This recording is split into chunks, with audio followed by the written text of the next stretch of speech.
So I have pressed the button, cue intro. Look, no. Ah! Hi, this is Dale Lear, designer of TRS-80 Color Baseball, and you're listening to CoCoTALK.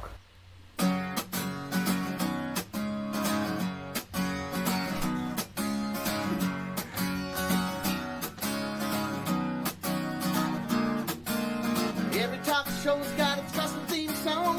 CoCoTALK is no exception at all. We'd like to welcome those short or tall, hardware buffs to software dogs, even David Ladd.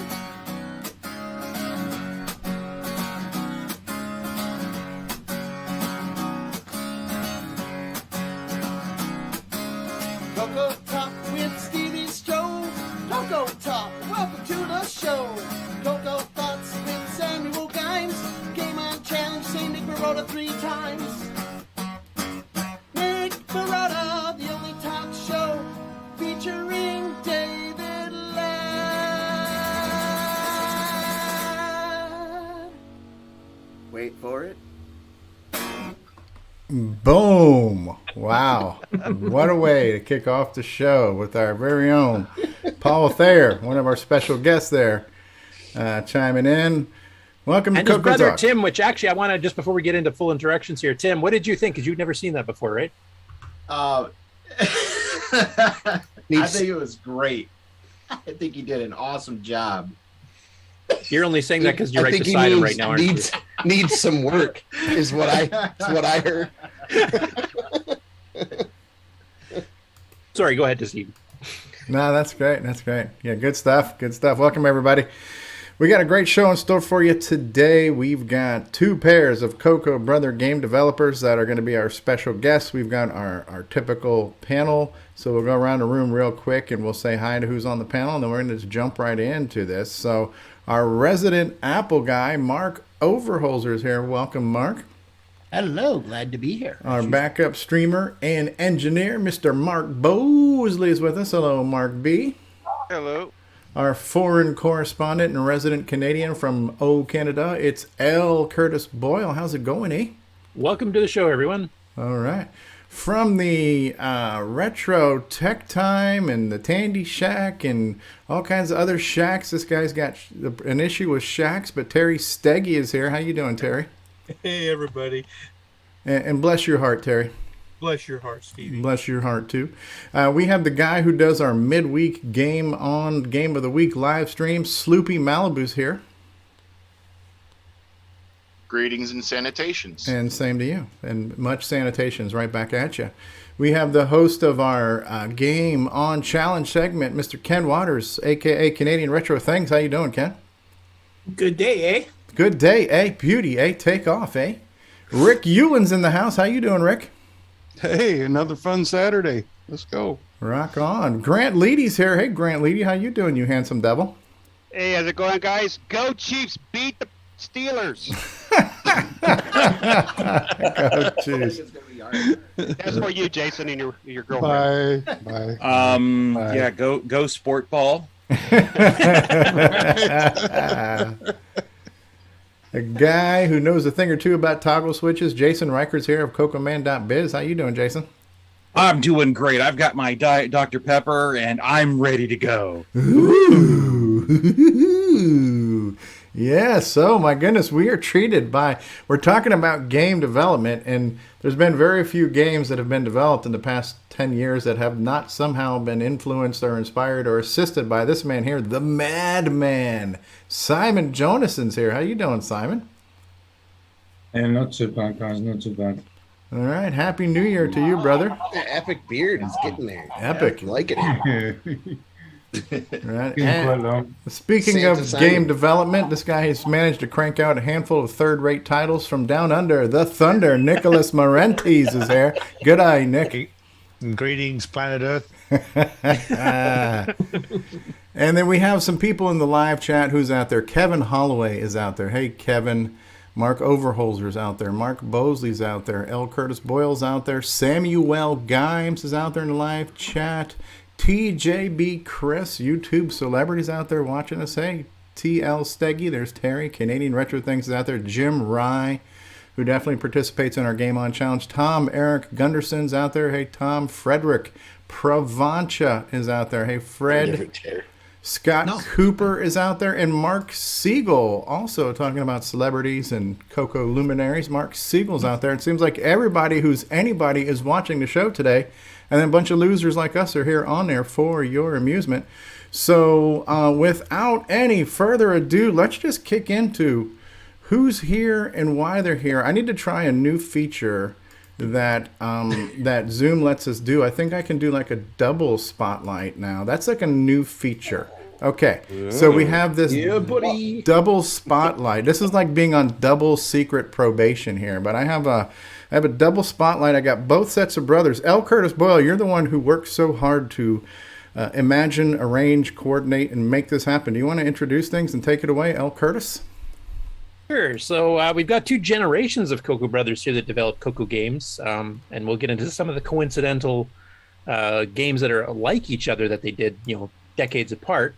So the original generation that did some games in the 1980s for the CoCo 1 and 2 and the CoCo 3, we've got Doug and Kevin Leany. Do you prefer going by Doug or Douglas? Doug. Doug, okay. And you guys did some work for Novasoft and then Microdeal, which we'll kind of get into once we get into the full-blown interview here. And then the current generation who did some similar style games that we'll be getting into here in the 2010s and are still active today, including a new game that will be actually getting announced today. We have Paul and Tim Thayer. Hey. Yo. Big round of applause for you guys. Round of applause. Yeah, and we're sorry you had to get stuck on this show. It's like open mic. Right? Yeah, drink up. The more you drink, the better we sound. Right? Yeah, Don't forget to tip your waitress. I'll be here all week. So. Try the fish. One thing I'm going to try to do is have this as a dual interview. Like I want the brothers to actually interview each other to get perspectives of, how does development changed in the 30 to 40 year time span between the generations of brothers here, using the same platform, the CoCo. And also just getting some specific stuff about their specific things. And I've got some questions for the individual brothers too. And I want all you guys to come up with questions and stuff too, also in the chat. So hopefully somebody can keep track of those because I'll probably be busy. So I'm going to ask a standard few questions here for both pairs of brothers, and we'll just go in order, whatever you guys want to answer. So I guess the first one is, what was the first computer you ever used, and what was the first computer you ever owned? And we can start with Doug. Well, start with Kevin because he was the one that got me into it, so he was in it before I was. Okay, we'll start with Kevin then. Okay, I actually started out with the programmable calculator. But then we moved up to the CoCo 1. It was the serial number on the one I bought was 3620. So it was one of the very, very early ones out there. Okay, and that when you actually, you'd never used computers before that in the calculator? Like you never did any with college or school or anything? No, I hadn't done anything with any computers at all. We did the programmable calculator. I was working for highway design for Nevada Department of Transportation, and the calculator did a whole lot of things that were similar to the computer. So we'd program in stuff like the bearing intersects and stuff for surveys. Okay. Now, is that why you bought the computer then? Is because you wanted to kind of take work home or something like that? Or was it just because the calculator was fascinating, or was it totally a different reason entirely? Well, the calculator really made a big difference. It was, when we designed the freeway, we were the designers for Interstate 515 that goes between downtown Las Vegas, almost to Boulder City and the Las Vegas Valley. And it had a lot of calculations that we were having to do on just manual calculators. There were no computers at the time. Everything that was done was hand drawn with ink and CAD. We'd call them like round thing makers and square thing makers and stuff like that. The stencil, those stencil things, right? Uh-huh. Yeah. And so the calculator, the TI-59 would actually print out letters. And so you could print the things out and it'd tell you, you know, this is what point and the east coordinate, the west coordinate, and stuff like that. So it came in just tremendously handy. And I think it was like $450 for the calculator. Wow. Holy moly. That was back in 1979. So it was pretty pricey. Okay. And then Doug, you just rode on his coattails. Is that what happened there? Well, I forgot to mention that the thing that got him interested in the first place was he was a firing direction control computer operator in the service. And so when he got out of the service, he was kind of interested in, that's how he came up with the calculator too. And it had a little card that you could put up to 1,000 keystrokes into it and program it that way. So that's what got him kind of interested too. So he ended up, at the time, the Apple, I think it was just the Apple II was out, and it was like $1,200. Yeah, it was expensive. Yeah. Well, the original color computer with a whopping 16K was about $600, so half the price. So he wanted an Apple, but he couldn't afford it. So he got the CoCo and didn't realize got a better deal. That's exactly what happened to me. So I had forgotten, I guess you could say the FADEC computer, which is Field Artillery Digital Analog Computer, was the first one I ran, and all it had was numbers, and the displays were the Nixie tubes. I don't know if any of you have seen those, but they're neon, and they have like a 0 through 9, and you know, it actually has a depth to it. It's kind of interesting. Yeah, it kind of looks like an LCD digit, but inside a glass tube, right? Right. Yeah, I've seen people are doing like modern reproductions of that, doing like digital clocks and stuff too. They look really cool. Yeah. Yeah. Yeah, it was kind of fascinating. And, you know, we'd use those. Basically, you'd lob 200 pounds of hot steel and TNT 20 miles with it. And you had to be able to drop it within 50 meters of the target, depending on the weather and, you know, powder temperature gets added in and everything like that. Wow. So Yes, people You get see why you upset. wanted a computer. People get upset if you drop 200 pounds where it's not supposed to be. Right. Right. Yeah, I missed the decimal point. It fell right beside me. What? Well, and it's explosive, so there's that. There's a Nixie tube if anyone wants to see one to get an idea of what they look like. All right. Yeah, I Oh. love Nixon. Right down there. Wow. Hmm. That's cool. There. It's like I see a glass thumb.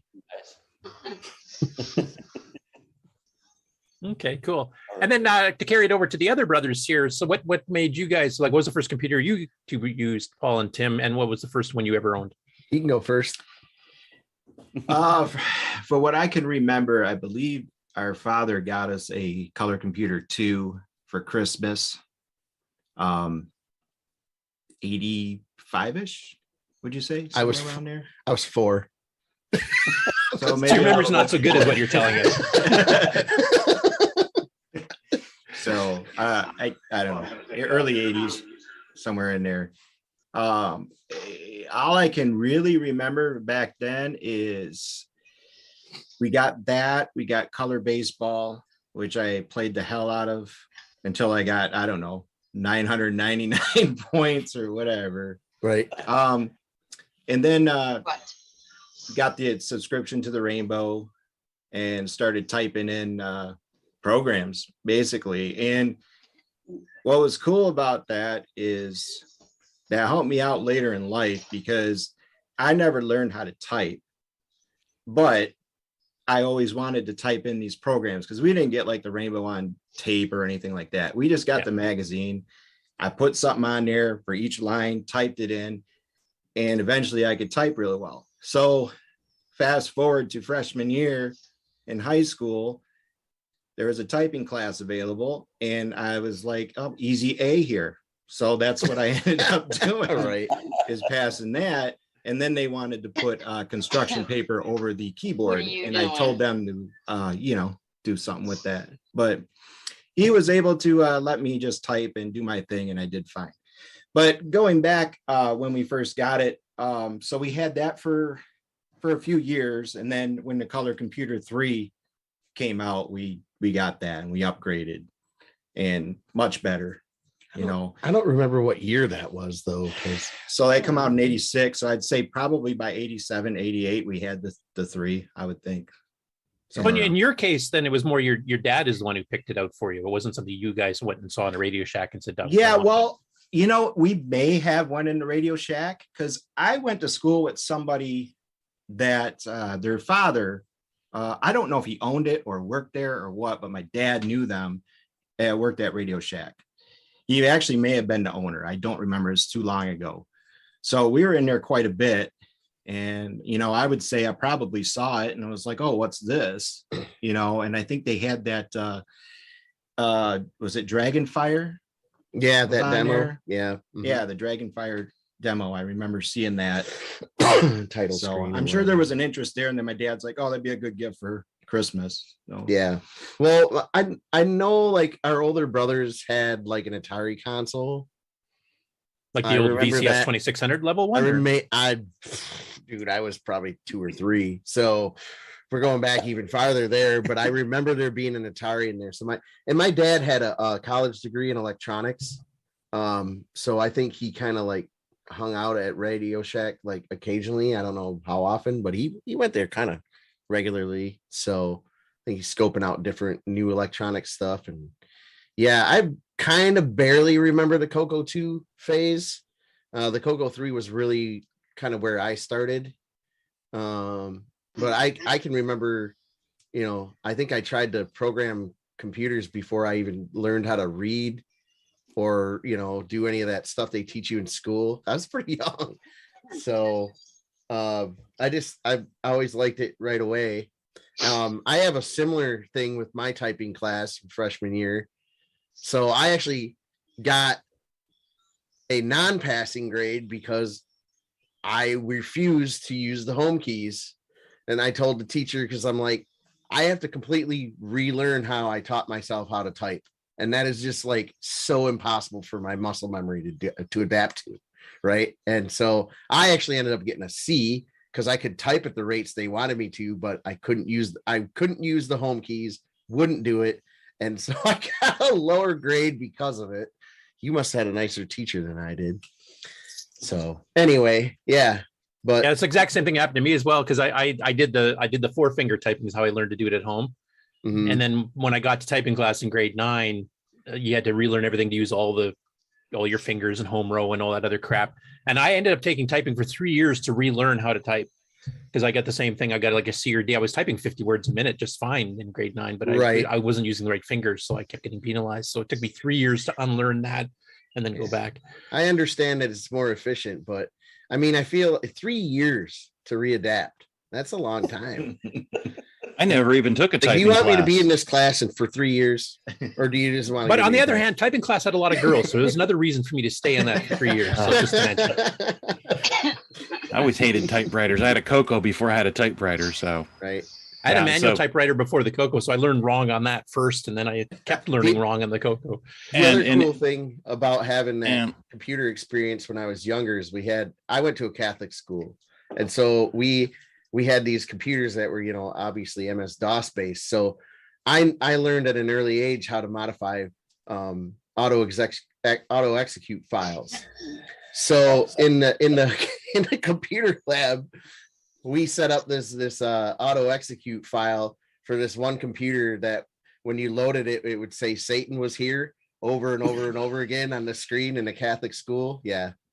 They never figured out who did it, but if you're watching now, it was me. And kids. Yeah. Okay, so you guys got into CoCo's, one because of your dad, by the sounds of it. The other's kind of because you've done some electronic programming on calculators and stuff.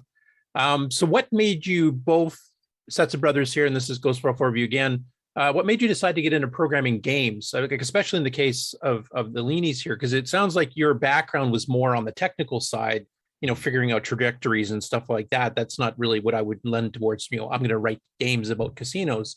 So what prompted wanting to write games in the first place for both of you? We'll first start with Doug and Kevin. Well, the first thing is you got to know that we grew up in the Vegas area. So it's like you go into Safeway and there's a row of slot machines there. If you went into Circle K, there was slot machines there. It was everywhere. And so he's the one that actually picked it up first. Once he got the computer, he started programming some kind of crude games. Yeah, there was somebody at work that they wondered if I could turn the TI-59 into a slot machine. So I had it had actually printed out on a piece of tape, orange plum 7. And, I like it. So we ended up going to the, when they had the computer, since I'd programmed that, we just said, okay, the natural progression is let's program something here. So originally it was done in BASIC with text to where it had just flashed the thing on with the 3 wheels, but it would also have the over and under on it. And then we got it working where it would actually spin those reels. And then we went with those real crude graphics that they had, the ASCII graphics. And got semi-graphics they're called, the little blocks. Yeah. And they, we got those spinning. And then Doug came to work for the Nevada test site, so he had a 2-hour bus ride up and back. So he just would take programming books with him and read those, and then come back and we'd get working. And decided that BASIC wasn't going to cut it anymore, so he went to assembly. And assemblies, it was pretty intense there. And you had to do a lot of manual stuff on it. Yeah. And so we did that for a bit before going into C. But all of the graphics that we did, I sent the sheet. I don't know if you have a way to show it or anything, but I do have it here. We actually, see if that'll. The one from the email? Yeah. Oh yeah, I remember. I think I can show it if you guys want me to. I got it. Yeah. In the email. Oh, sure. We draw the picture, and we had the actual slot machine insert. Oh, wow. Wow. Oh, wow. We had a friend who was a slot mechanic. That helped.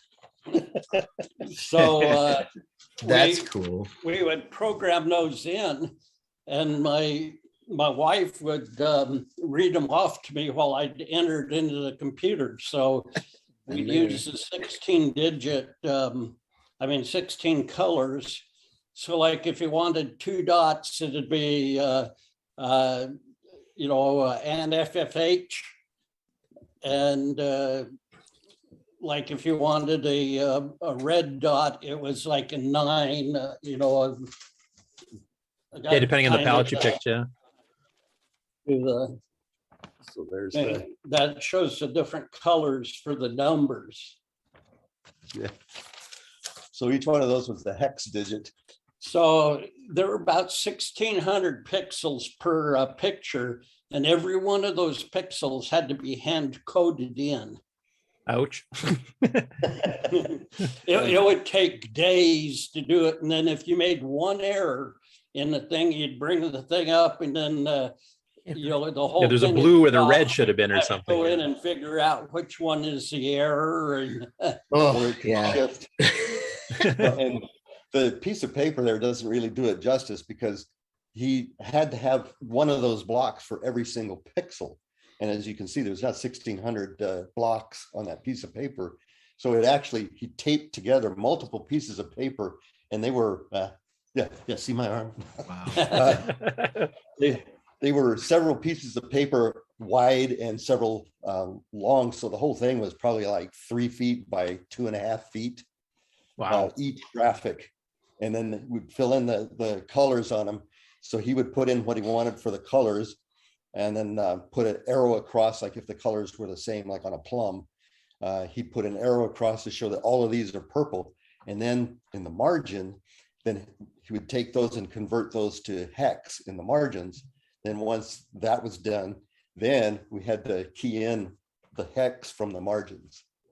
So it took a So while. did you do that the same on the CoCo 1.2 version? That would have been simpler. It would have been artifact colors, smaller resolution, et cetera, but you did the same process? Yeah. Yeah, it's like on the artifacts, if you had the 1 pixel set, it'd be one color. You'd go over to the left one and it'd be the different colors. So you'd have like just lines all the way down for each one of them. If you ever run those on a like an RGB monitor, you'll see You just just a have bunch of stripes. Yeah. Right. Now, you mentioned that you had like those stickers you were showing of the actual ones that are using the real slot machines there. You mentioned that a friend of yours was actually somebody that repaired these, I presume. So did they actually give you like, what the real odds were of, getting certain numbers, or was it completely random? Like, how did you do that?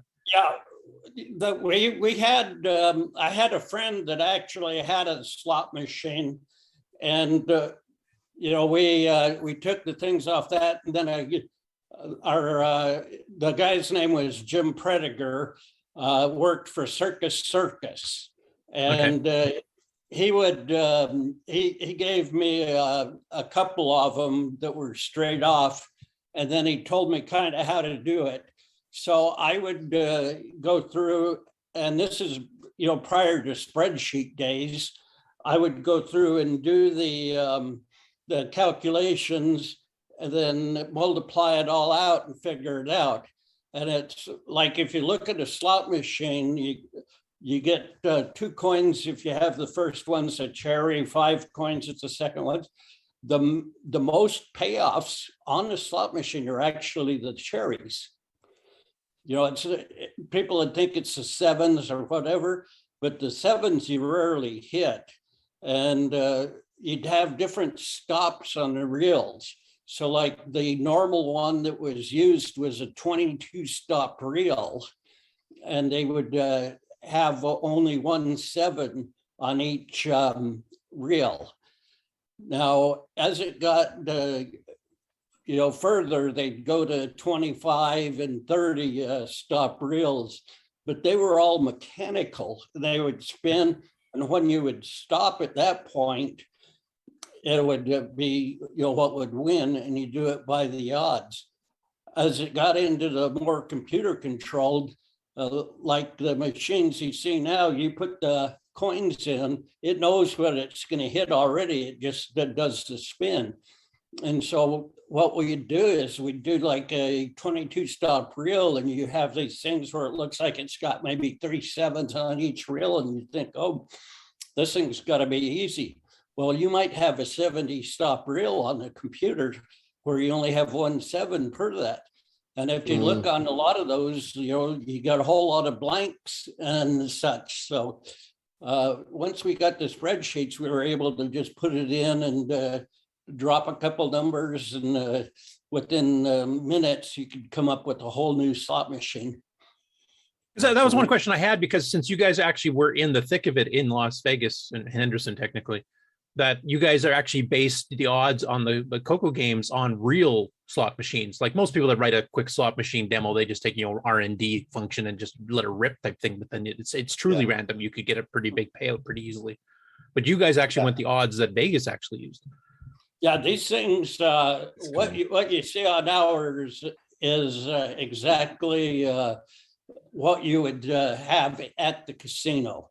In fact, Circus had at the time had Slots of Fun. It was down around Fremont Street.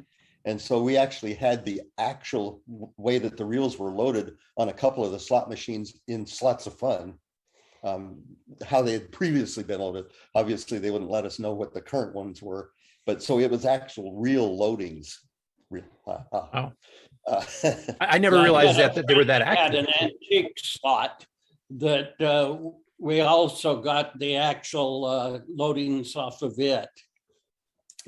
So, we had, like, I think there was like maybe And all of the time we had it, there were like 10 of them that were actual ones that were used. What he was talking about on those slot machines where where it looks like you might win. If you go to most of the hotels, they'll have a thing where the hotel logo is a winner. If it lands anywhere on the pay line, then you're going to get some kind of payout.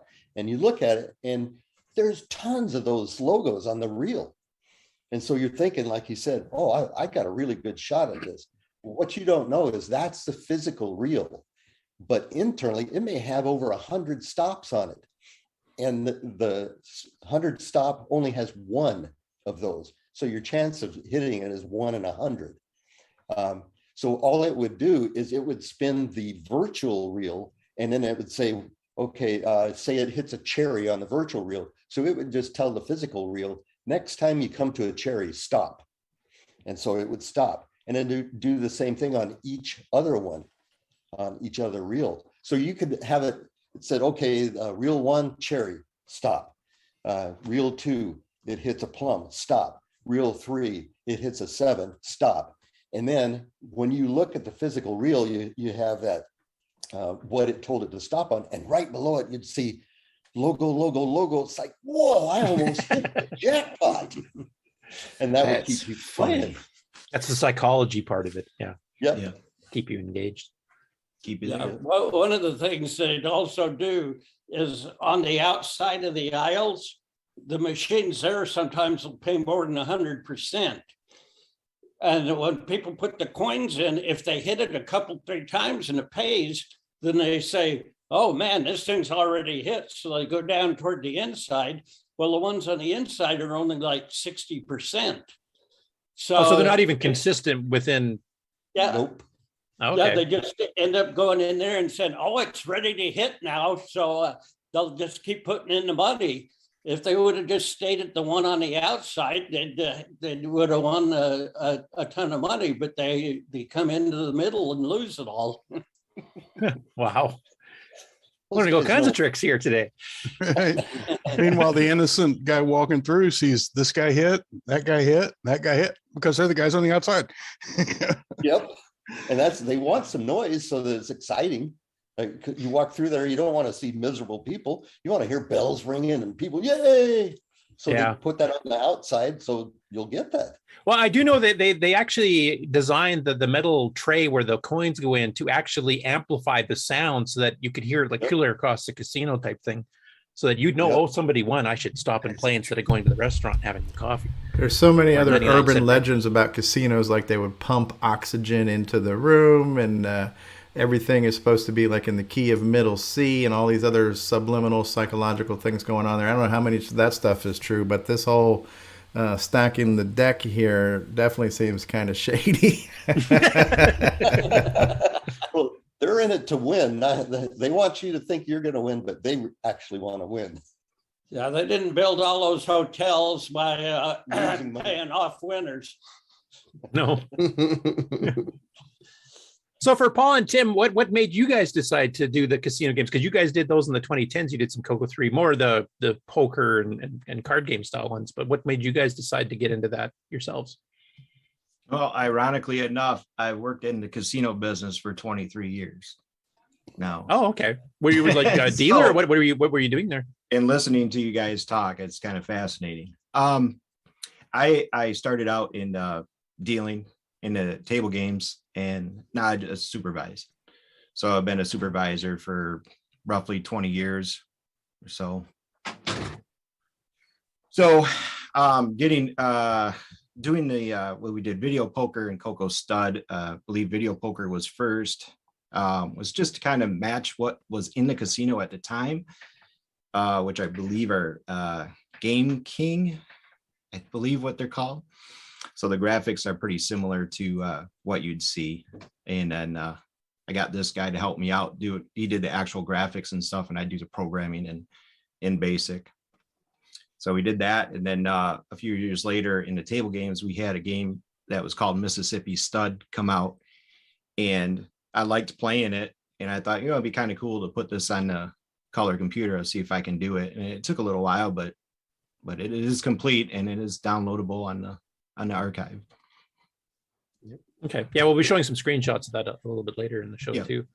Paul, what made you get into CoCo games? Like, was it just helping your brother out, or were you kind of getting your own inkling of doing games yourself? Because I know you've done some more arcadey style ones since, but Well, with the card game stuff, yeah, it was more me helping Tim because he's always really been a big card game guy, period, since he was really little, from what I hear.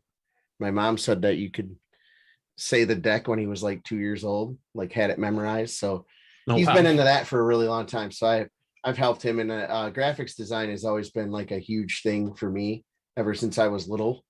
So programming games kind of was out of necessity. I had a Color Computer 3. I didn't always have a Nintendo like a lot of my friends did, but I wanted Nintendo games. And so I tried to do that in BASIC, and you definitely can't do that in BASIC. and I was I still don't think I'm smart enough for assembly now, let alone when I was younger. I always kind of knew that I needed to learn like machine language to really be able to do anything. But I didn't learn that until much later in life. I was in my 30s when I finally did. But yeah, it was basically because I wanted to release the potential of the CoCo 3, because I've always liked video games, and I've always been like, I like the problem solving of making a game, or the fact that you're taking a blank screen and turning it into something else. Like it's kind of like, because I'm really into Legos and engineering and like developing processes and things like that. It's like the creation of something from nothing, making something tangible, that I think is really what the creativity part's more what your driving force then. What's that? The creativity is more your driving force than the programming, for example, then. Yeah, absolutely. Programming is the means to an end, but yeah, exactly. So that's how I got into it. Now, just because I kind of went through that myself, I haven't really done an ML game because I just don't have the patience to do it, to be honest. But I mean, I've done a few back in the day, like in the 80s, where I find out, as everybody else has found out on the panel here, that BASIC's a bit too slow to try to do an arcade game. And then instead of having to learn machine language and write the whole thing from scratch, which is like, learning how to do a light bright to draw a screen, we have to punch in every single little peg. Basically, you write an ML routine that just speeds up one part that BASIC's just too darn slow for. Did you go through that process as well? Actually, that goes for either one of you. Like for the Leanys, did you guys originally update the game with just like, say, a graphic drawing part, but still running from BASIC? And then same with Paul and Tim. Yeah, what we actually did on ours, like you said, originally, like a cherry was a percent sign, and the orange was an O, or it might have been a 0. Anyway, so from there, we went to the semi-graphics. Well, one of the things about the semi-graphics is it would glitch every now and then. Well, that's when we learned about the garbage collection routine. So if you put this string equals this plus this plus this, it's subject to garbage collection. Because every once in a while it pauses, it cleans itself up type thing. Right. So it ruined the way that the games move. So what we did first was we used those semi-graphics, but we string packed it. And what that does is you define a string, just an empty string with as many characters inside the program, with as many characters as you need to make a graphic. And then you literally poke the values that you want in the string into the program. So you're actually modifying the program itself. And then once you've poked all those values in, then you resave the program. Now you have a literal string that contains those semi-graphics. And so it's not subject to garbage collection. So that kept it, yeah, there you go. So that kept everything moving smoothly without any glitches or anything. So then, like you said, the next thing that we did is like, well, we want to do some real graphics, and obviously BASIC's too slow.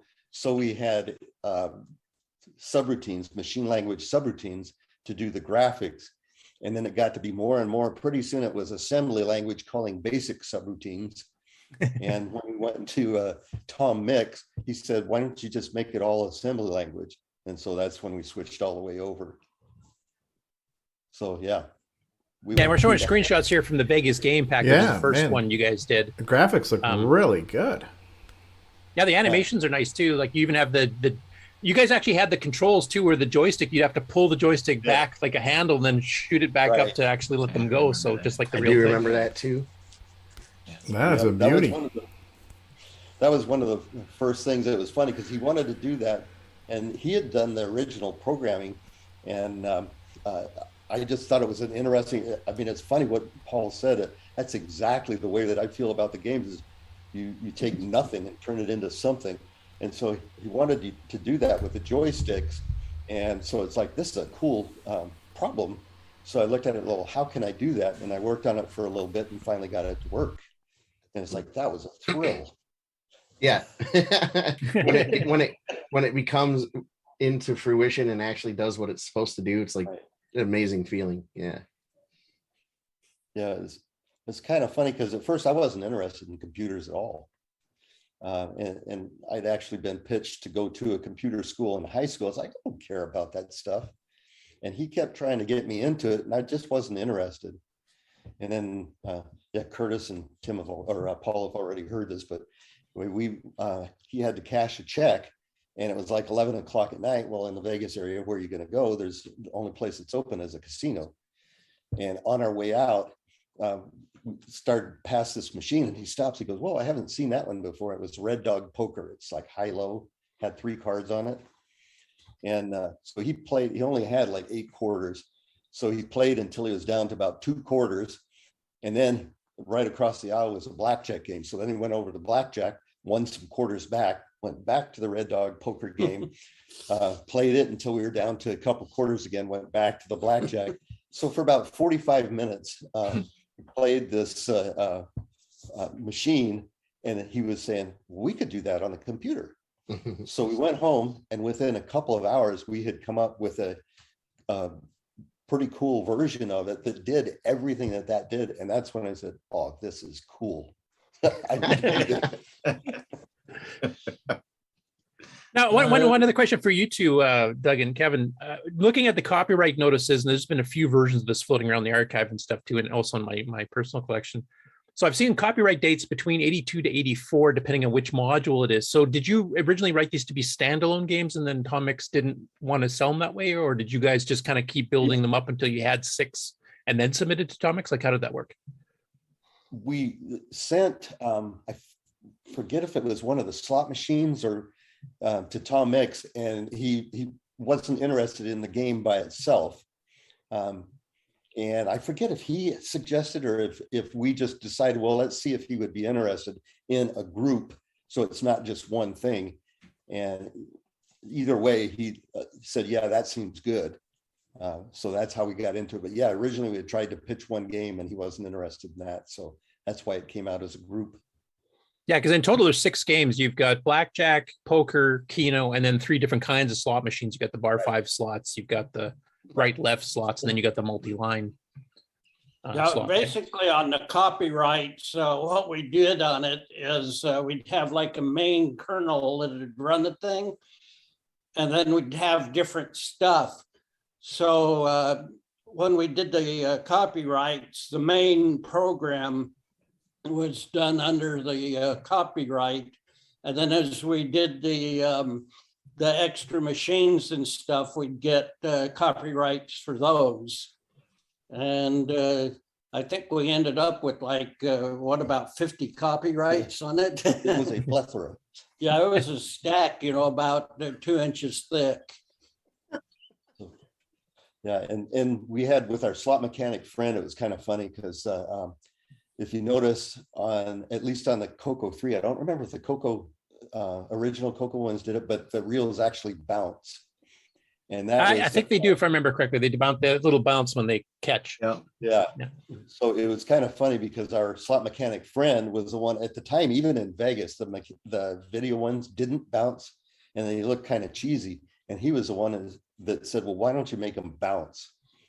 And so I worked on a routine to make them bounce. And I was living in California, he's living in Nevada.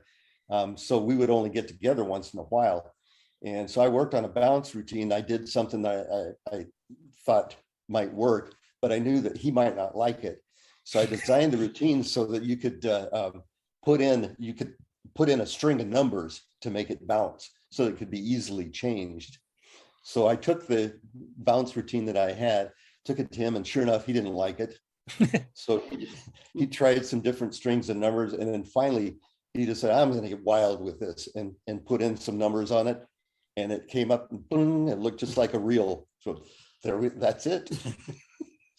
Yeah, you guys went into a lot of attention to detail, like going through the mechanics of a real slot machine to try to get the odds exactly the same, and then doing the bounce back, doing the pull on the joystick to simulate pulling the handle down. It's pretty impressive, because I don't know most of the other clones I've seen, CoCo or otherwise, that went to that amount of detail. Yeah, the fun thing on the development was, like Doug said, he was living in California. Back then, you know, we had the screaming hot 300 baud modem. And so you'd have to, when you transfer a file, you'd have to call up and say, hey, I got a file for you. And then let me set it up. And, 2 minutes later, you'd call and download the thing, and it'd take an hour sometimes to download the thing. Right. So you had to do it during cheap rates, and do it at midnight when it's cheap. I got a file for you. I'll call you in 3 hours. We can talk about it. Right? Something like that. I hope that one of the kids didn't pick up the phone in the middle of it. Right. Oh, yeah. That happened to me. I was running a BBS, and that happened a lot. Oh, no. So, yeah, it was interesting. So, we had to do things with that in mind. Yeah, no, it was fun times back then. I'll ask one more question, then we'll switch over to the other brothers again here. So I did notice that going through some of the copyright screens, like I said, there's been a few versions of each of these too. Like I've had some that have 82. The ones I have on the website are all 83, 84 now. But I noticed that some are Doug, some are Douglas, some have Kevin's name first, some have Doug's name first. Was there any rhyme or reason to that, or was it just you guys just trading off between each other, or what? It was accidental. Oh, okay. No, they're all interchangeable. We didn't care as long as our names were both on there. And then eventually, it looks like you did have some Doug and some Douglas. So when did that, when did you officially become Doug versus Douglas? Is that something that happened later, or is that something that this is more just official? Yeah, it just was too formal for me. So I'm just Doug. He's hitting them with the hard questions today. Yeah. I gotta say the artwork. So why did you shorten your name? The artwork is stellar. I mean, this is so clean and detailed looking. Yeah, especially for a CoCo 1 and 2 artifact. Yeah, well, apparently they had the opportunity to do it pixel by pixel. So. Yeah. On 3x3 sheet, feet of paper. Yeah. Yeah, all those giant pieces of paper, and our wives didn't appreciate it. So this is an ad I pulled from, I think, the December 84 Rainbow, because it came out in 84. And this came out from Novasoft, which was the Tom Mix company. It was a subsidiary that was basically meant to be cheaper. It was like most of the big commercial games were $29, $35 each. And these would drop down, to like 15 to 20. Yours is actually one of the expensive ones, but you're getting 6 games at once there. So that's the actual commercial ad there. So how did you guys get linked up with Tom Mix, and did you know that you were going to be on the Novasoft label versus the official main Tom Mix brand, or? No, we didn't. We just contacted Tom Mix, and like I said, that he didn't like the first one, so we submitted the other one with all the games, and we didn't know what it was going to be, but he just said they accepted it. It's like, okay, and then it came out on Novasoft. It's like, well, okay. We didn't know. So, yeah, I think it was one of the first ones with Novasoft. So we didn't care. We were just published. Yeah, because this ad here is actually when Novasoft was first getting launched. So these were basically their launch titles. So you guys were part of the initial run that they came out with. So we were good with that. Is he based out of Grand Rapids at that time? Does it say it on that ad? Yeah. Yeah, it's where you are, isn't it? Yeah, that Tom Mix's final home is right up the street from where I live now, which is crazy. I was looking at that a few years ago. But yeah, I know right where Bradford Northeast is and everything. Yep. So that's wild. And I grew up 2.5 hours north of there, and then moved here when I was 20, and I had no idea. I didn't even make the connection until way later. So wow. I found an obituary. He had died, I think, 2016. I reached out to some people that were, it said in the obituary like who his children were. So I tried to find some folks on LinkedIn. I haven't heard back. It's kind of weird. I felt weird, right? But at the same time, it's like maybe we can get something, you know, find out something with, you know, Tom or whatever. Maybe they have memories of him, or maybe there's still a collection of stuff or whatever, you know, like, so it was weird. I felt weird reaching out, but I thought it would be worth a shot. So Well, that's how I reached all you guys. So, I mean, you just got to get over that and do it. right. Well, it's kind of like knocking on the door of the house that you grew up in, almost, you know, like, yeah, I used to live here. What's it like now? Can I tour? Right. Yeah. And I think that was a little bit more acceptable before like the modern age. Like, people are just like if you get like stranded on the road and like you were to knock on somebody's door and try to use their phone today, I don't know how acceptable that would be anymore. Like, dude, don't you have a cell phone? No, I don't. But anyway, sorry, I'm derailing big time. Actually, you brought up a good point though, Doug and Kevin. Did you guys ever meet Tom Mix, or did you guys ever go to a Rainbow Fest or anything, or did you just talk to him on the phone? We went to some Rainbow Fests. In fact, when I was working at the test site, it was kind of interesting story. We'd worked on this one, they called each one a device. I mean, they had this one that I had worked on, and things went awry when the thing actually went off. And what they do when they set these off, one of the byproducts of setting off a nuclear blast was hydrogen. Well, you don't want sparks with hydrogen. And so they had all these telemetry cables. It was in a tunnel where I was, and they had all these cables that went up through the mountain, up to the top of the mountain where they had all this equipment. So immediately after they would wait, make sure everything was okay. And then they would have people go up there and cut all those cables so it wouldn't risk a spark. So the guy who relieved me on shift that particular night had to go, they had a collapse. The people were standing there cutting cables, and all of a sudden the ground dropped 30 feet underneath them. And they had a rad safe person monitoring for radiation and an electrician that was cutting the cables. Well, the electrician had shoved his pelvis up into his guts, and about 2 days later, he died. But inside the tunnel, it was a mess. Well, they needed to get back in. I had worked on the reentry controls, and so I had to go in and manually open things up because they used microwaves, and the microwave towers had been knocked out of alignment by the way that the mountain had moved. So I had to go in and manually open things up. So they had a Rainbow Fest that we had already booked for, and I wanted to go to that really bad, and they wanted me to stay there in case they needed me. And I had to convince them, like, no, I've already done all the stuff that you need. You'll be okay for a little while. So I was able to go to that Rainbow Fest. For a while, I was worried they weren't going to let me. Wow. I don't even know what to say to that. I don't either. I was like, what does this have to do with Rainbow Fest? This sounds I think the closest thing we have is Terry Steege, hitting a couch on the way, and then getting a rental car and still making it to CoCoFest. That's probably the second best thing we've had. And then getting a game written about it afterwards as a tribute. And there was absolutely no hydrogen involved in that story. Right. No. Or I just want to take the scenic route. That's a hell of a scene. I don't know if anybody's gonna be making a game about that electrician, but you never know. Too soon. Wow. So we'll switch over to the other brothers for a second here. I had a question for those guys. Oh, go ahead. Good. So do you guys still have the Corvettes you bought with all that software money? Yeah, we didn't get any Corvettes, but it did help pay for our equipment. Like for several years, we didn't have to do out of pocket for buying new equipment. So it's like that's about all that we did. That's cool though. Yeah. Yeah, for sure. Yeah. Yeah, we actually, the best thing that we ended up with was, I don't know if you remember PC Magazine's columnist, John Dvorak. Dvorak, yep. John C. Dvorak. He actually did a write-up on the software. He would mention something and we sent the thing to him, showing him, the answer to the question he had.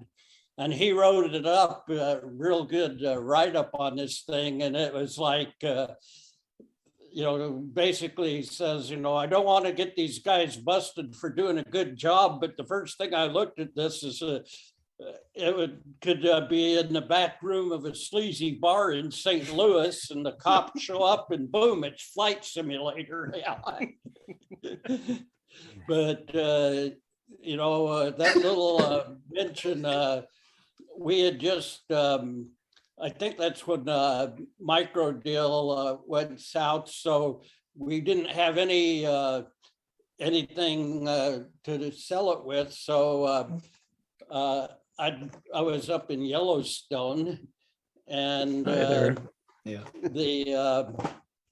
I got back from Yellowstone, and there's a stack of mail on my table about a foot high of orders. So my wife and I had to write a manual, get it printed, and process all these orders. And I think over about a year and a half, we ended up with like $42,000 or something off of the sales on that. Wow. Quite enough. Yeah, Dvorak was a huge columnist. I mean, he wrote in PC Mag, he wrote in Macworld, he did independent stuff. He's been a column writer since the 70s, late 70s. I think InfoWorld and stuff he was on. But yeah, if you got mentioned by him, you would immediately get feedback. Well, it was interesting too, because at that time we had 6 different discs and we called them aisles, like an aisle of a casino. And his favorites were aisles 3 and 6. So most of the orders that we got would ask for aisle 3 or aisle 6 or aisle 3 and 6. And the cool thing about it was a lot of those people, like they'd order 3 and 6. About 3 weeks later, we'd get an order for 1, 2, 4, and 5. So that's right, because you sold it piecemeal. You could get just certain games, and then you could buy the whole package at once. Right. And in all the orders we had 1 check bounce was all. Wow, that's good. Yeah, that was mine. Sorry about that. And I'd have the disc. Disc, and we had a program where I'd just sit there and copy discs back and forth like that. And then my wife would leave, and she'd leave my daughter with me. And so I'm trying to get this done. And obviously the daughter, she was about 3 years old or so. She was real interested in what I was doing and wanted to help me. So I finally just put her in there's a little office trash can. So I stuck her in that so she wouldn't get into anything. So she just standing in a trash can watching the thing. You don't have pictures of this, do you? Until Mama got home. It's too late. Once Mama got home, I heard about it. So you only did the one. Trash here, kid. It's in trash cans this week on CoCoTALK. That wasn't even a Nick Marenti's approved trash can either. That's funny. She was happy to be in the trash can, though, it sounds like. So just watching Dad. On the PC version, we went to digital sound too. So we recorded the friends slot machines that we had. And I don't think we were able to do that with what we had on the PC, but that made it a whole lot more interesting, because when you'd hit it, you'd get that mechanical sound, and then like the antique one had a whole lot of different. And so it was a lot of fun, it kind of progressed. Yeah.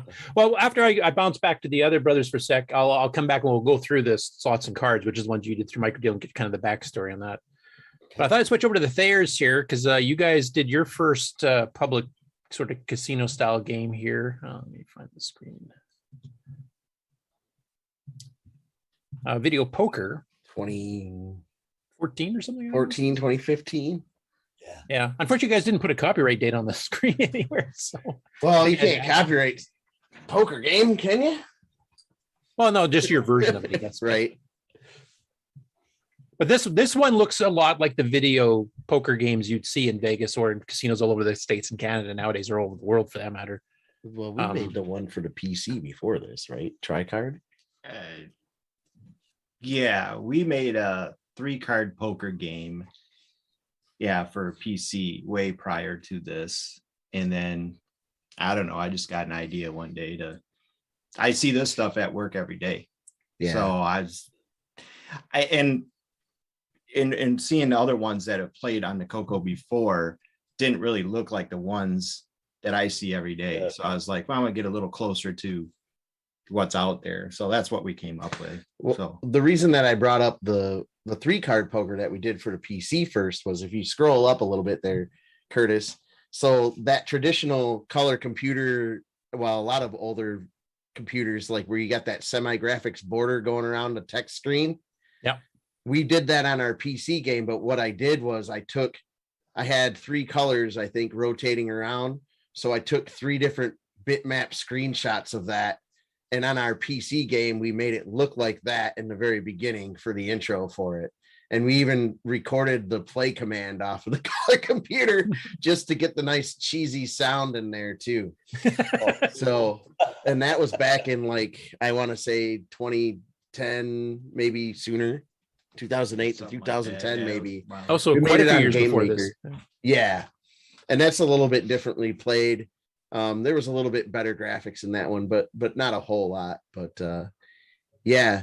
And then for this game, I had a basic sprite editor that I was cranking in VCC. So VCC gives you the opportunity to set your CPU to like 3,000 megahertz or something, right? So basic works in that environment. So I basically took all of the images that they used for the jacks, the queens, and the kings, and I was looking at them on, the internet here, and then I was drawing them on my sprite editor on the left, and it saved the files uncompressed into like a, like if you do an open O or an open I, and then it just literally took the palette colors from each dot and save that to a disk. And then we would have it set it onto a screen, all of them. We'd go through and we'd get them all. And then we'd save that buffer onto the disk and use it later. I think we were doing the buffer saves by the time we got here. Yeah. Mm-hmm. Yeah. So was this game was this more of a Tim game with Paul helping, or was this more of an equal one? Or that's all of them are like they're that. all like the Tim game with Paul's help. Generally, I think I wrote the shuffle routine for that, and I think I helped a lot in the hand determination. Yep. Try to streamline it as best we can without copying anybody else's stuff from previous stuff. So I want to take that like in the future, and this is based on 5 cards, and or because plenty of casino games that I supervise every day that use 7. Yep. And program more games that we have available at our casino and bring that to the CoCo world. Yeah, there's one really good. Unfortunately, it's one I've lost a copy of. It was a public domain one that was on CompuServe. I don't know if it made it to Delphi. It's called Wild West Poker. It had like 10 different poker games that 5-card stud and 5-card standard and 7-card this and that and a whole bunch of different variations. But they didn't have graphics like this. They were very tiny little cards. It was really basic too, but it had a lot of these different, and it had the instructions for each of them. Because I learned a lot about poker, including the fact that I suck at it. From going through all these different games here. But yeah, having the variety of the different, 3-card and the ones where you have the shared card between you and the dealer in the middle and that kind of stuff too. So makes the game a little bit more variety to the same game. Yeah. Yeah. I gotta try to keep hunting. That's one that died on my hard drive crash. And I know some other people had it. So I'm hoping I can still find it someday and get it back up on the archive and stuff too. Because it was actually a pretty decent little game if you like poker. It just wasn't graphically all that impressive. It did, throw the cards as a dealer type thing, and you had up to 6 players at once, up to 5 computer-controlled players. But Cool. That was one of the things that we didn't like is, and it's kind of like Tim said, all the games that we saw, they'd show like the little dealer throwing out cards. Like, why don't, it's a video thing. Why don't we make it look like a video game? You know, like the ones at the casinos. And I think gotcha. The Thayers did a beautiful job of it. Knowing that he works at a casino, it makes sense now, because I wondered, I've seen so many bad ones. When I saw that one, I was like, that looks just like a real one. That's what we trying to do, yes. Right. And I was just remembering we went on a Vegas trip. God, I was probably 11, maybe 12. So I just remember seeing this. This stuff was relatively new back I'm sensing a theme here. We have one pair of brothers that put their kids in garbage cans. We've got another pair of brothers that's bringing their kids to casinos underage. This is some really great family values going on here with you guys. So, well, they'd let you roam through the casino, which couldn't play any games. But yeah, they had a huge arcade there too. I remember that. I think we stayed That was Circus. at Circus, yeah. I remember the first time I went to Vegas was 79. We were on the way to Disneyland and we stopped there. And at that time, kids weren't allowed in any of the casino floors, period. And there was no kid-friendly stuff except Circus. That was the only thing. You had the little, like, shoot the balloon with a water pistol. And I don't remember if I was, like, on the casino floor, but I know I could see the monitors with the games on it. Like, I distinctly remember that style of card from those days. Yeah. So tried to emulate that the best we could.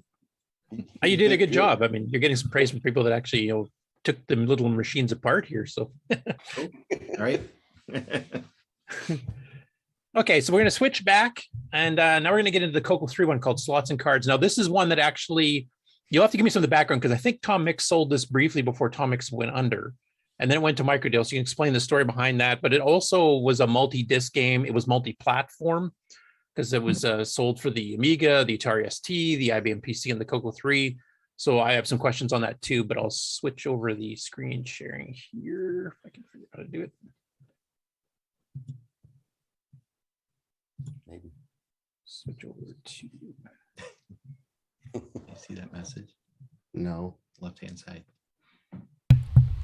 you're being asked, are you guys related to the KISS lead guitarist Tommy Thayer? Because all the guitars in the background there. So think so. He comes over every Christmas. Yeah. He's a real drunk though. Actually, he is. Try to live off our legacy. Guys have any more of those computer game money? Yeah. Just get Dvorak to rate your game. You'll be fine. That's right. Okay, so here's Slots and Cards, which, as I mentioned, I think 86 is when Tom Mix sold, and 89 was when Microdeal started selling it. And then by this time, you'd had your own company name called Nimbus Enterprises. So I wouldn't mind hearing the story where that name came from, but I'll kind of scroll through here because this is where you had CoCo3 specific.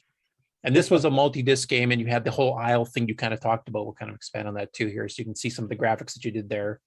And now they've introduced like the diagonal line slot machines and stuff too, which of course became popular in Vegas as well. And also some very well-drawn cards that you did on your own. Plus you had your own Nimbus Club, card deck backs and stuff too. So and much more for a colorful Keno and etc. So I guess the first thing is, did you guys get the CoCo3 like white when it came out, or did you wait a little bit before that? Pretty much as soon as it came out. Wanted it really bad because it had 16 colors, RGB monitor. You could do the 80x25 text. I mean, it was super. Could hardly wait. Now, was that the same experience for you, Kevin, or were you a bit? You were the same way then, Kevin? You were really anticipating it once you heard about it? Yeah, we got the 3 just about as soon as they released it. I'm not sure what my serial number is, but I'm sure it's early. I still have the original 3 that I bought, so I'm not quite sure where it's at, but I know I have it. And I thought I had my 3. I tucked it away in a box and all that. And then just recently for this interview, I actually went into the attic and pulled it out. And I had a CoCo2 and a CoCo3. So I was going to save the CoCo3. Well, somehow I saved the CoCo2. Oops. And gave away the CoCo3. So I actually ended up having to go on eBay to get a CoCo3. and it works. It's not in as good a shape as mine would have been, but what are you going to do? Yeah, I still have the original monitor for it too that has that little dinky cable plug there. Oh, the CMate. I think that's what it was. No. Yeah. The RGB analog that Andy sold. Yeah, So did you guys, like, as soon as you heard the CoCo 3 was getting announced and what some of the features were, did you immediately start planning on porting the original casino games over at that point? Yeah. It's like, this is going to set us free. We got all these colors now. We can do the real graphics like we really want to, and not have to do the artifacting. So that we could hardly wait for that. Yeah, we pretty much had the mechanics and stuff down. It was just coming up with the better looking graphics for the most part. And there were some interesting things too, because they had palettes. So if you could do animation, if you did certain colors, you could do it, make motion by changing the palettes, which was very quick. Yeah, So very exciting. not CPU intensive. Right. So that was exciting. And then, like, the original one, from what I've seen, I found the instructions for it actually, ironically enough, from the Australian version of your CoCo 1 and 2 one. I guess they'd sub-licensed it to a company, and Nick, you can correct me if I'm wrong, I think it was Computer Hut. Is that an Australian company? Assuming Nick's not asleep. Maybe. Yeah, it was. Okay, because they had a manual, and basically the original Vegas game pack that Tom Mix sold was basically just 6 bin files, and it actually gave instructions: load M this if you want to play, the slot machine, and load this if you want to play blackjack.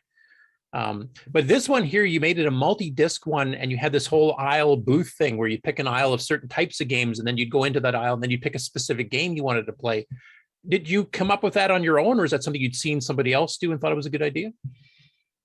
No, we came up with it on our own because we want to do kind of like the casinos do, where you walk and you have certain types of machines in one aisle and you go over to the next one. And so we thought it'd be kind of cool because we want to keep making some of these games. And how should we package them up? Well, let's put a group of them together and call it an aisle, and then have it where you could go to another aisle and do different games. So, and we had it where it would it's floppy disk based at first, because hard disks were horrendously expensive. Yeah. So we made it so that you'd start out and it would tell you to put the other disk in, and then it would take your money and transfer it over to the other disk. So that that was one cool thing, because you actually got to carry over, because on the original one you would load them exactly, you'd play with whatever game you were playing, and as soon as you quit, of course your coins are gone, you'd start over again. So right. So we wanted you to be able to do that. You still had to remember, like, if you started on aisle 1 and went to aisle 6, well, your money's now on aisle 6 unless you go back to aisle 1. So It wasn't foolproof, but it gave you something. And then the other platforms that it came out for, I'm assuming that didn't happen until Microdeal. Like when you did the Tom Mix one, I'm assuming that you just did a CoCo 3 version at that point, right? Right. And it was one of those things, like, I liked, by this time I was hooked on computers. And so when the IBM PC came out, I was interested in getting one, but they were hugely expensive at the time. So, and I had 3 young kids at the time, so I didn't have a bunch of extra spending money. Did any of those kids end up in trash cans? Okay, Curtis beat me to it. Yeah, okay. If only I had known. So yeah, my first IBM PC I got from a guy in San Diego, that he would actually buy the bare bones IBMs. And I don't know if you remember, they used to come with 64K of RAM. Well, he put together, he would fill it up to a whopping 256K. And then instead of using those giant MPC disk drives, he put 2 half-height TX, which meant I still had a bay open, so that one day when I could afford a hard drive, I could put one in there. And so he sold me the machine, a Amdec monochrome monitor, the card that would do the monochrome monitor, and a parallel port. That was Hercules graphics. Well, this one was, it was some more of a no-name. It was okay. So yeah, because Hercules became a generic standard at that point, kind of like EGA. Everybody had a version of that, right? So yeah. Hercules was the expensive card. Okay. This was the Bell and Howell version of that or something, right? So yeah. The Packard Bell. Packard Bell, yeah. So I had that, no serial port, no printer or anything, and it was like $2,100. So floppy disks only, of course. Yeah. So Tomix sold it briefly as a CoCo3 one. I remember seeing the ads for it. I didn't pull one up, unfortunately. I just did the microdeal one. So how did the transition from Tomix to microdeal happen? Did Tomix say we're getting out of this, or how did that go? Yeah, we microdeal ended up talking to us about the time, that Tomix was kind of phasing out. I think he was more color computer, and it was starting to drop because of the PC. Microdeal wanted to do the PC and the color computer. So that was kind of a natural working deal. And I believe we actually met them at a Comdex. Yeah, I think that's in Vegas, yeah. Yeah. So it was convenient for him. So yeah, it worked out real good,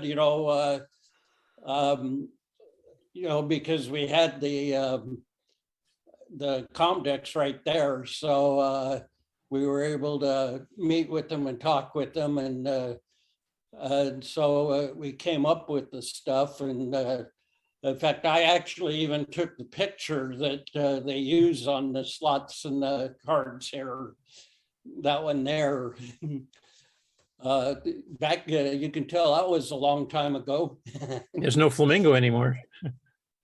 But yeah, I stood out in front of what was in the MGM and took the picture in the median.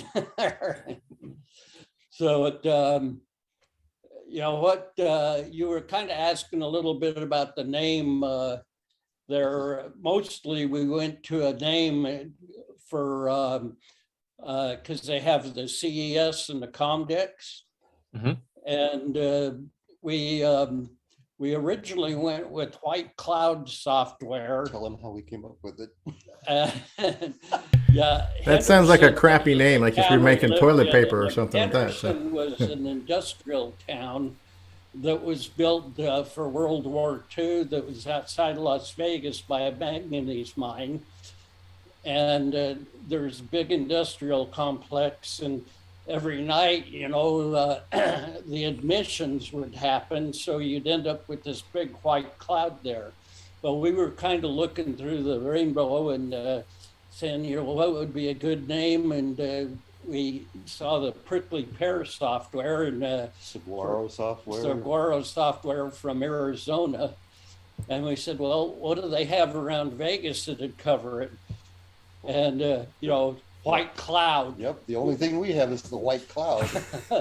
It was a big deal, that, this mysterious white cloud in Henderson. So we got that, and then we decided we wanted to go to some different conventions, and the software kind of limited us. So we decided to go to enterprises instead. And so we had the White Cloud. We decided to go to Nimbus, which was a black cloud. Yeah, which it was interesting. I was actually there visiting, and we were trying to come up. We wanted a different name when we went to the PCs and all that, just to kind of break it from the White Cloud stuff. And we were trying to think of a name, and we hadn't thought of anything. So I was actually in his driveway, standing in the doorway of my car, getting ready to leave, and he says, we still haven't come up with a name yet, for instead of White Cloud. And I said, okay, well, how about cumulonimbus? and he goes, wait a minute, is there a shorter version of that? Well, there's just a Nimbus cloud. that would work.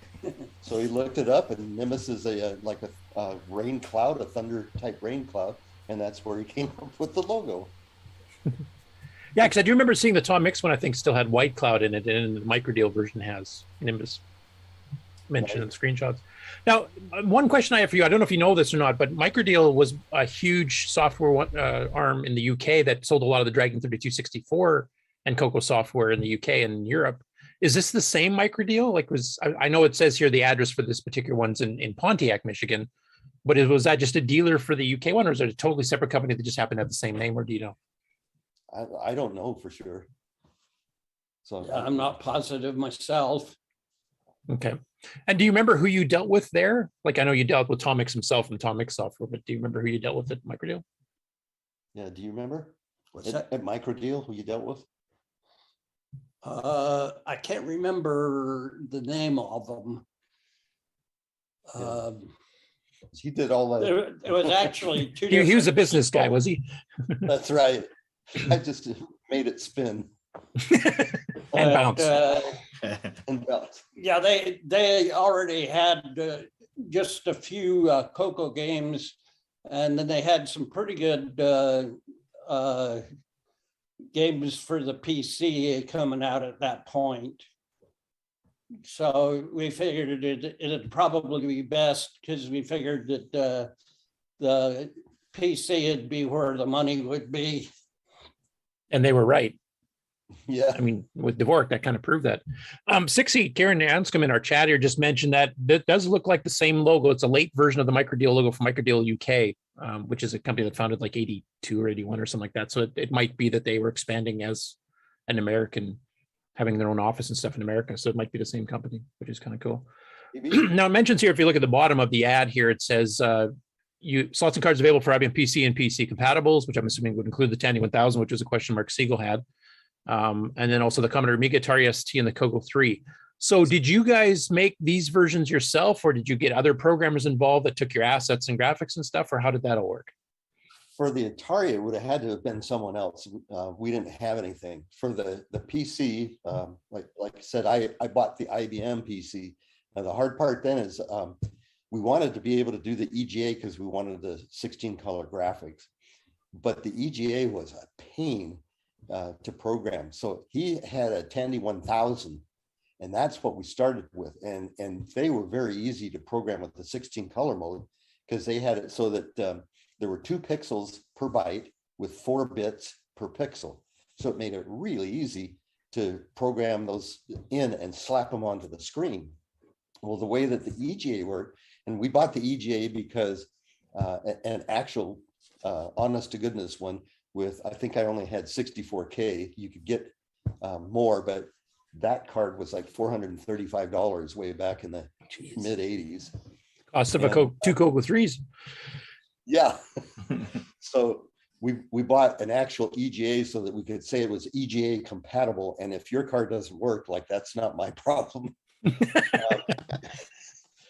But the way that they had it programmed is they had 8 pixels per byte, and then they had these bit planes so the RGB bit planes.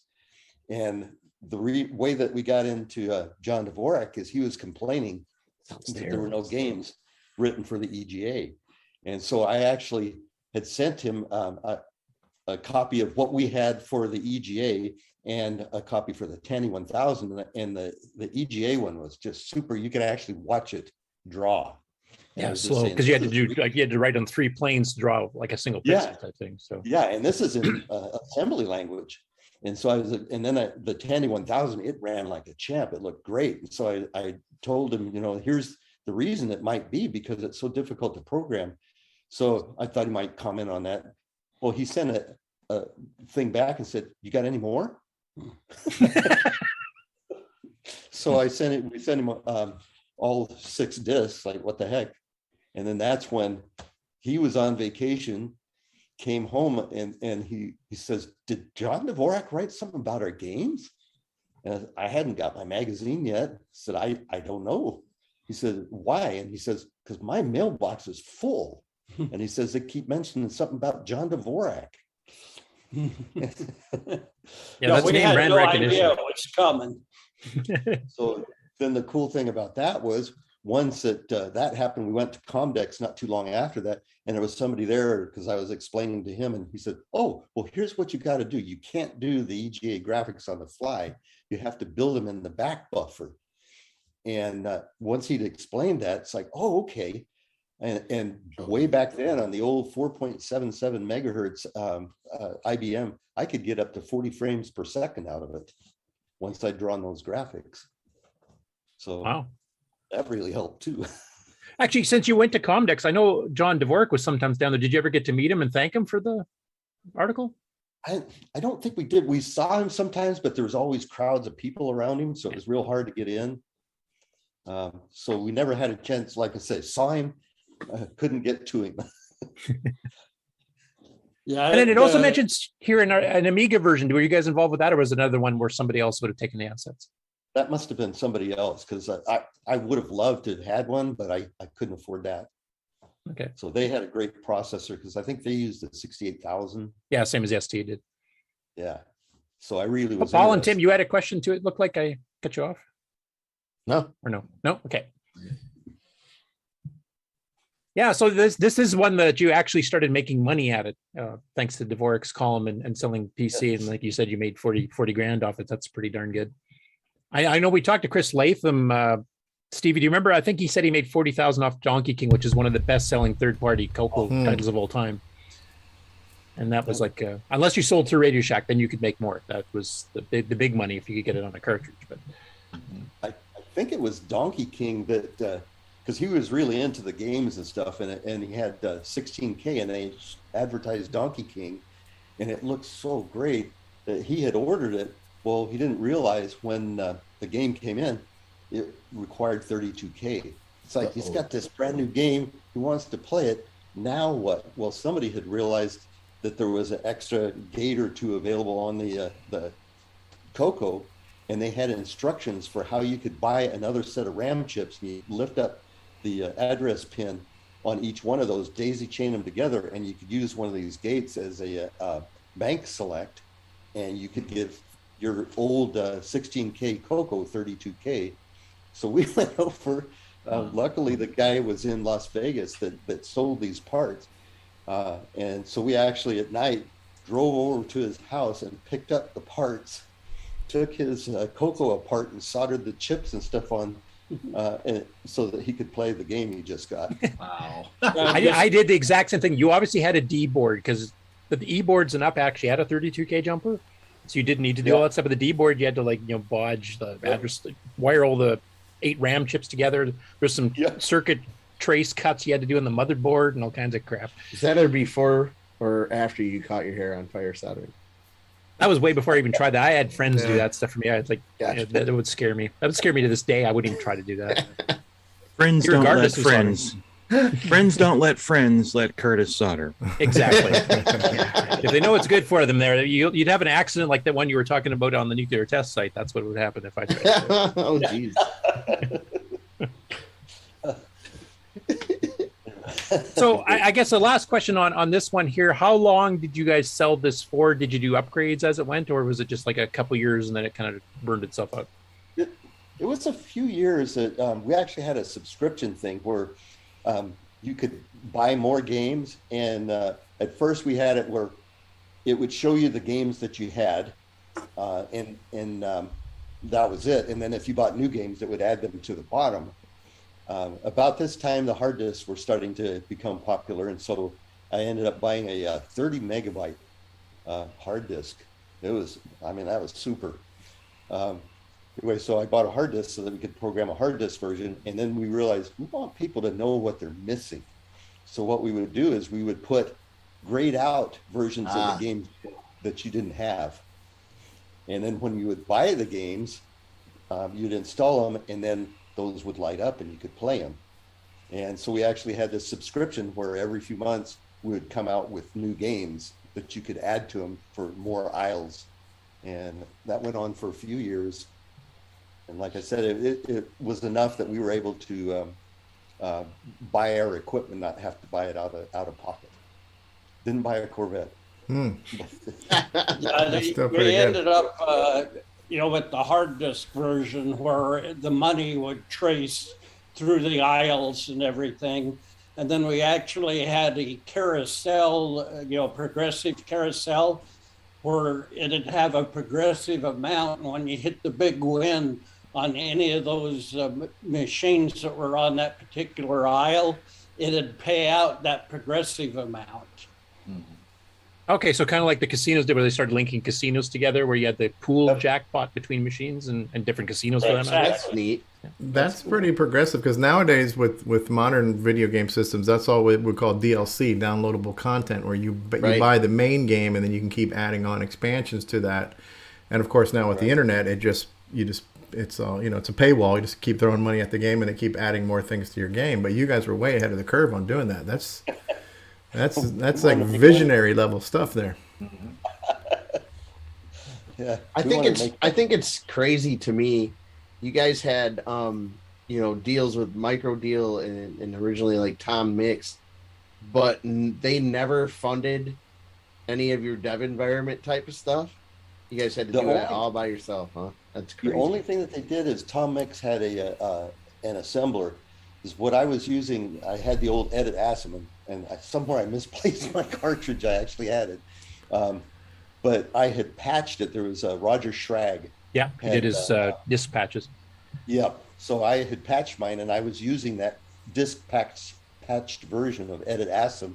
Well, Tom Mix had an editor assembler that he needed documentation on, so he gave us a copy of that for free, so that we could come up with some documentation for it. And that was about all that they gave us. But your $1,200 30 megabyte hard drive you had to buy yourself, huh? Yeah, exactly. It was about that price too. I'm trying to remember. I know it was I don't think it was $1,200, but it was a boatload of money. Yeah, I do remember that. Yeah, I'm trying to remember my first hard drive on the CoCo actually was a Microscience 65 meg with a Birkin, and I think that cost me $800. That's so nuts. Now we get like 4 terabytes for like $80. Yeah, we get like a universe in a box. That's basically how much size that is. Yeah, the first hard disk I got on the PC, it was $500, and a guy built it for me. A friend did it, and basically just charged me, X amount, just a flat rate to assemble a bunch of parts. And it came in a big case that was like 2 inches high, about 8 inches wide, and about a foot long. That had a power supply and everything, and you had to plug it into the computer. And then it had its own plug, obviously, for the power supply. And that was $500 for that. And that was a screaming bargain. And it was actually a 20 megabyte that they kicked up. There was something he did that made it into a 30 megabyte. Yeah, RLL. RLL. Yeah, run like. And that was probably external. So we were all using external drives before it was cool. Mine was internal because that guy that I told you used the 2 half TM drive. That's right. Yeah, you see, you left the one empty for a full size. You purposely left that bay open, is what you said, right? Right. And as it turned out, it was a half height hard disk, so I still had room. Like if I ever came up with enough money, which I didn't, but I could have put in another spare $5,000 for that second hard drive, right? So, Cool. Okay, well, I'm going to switch back to the other brothers sec here and go into their next game. So let me switch over.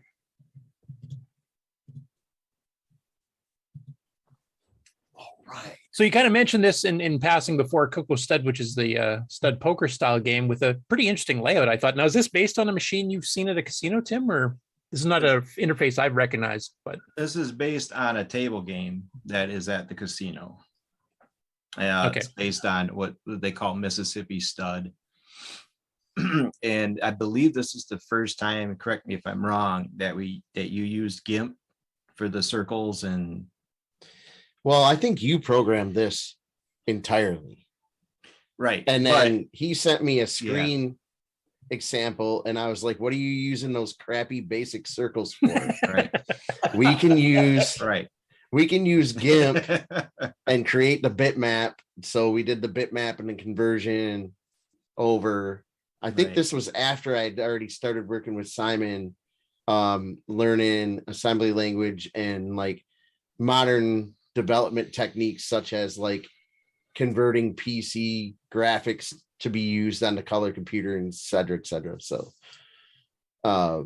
anyways, I'll let Tim continue. I'm sorry, I kind of interrupted there. So in what you guys were saying, with the slots and having a progressive, this actually has a progressive on it. And the video poker, what you were also able to save your progress. So the next time you played it, you would have so many credits. So that wouldn't be lost. That would be stored. And the same thing goes to here.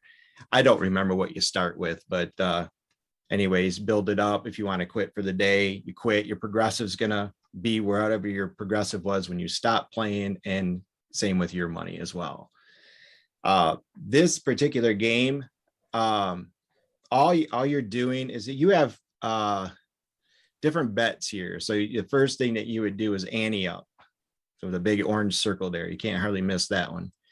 And then the 3 card is an optional bonus. You don't have to bet that. And that is based on the 3 cards. So the top 3 spaces there, or the top 3 cards on the screen, are what would be on the table as a community. So those are shared cards kind of between players? Shared cards. And then the 2 at the bottom are your cards, which are says your cards. So I made that pretty easy. So anyways, those are the ones that you would obviously see first. You'd see your cards first. At that point, what you need is basically a pair of 6s or better. 6s through 10s are a push, and then everything else pays you odds. So you look at your first 2 cards. If you want to stay in the hand, you're going to have to bet what's called the 3rd street, which is the first yellow circle there. And that you can bet either 1 to 3 times whatever your ante is.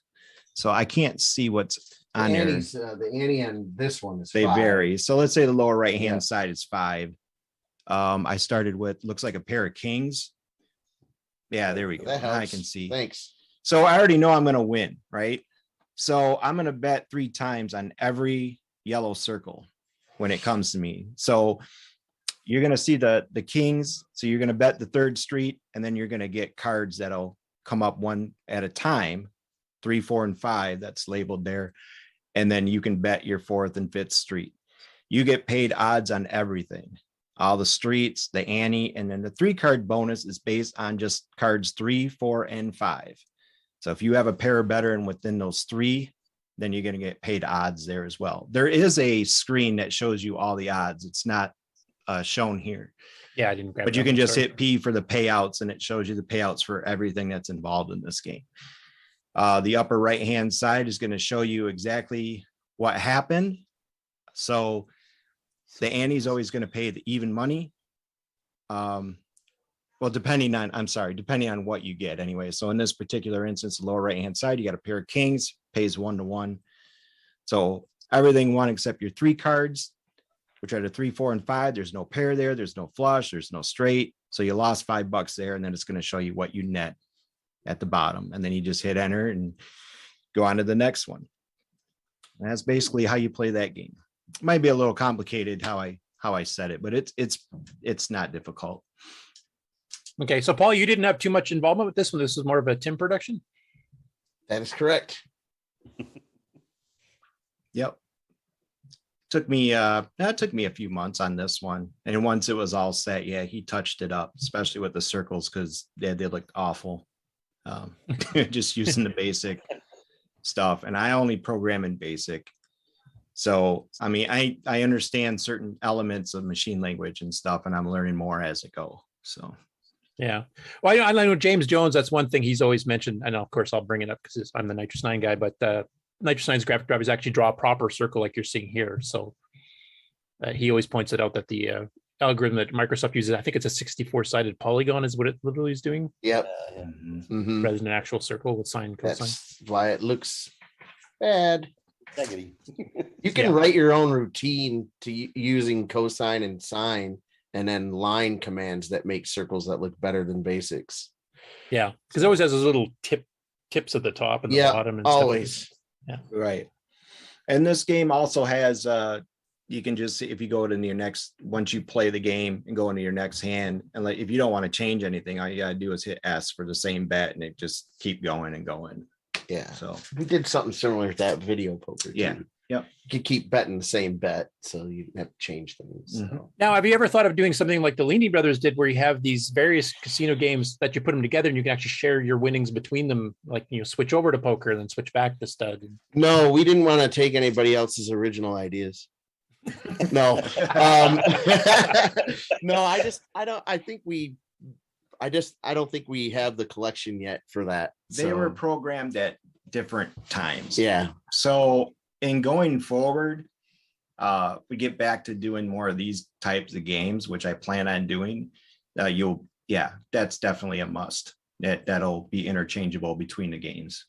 Yeah, because at our casino right now, what we have is I believe there's 4 games linked up to the same progressive, and they're all different games, but they're all based on the 5 cards. Okay. So there are some games that use 7 cards, but the 2 in your hand and the first 3 that come on the board is considered the 5-card hand that allows you to win the progressive. So that's something I definitely plan on doing. So they'll all be interchangeable. Okay, cool. It wouldn't be CoCoTALK without feature creep. You could just have That's exactly a ticket every time you're done with a code, then you can load that in next time you play and you get your money back. Oh yeah, have a ticket come out. Yeah. Right. We'll print it out dot matrix. Yeah. DMP Get your 105. DMP 105 out, folks. Have a little announcement. Casino. EP10 printer would work perfect for that.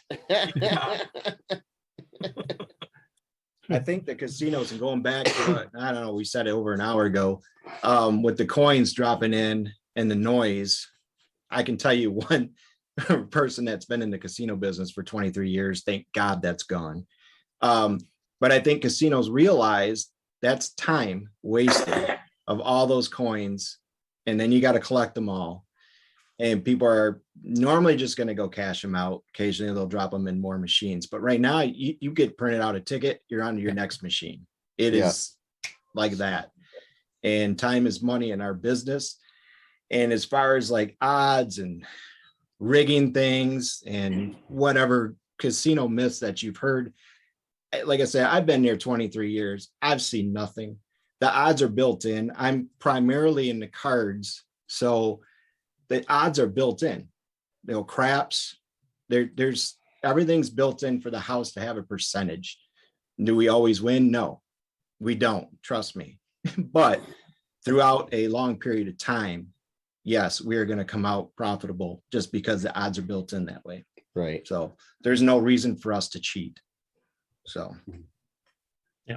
So they've gotten rid of the sounds of the loud clanking of coins and stuff, but they still have the garish carpet to keep your eyes up to look at the machines instead of the absolutely. Still pumping in the air too. And we have our particular casino has air that comes up through the floor. And primarily that is for cigarette smoke and everything to just be lifted right up. But since COVID, we don't have any smoking allowed at all at our casino, and it's wonderful. Yeah. Yeah. Okay. Yep. That was the most time I smoked was when I was sitting at the roulette table. I mean, normally I have like 1 or 2 a day, but there I'm like, am I going to win? So, yeah. Okay. So another question for both sets of brothers here. Were there defined roles that you each had in making all these games? Like somebody did graphics, somebody did programming, somebody did certain things, or was it more generic and mixed between everybody else? And have those roles changed as you went between games? And we'll start with Paul and Tim this time around, and we'll go back to Doug and Kip. No. Well, I would say with these games here, I primarily did. I'm the idea guy. I guess I'd put it that way. And I go to him, hey, take this and make it better. Right. Okay? I don't want to sit there and even though the next thing that we'll probably show is a game that we're releasing today. I did a lot of the stuff, just code for basic drawing and this and that, which probably won't happen as much anymore because I'm more familiar with doing stuff in GIMP and giving it to him to just being able to just load it into the program as opposed to just drawing everything. So that's what I would do. I kind of draw things out, design it, do the programming, the coding of it. and then send it to him. Hey, is there an easy way to do this and whatnot? And he or faster, whatever, has faster, easier way to do the graphics and some of the programming. That's true. And I think it's definitely evolved, more tools that I've learned how to use and things like that.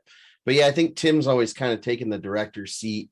I think we've shared graphical responsibilities because we both have graphics backgrounds. I mean, we kind of messed around with the color computer when we were kids doing the same type of stuff. He prefers to, type in HDraw and HLine commands. I prefer to let the computer draw for me.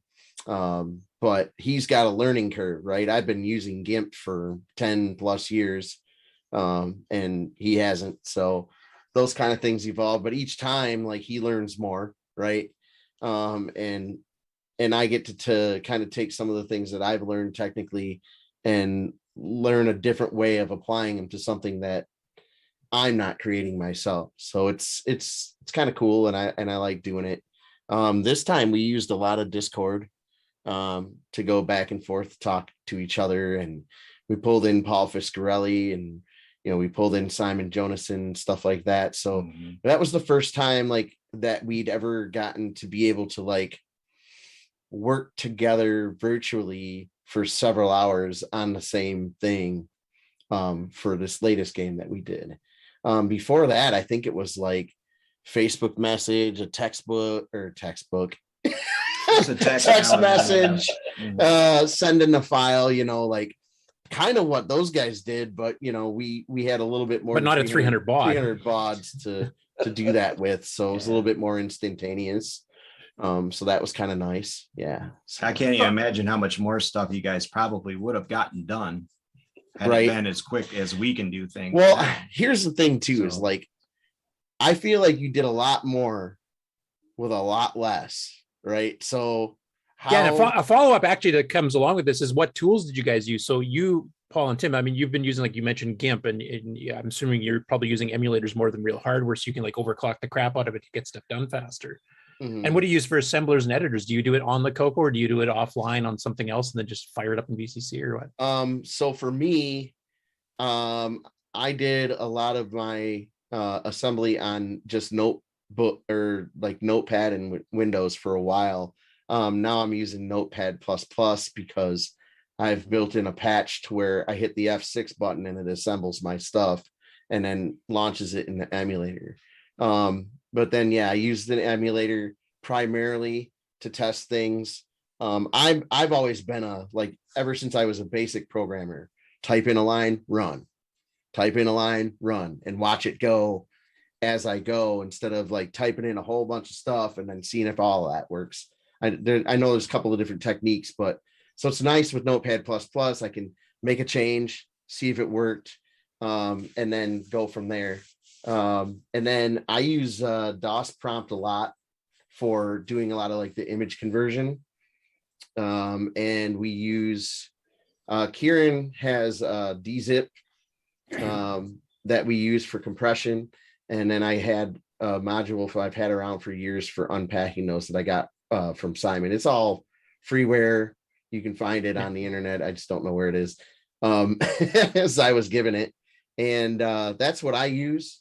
I know he kind of expanded his tool set this time for the escape room. It's much easier to have Notepad++ open. It's not as easy, at least I haven't found as easy to modify stuff in it, copy it, send it over to the VCC, because sometimes it's a little wonky. But if anything, it gives me a visual, because to try to program on a green screen with 16 lines, I mean, I get lost like that. So now I got this thing that I can just scroll through the whole thing. I can search for something if I want. It made it a whole lot easier. And then I would just modify it over here. And then once I was done for the day, I said, hey, I'm going to give myself an hour. That was a huge thing. Don't burn yourself out. And give myself an hour. I'm done. And then I would save it. And now the next time I opened up Notepad, it would be the next version, what I finished off with the what they call a bit banger, I guess, a VCC. Yeah. Which will send a file. Yeah. So you L list it. And then the bit banger sends that out. Yeah. Yep. And then I just, for you. boom, it's right there. So on the earlier games, like when you did the stud poker and the original video poker, then Tim, did you actually program in BASIC on those? Like you were doing edit line 50 and that kind of stuff? Yeah, and it took forever. Yep. I can't even hardly remember like what I actually did. I think I did. I still used Word. I think I printed them out. Like a lot of times I actually printed them out. So I was like, okay, cool. I can look and see, and I take it to work and be like, oh yeah, I'm gonna have to change this later, and showed some people at work what the screen looks like, got some ideas. But yeah, that definitely took a lot longer to do. So once you get into a program, you almost get lost, as you get going, like, oh, where was this again? Having a full screen editor is such a it's so much easier, and writing stuff down, it makes a big difference. Or putting in REM statements and know where you're at is huge. So, and to your printing it out, the new Visual Studio Code prints a tiny little version of the program along the right side of the page. That's like a dot matrix print, a stream print from 1,000 miles ahead. And that really helps me because I see the pattern of the program and I know where to zoom to just by looking at the overall flow. Mm-hmm. And it's saved me a lot of paper. Yeah. Right. So for Doug and Kevin, because you guys had to do it old school, you mentioned it before, I guess for the assembler, you had the Roger Schragg's patched Etasm cartridge to work on disk. And obviously you probably would have just been using the edit command in BASIC itself. When you guys got up to the CoCo3 level, are you still doing everything locally on the CoCo3, or were you starting to use external stuff? And then what did you use on the PC side of things? On the CoCo3, I think we were still using, if I remember right, the Tom Mix editor and assembler. It was actually pretty decent. The one weird thing about it was done like a typewriter. So the current line was always right here. And it would scroll the text around that line. And that was kind of hard to get used to. Oh, but, wow. Yeah, that would be. Once I got used to it, it wasn't too bad. So most of the CoCo3 stuff we did with that. The graphics, he did all the graphics, and sometimes I would try to do a graphic and he'd make fun of it and then fix it. So I never did that. He would usually come up with the ideas, and then we'd figure out what do we need to do to make this happen, and then I would do the programming, he would do the graphics. So he kind of did the business and the ideas and all that. About all I did was I was a code monkey. So you guys had defined roles, though, like you basically, Kevin was kind of the director type person, and you were the grunt in the trenches, coding it. Right. Aside from the graphics, because I mean, if you're making 3 foot sheets of paper, drawing out individual pixels, that's a bit of work too, I would say. Yeah, when we originally started programming, they didn't even have a printer for the CoCo. So, what you saw on the screen was what you had. And then when they finally came out with that printer, it'd take about 3 seconds to load a line where you get the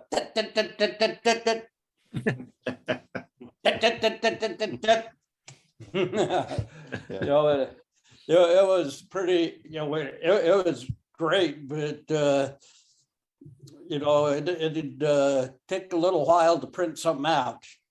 600 baud serial. Yeah. And what did you guys write the PC version in? I think you'd mentioned C before, Doug. Was that what you wrote it in? And did you use Borland C or Microsoft C, or what did you use? Actually, the first ones were in assembly. And, okay. I started out using Edlin for the editor. And wow. That's old school. And it was a giant step backwards because I was used to having a symbolic debugger. I mean, even Edit Assemble is a symbolic debugger. So I'd had that from the start. Well, when I went to the PC, my symbolic debugger was I would print out the program and print out the memory, and then I'd say, okay, this corresponds with this. So if I had to troubleshoot something, I had to actually have a printout and figure out where do I need to go to find what's wrong here. So finally, Borland was real big back then. Yeah. And they had their IDE. And I think it was version 2.0, I think was the first one that we had. And it was made for C. But what I did is we needed things like you got to have something for doing text. You need to position it. You need to do colors. We needed to do math. So I created a simple 4-function floating point math library. So I just did addition, subtraction, multiplication, and division. So I had that. And then for sound routines, when we first started doing it, like you said, we used the digitized sounds. Well, again, it had a little glitch as it played those sounds, and he hated that. So I got looking at it, and I ended up making an interrupt-driven sound routine. And I based it on the play command, the basic play command, but mine wasn't as sophisticated as theirs. So you'd have like L for length, and I forget, I had octaves and all that kind of stuff. It wasn't quite as sophisticated, but it worked similarly.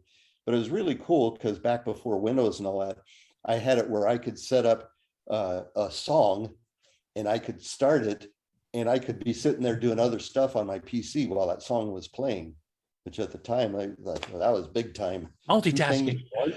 Yes. So anyway, that made it so that the reels didn't glitch anymore. So I put all of that stuff into the library, and the Borland IDE required a runtime library at the beginning. So I just replaced their library with mine, and we never did much C in that version of it. It was all assembly. You just use it for the editor and the project manager and stuff then basically. Yeah. And they had a really great debugger in it too. It was symbolic, and I could step through, and they even had it for a while where you could go backward a step or two. Oh, wow. I forgot about that actually. Yeah, that's right. Yeah. It's like, wait, what happened? And you could go back. That was back amazing. in time. That's right. So the one thing that was kind of weird is you had your text and stuff here, but then you had to go over to a different place to see, because it was still DOS. Yeah. And so you couldn't see what was happening on the screen at the same time as you're stepping through. So that was a little bit interesting. Okay. I have one final question for the both sets of you, and then we can actually see if there's, I don't know if I've been able to watch chat here, so I don't know if there's any questions there that I've missed or anybody on the panel.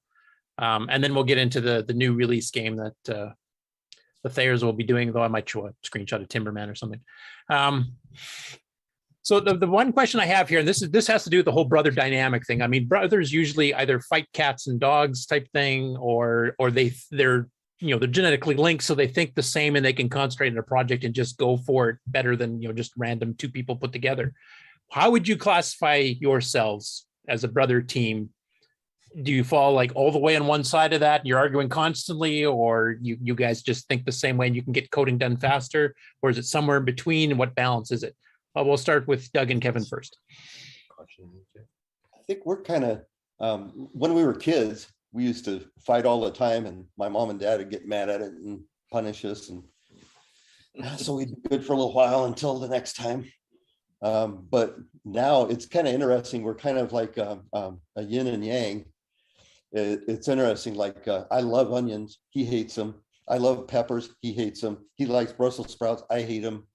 And that's kind of the way that our coding works. Like it was funny at Comdex one time, they have the little meals that are way overpriced, and it's like you get it and you don't like everything on there, but you hate to waste it. So it's like you can eat your pickle. No, you can have it. Do you want your onions? No, I'll take those. And between the two of us, we ate the entire meal and we're both happy. So it's kind of that way with the programming too. Like the stuff that I'm not good at, he's good at, and vice versa. So it works out. The programming wise, you guys would view yourselves as complementary. Yeah. Did you guys get in big fights when you were younger, programming and stuff too? Or? Yeah. In fact, sometimes we get into some punching fights, and my mom and dad, okay, you want to fight? Let's go out in the front yard. We're going to have a fight. Well, now it's no fun. Well, I did get abused a few times. I'll have to admit that. He deserved it. He deserved it. There's still some of the competition there, I think. And how about the Thayer brothers? What is your situation with that? Growing up, we wrestled all the time. Tim was a wrestling fanatic and learned how to do figure fours, primarily using me as a test subject. Right. I remember us having taken, so we had the twin beds, and they had these like gated spring things underneath it. I don't know, it was a metal device, and it had springs, and it was like, we took those off the bed and leaned them up against the wall to have a steel cage match in the living room. Now, my parents are gone at work, right? And this was all cleaned up by the time, they got home. But it was never like, I don't ever remember like fighting because we were mad at each other. And then as far as like, and this is just my take, I'm gonna let Tim kind of elaborate on whatever he wants to say, but in the programming dynamic, we don't argue a lot, but I think we kind of push ideas off on each other. I try to push him to become a little bit more technical savvy and maybe use some tools that help make the game a little bit better, I think. And he doesn't always want to take the time to do that. So some of that comes on to me to do, but we've always gotten along, and I think we're kind of complementary. Like, Doug and Kevin said, one of us will have more skills or talents towards one thing, and we'll kind of just go back and forth with what's needed to get the job done.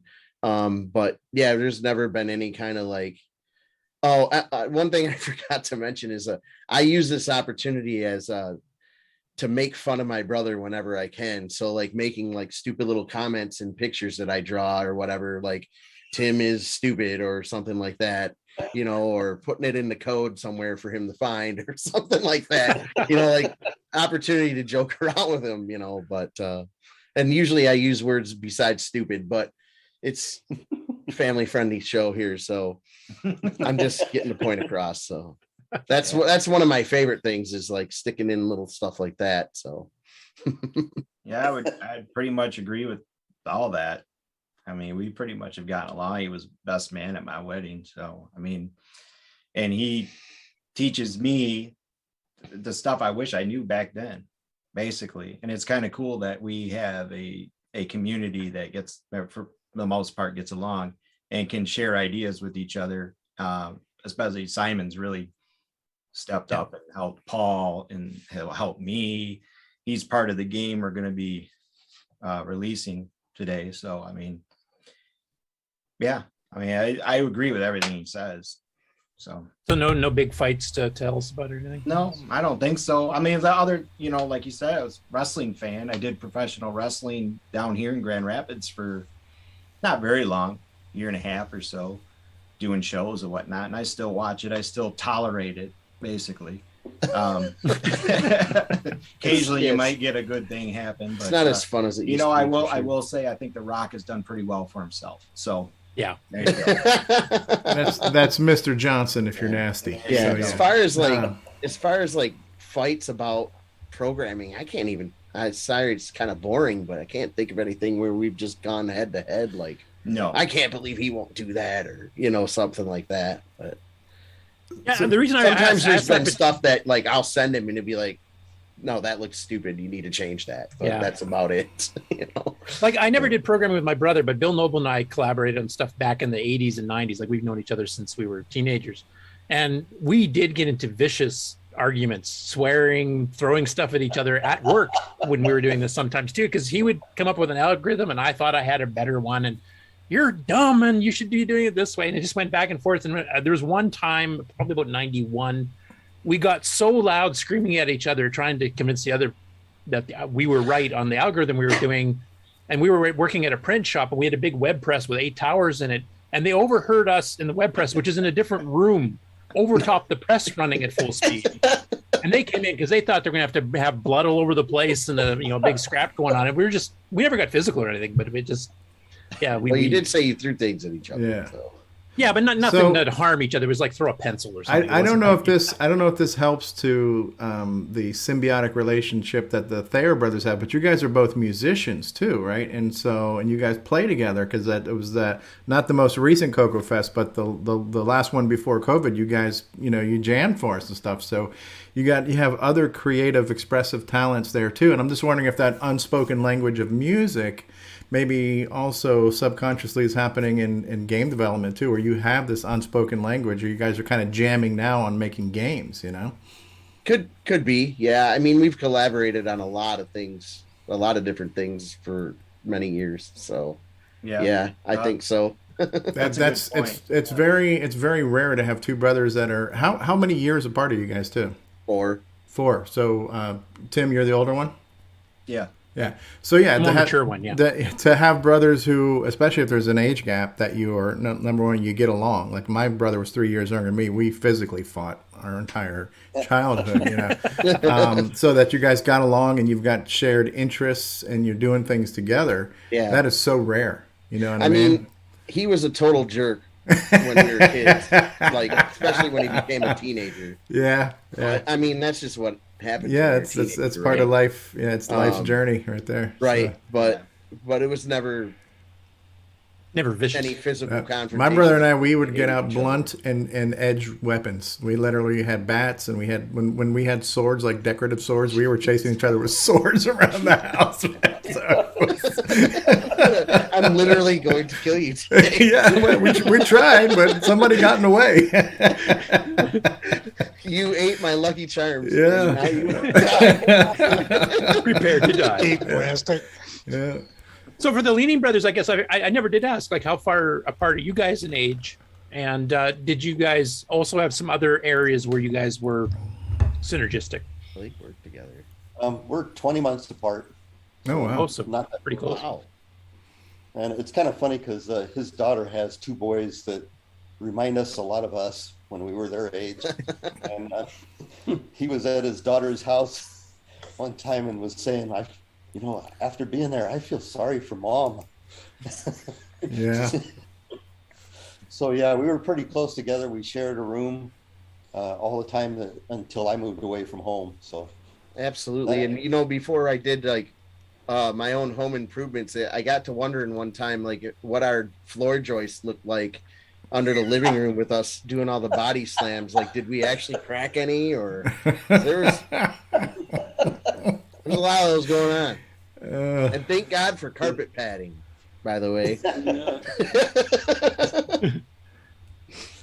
So Doug and Kevin, did you guys collaborate on anything else besides the computer stuff? Like, are there common interests like music is for the Thayers that you guys have, or besides, I guess casino games would be one thing, I guess, that you guys might have somewhat in common. Yeah, and it's kind of funny because I never really played the machines while I was in Vegas, because I always looked and said, well, I know how they paid for those carpets and all those chandeliers and stuff. Like, I'm not going to help them. But to me, the mechanics of it were the really interesting thing. And it was kind of interesting. When I was working at a test site, I stayed with him for a while at his place. My family was in Phoenix. And where was I going with this? I really did have a point. Share something you guys shared is the question. You get our age. Yeah. Anyway, so he would get these new games, and he was really interested in playing them, and I was more interested in, well, how does this thing work? Right. So he had one that they had just gone berserk on the copy protection on it, and it was supposed to be a flight simulator. It was like the worst flight simulator we've ever seen. It was total crap. And it's like, maybe if you'd put as much work into the game as you did into the copy protection, so it's like challenge accepted. So I spent my time hacking the game, and they had a thing where if you landed your plane well, it had this voice that would come on, a perfect landing. So I made it so that it would mock you, so that when you crashed, it would say, a perfect landing. So that was more what I was interested in. That's hilarious. There you go. That's a game in and of itself. Yeah. To me. That was Prickly Pear's landing simulator, if I remember correctly. I seem to recall the digitized I was voice. going to say I remember wrote what a it was, but it was rival bad. flight simulator that might be worse. Well, when I first showed him the CoCo, I made a little program and where he had his boys were with him, and you know, my artillery computer was named Fred, and it just naturally progressed to my CoCo. So I made a thing that asked, "What's your name?" and his oldest son types his name Brian in there, and it says, "Hi Brian, my name is Fred." Then it comes in, and it his next son types it in there, and they, "Hi Chad, my name is Fred." So Doug types his name in there, and it comes out, "Get your hands off me! I don't talk to old bald farts." And I had every combination of his name I could think of on there, and he kept trying that thing all the way down. That's funny. If it types in DO, you're doomed. No respect. No respect. Yeah, I think that's one of my favorite parts is messing with my brother. So And you're mentioning you'd be sticking little comments to him in the code and stuff that you could see it when you or in my images. I see an affirmative nod there. But he does. Hey, he is the one for the family. Like he pulls pranks on every one of us because there's 5 of us siblings, and there's not a single one that he doesn't like target for making fun of them. Equal opportunity, right? So. Yeah. Oh yeah. And it's all great. One of these days, I think my sister might actually punch him about the goose thing, but there's a specific app on my phone that's used a lot. Oh yeah, like it's not Photoshop, but it's very similar. Editing, putting us into different scenarios. Yeah, using photo editing. All good, clean fun. Yeah, it's great. So, oh, cool. Okay, well, before we get to the big reveal, I thought I'd show off one other game that the Thayers did. Now, I don't know how much Tim had to do with this. It still says CoCo Brothers Software, but I think this was more just Paul. Paul's holding up a 0 right there. So. Faster. He did 0. test. It's true. He's like, what am I supposed to do with this game? Is this supposed to be fun? Right. Oh, I love this game. I like the logo too. That looks beautiful. CoCo Brothers Software, right? It scrolled in from the right to the left. Beauty, eh? Yeah. And then you guys did a Christmas edition of it here. I did, yes. Yeah, you did, yeah. You must have. I'm just messing around. You guys fooled me with this CoCo Brothers thing. It didn't say brother. Well, that's because that's our software company. It doesn't necessarily mean we wrote it together, but yeah. Well, now I release things under Redbeard, but yeah, a subdivision of CoCo Brothers Software. Subdivision. Great, I'm gonna add that on now. Yeah, Redbeard's the Novasoft. A subsidiary of the CoCo Brothers Enterprise. Just make sure to send your review copy to Dvorak, then you'll sell them like hotcakes. That's right. Now this looks Canadian here. Yeah. Well, this game. But you how much did it cost to license the likeness of Ron Delvaux for this game? What were the negotiations there like? So I think the red shirt guy came first. Actually, Ron pays me royalties. How about this red suited guy here? How much was that licensing? Oh, man. Right. Thank God that's not like with a that. candy cane, no less. Yeah. Is there any questions on this one or? Well, this was based on a mobile app game, and this was not the first CoCo game, because I think Lee Patterson did one back in 2016 where he did a game called Bouncy Ball that was based on an iPhone game that he did on the CoCo. And then you did something similar where this was kind of a retro-themed mobile app that was based on a touchscreen where you had to, tap your finger on either side of the tree, and you just made that a joystick.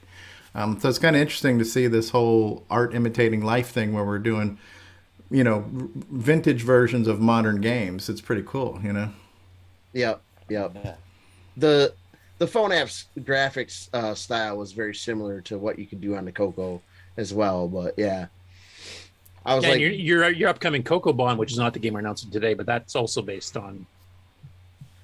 that is not based on a mobile game, but is based on a game made for another system.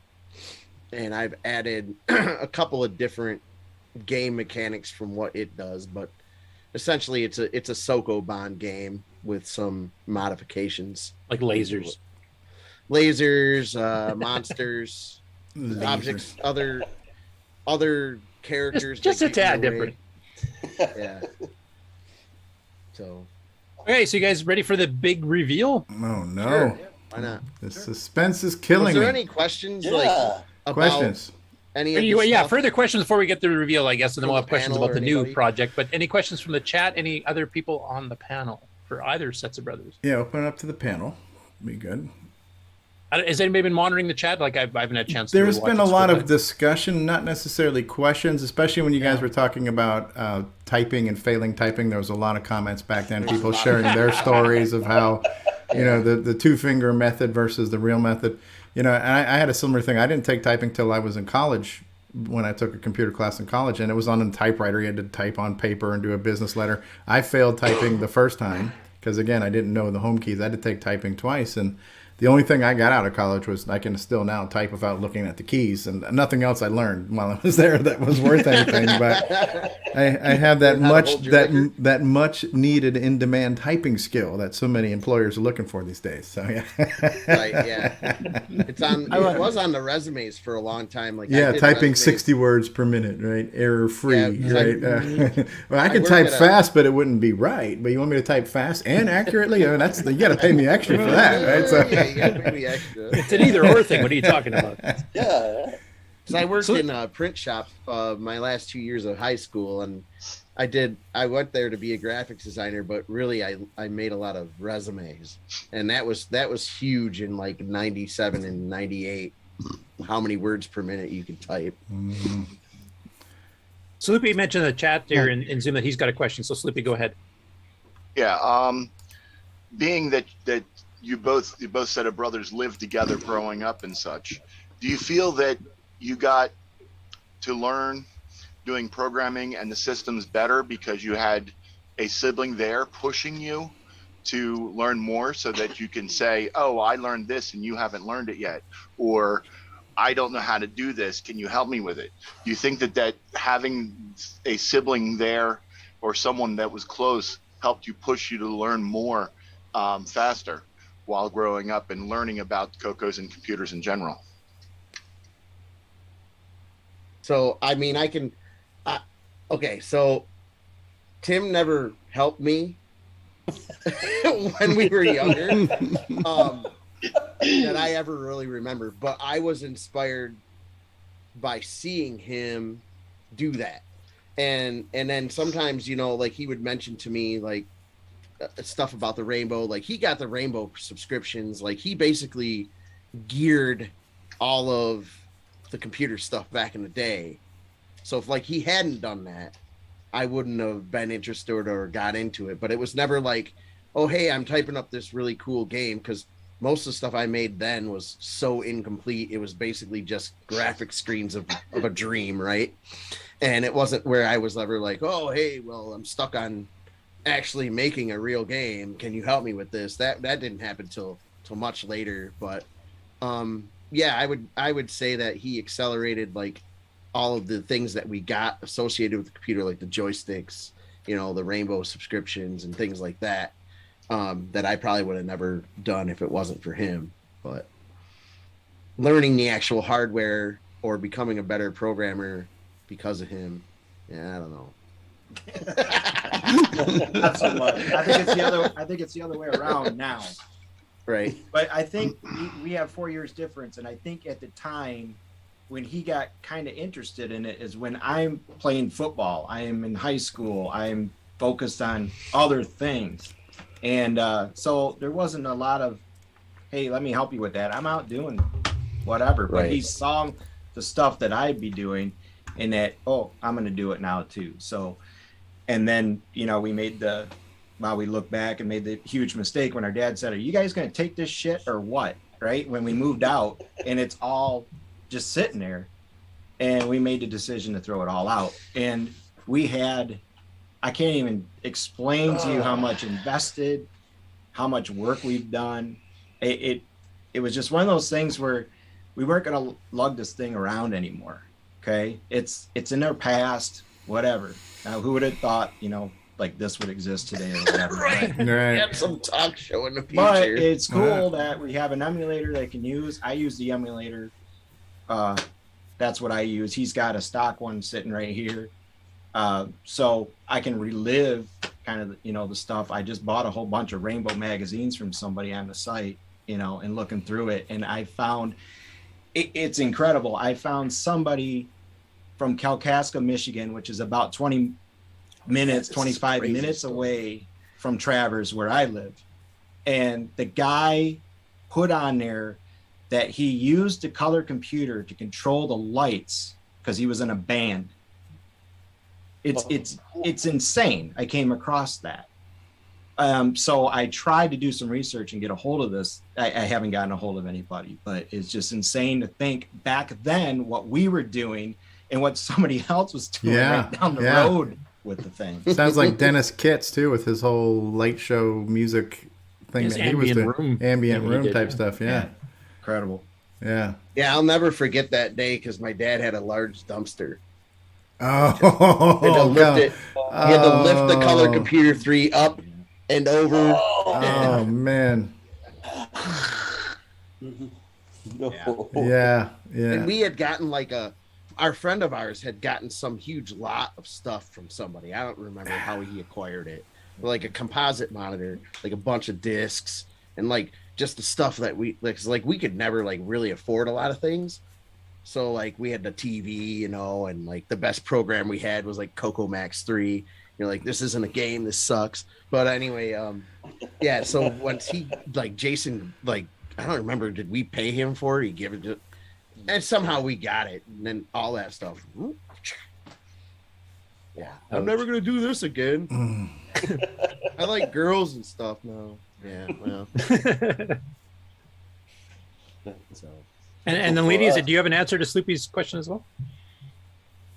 Well, I think part of the reason that he got assigned to the Fate Act was growing up, I was really into electronics and stuff like that. And so some of it just, whether he wanted to or not, rubbed off on him. So when he was in the service and tested, he tested very well. And that's how he got assigned to do the firing direction control. So in that way, I kind of got him into it. But then we were gone before either of us had a computer. We were separate, had our own houses and stuff. And it was him, like I said, that got me into it. Because if it hadn't been for that, I was more interested in electronics, not computers. And it wasn't until that time, like I said, I saw this. We just went from an idea to something happening in this short period of time. And so that's what pushed me into it. And the funny thing is, like now, like he's retired, but I'm a software engineer. It's great. Yeah. So. Yeah, I understand. The answer to your question, Sloopy, is yes. Yeah, I understand. Yeah, I understand what you mean because I'm 10 years, 16 years, and 17 years older than my siblings. And although there was no real competition or a lot of interaction between me and my siblings, because I mean, I was in my mid to late teens by the time they were even born. Some of them were even born. The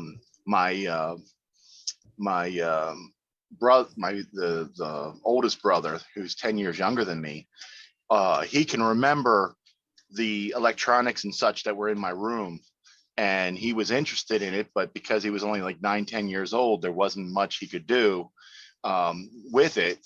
And because me and my parents didn't get along, he tried to interact with me little as possible because it would get the parents' fur ruffled when he would express interest in anything I was doing. But he did eventually go into electronics and process control, and actually is an EE himself also. That's cool. Very interesting. Yeah, that's awesome. So Cool. Talking about being little like that and not doing much, when I was, like I said, my dad was doing some stuff with electronics when I was like 5 years old. when I was just fascinated with it. When I was 5 years old for Christmas, they gave me a radio, and it took me not very long to defeat the safety interlock so that I could look in the back of it while the thing was running, look at the tubes and all the electronics. So I was 7 years old when I wired up my first switch. We had an old record player. It didn't have a switch on it. You just plug it in and it go and unplug it. So I'll put a switch on it. And I'm looking, there's 2 wires on the cord. There's 2 wires on the switch. I know how this goes. So I wired it up, plugged it in, turned the switch on, and then I learned about circuit breakers. How long before you knocked yourself out for just a little bit? Well, we popped a lot of circuit breakers, I'll tell you that. And I was just lucky that we had circuit breakers and not fuses, because I would have been broke. Right. We had fuses in our house for a long time. Yeah, that would have killed me. Yeah, we had fuses also. And I also learned what child abuse was over and over again. And I also learned that $2.19 will buy you 8 20-amp fuses.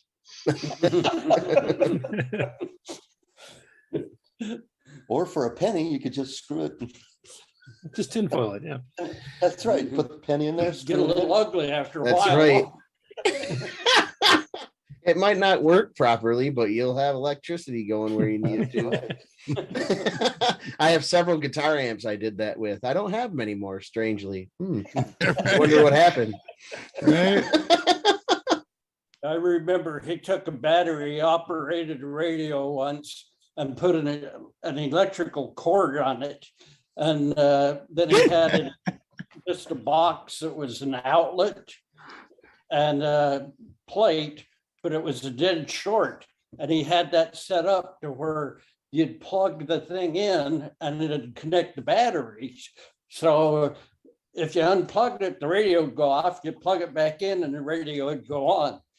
And he took it to school and puts it on the table at lunch and sets the thing down, and they're looking at it and going, yeah, right. And he plugs it in and the radio comes on. People are looking at it going, wait a minute, what's That's cool. Lots of fun. Way to go, Doug. Yeah, one time when I was 9, the power went off and I went running out the living room, out the front door. It wasn't me. My mom had a friend over go, what was that all about? Yeah, you had a bit of a reputation by that time, huh? Yeah. Yeah, I did that when I was about 16 years old. And my mother looked at me and she goes, all the houses on the street are off, but I still know that you somehow did it. It's your fault. Yeah. Any further questions from the panel before we go for the big reveal or the chat? I just wanted to point out my prize possession of my childhood, which is this tube of graph paper in 10-inch squares, which is like 3 feet wide and 100 feet long. So I can make as big icons as I want to make.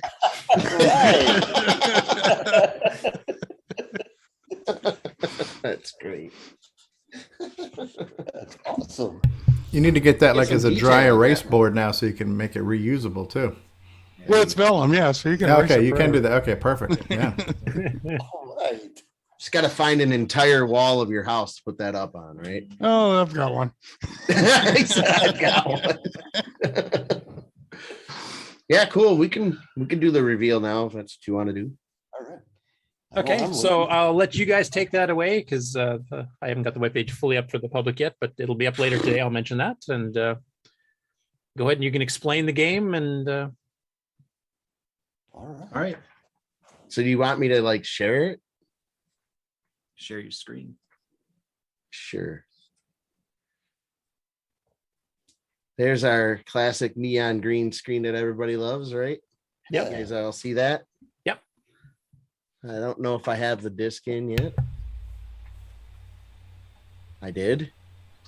Show you this ridiculously long directory here. But all you have to do is type in run boot. What is that all about? There's a real-time clock. And then the screen goes black. I can see it reading tracks. Ooh, Get Me Out of Here, brought to you by the CoCo brothers, Paul and Tim Thayer. Now, when you posted this teaser on Facebook, you posted the picture of that face asking, does anybody know who it is? Was that question answered? Yes. And who is it? It is from the movie Happy Gilmore, when he goes to take his grandmother to the home, and a lady falls on his car. Get me out of here! Mister. Yeah, the Misty Okay. lady. Yeah. So it has absolutely nothing really to do with this, and I made up a phony story. Okay. The Rainbow page on Facebook that you're at a home and the guards are coming. Yeah, it was just something to put down. Okay. Cool. It doesn't really matter. I wanted to make something that looked like an old retro Rainbow page, but yeah. So anyways, like it says here, or what it said there, you're gonna This is that explore- brothers cooperating thing again. Yeah. Yeah.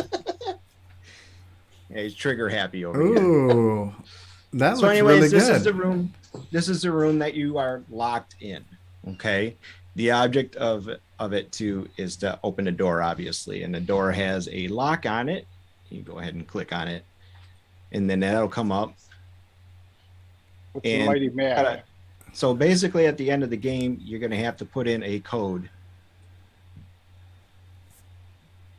And to find out this code, you're going to have to explore in the game itself. Once the code is in there, that door, well, it'll go to a different screen. That door's open and whatnot. It does have a timer, so it'll tell you how long it actually took you to get out of the room. And it had the back arrow, so you can back out of things. Basically, what you want to do is just explore, click on a bunch of stuff. Down at the bottom is your inventory, where you're going to collect items. And we're going to show you one thing, because it's not really that difficult to do. I like the Simon puzzle you've got going on there, the old Simon Says game. Simon, that might have something to do with the game. It just might be there because it's there. The game within a game. Yeah. So what we're going to do here is show you an example of what to click on and what to gather. And there's a few things in the room that you need to pay attention to, and that'll help you figure out some codes and whatnot. So we're going to go ahead and click on that vase at some point. There we go. So it's going to load in another screen. It gives you a little like closer view of Oh, the it vase looks like itself. there's a note inside the pot or something, huh? And it definitely does look that way because it is. Okay. So we're gonna so we click on that. Now we put that into our inventory. This is kind of Interbank Incident-y-ish, and it kind of reminds me of some of the old LucasArts graphics adventures. Like, yeah, this is cool. And I always compared it to like the controllers. It's like you go around and you look at and you grab stuff. But yeah, anyway. So anyways, that piece of paper is down there. You can go ahead and click on it. That's fine. So you click on that, it's going to bring you up another screen. Now, there's your piece of paper. It's blank. Probably ain't going to do you much good right there, right? So what that should tell you is that there's probably something else in the game that you need to collect in order to see what's on that paper. And that's about as far as I'll go with that. Oh, okay? so we have some invisible ink stuff going on here. So another thing you can go ahead and press on. There's an iPad up there on that desk, right? Wait a second. I thought this was a retro game. Yeah, well, somewhat. So I do want to say that this is taken from an app. So I played the app's got 100 levels or whatnot, but this is loosely based on the first level of that. I kind of went loosely with it, and then I added my own stuff to it. So the look is similar. Okay, I like it so far. It looks So good. you have an iPad right here. It does absolutely nothing, right? So if you click on the iPad, it doesn't matter where you click it. It's going to show you that it's out of juice, right? the familiar charge me screen. So that should probably tell you something that you're going to need to find. You can back up out of that. And then that's enough. Yeah, I think that's enough. Okay. So looking for here, which I think would be kind of cool. To some people this is going to be cool. Some people it's going to be like, eh. And what I've noticed having people test it, because Curtis has tested it, Fiscarelli, right? Yeah, Paul played it.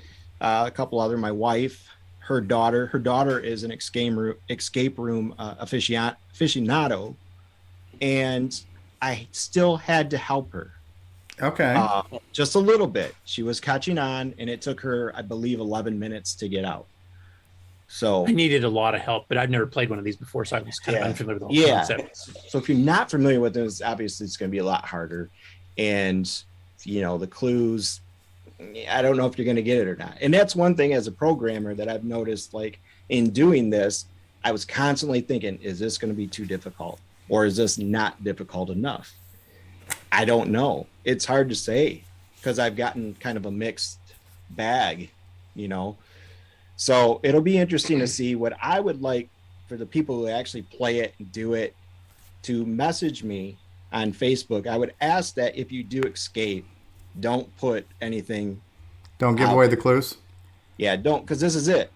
I mean, once that's given away, that's the game. Yeah, okay. So there's only one way to solve it, and this is how long it takes you, how many steps it takes you to solve it. But the solution is always going to be the same. Right. And if there's questions, hey, I need a little help here, this and that, I don't mind getting the messages. Well, you should do like they did back in the day. You could set up a 1-900 number where people could call in and charge for it. Yeah. You know what I mean? I used to call those. I used to call those hint lines. Yeah. The game is free, but help us $10 a minute. So some of us, mind you, will set up a pirate BBS site at 300 baud. You can get in to find out the real way to solve it. Right. I love this idea, and the visuals on this are really good.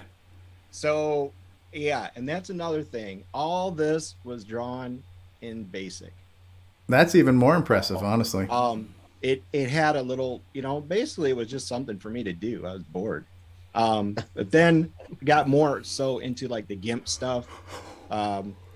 So there are certain elements like the title screen is done through GIMP. So, and I took elements from the game and just put them on there. So is the Mighty Mac the Mackinac Bridge? Or what's that, Ron? Is that the Mackinac Bridge?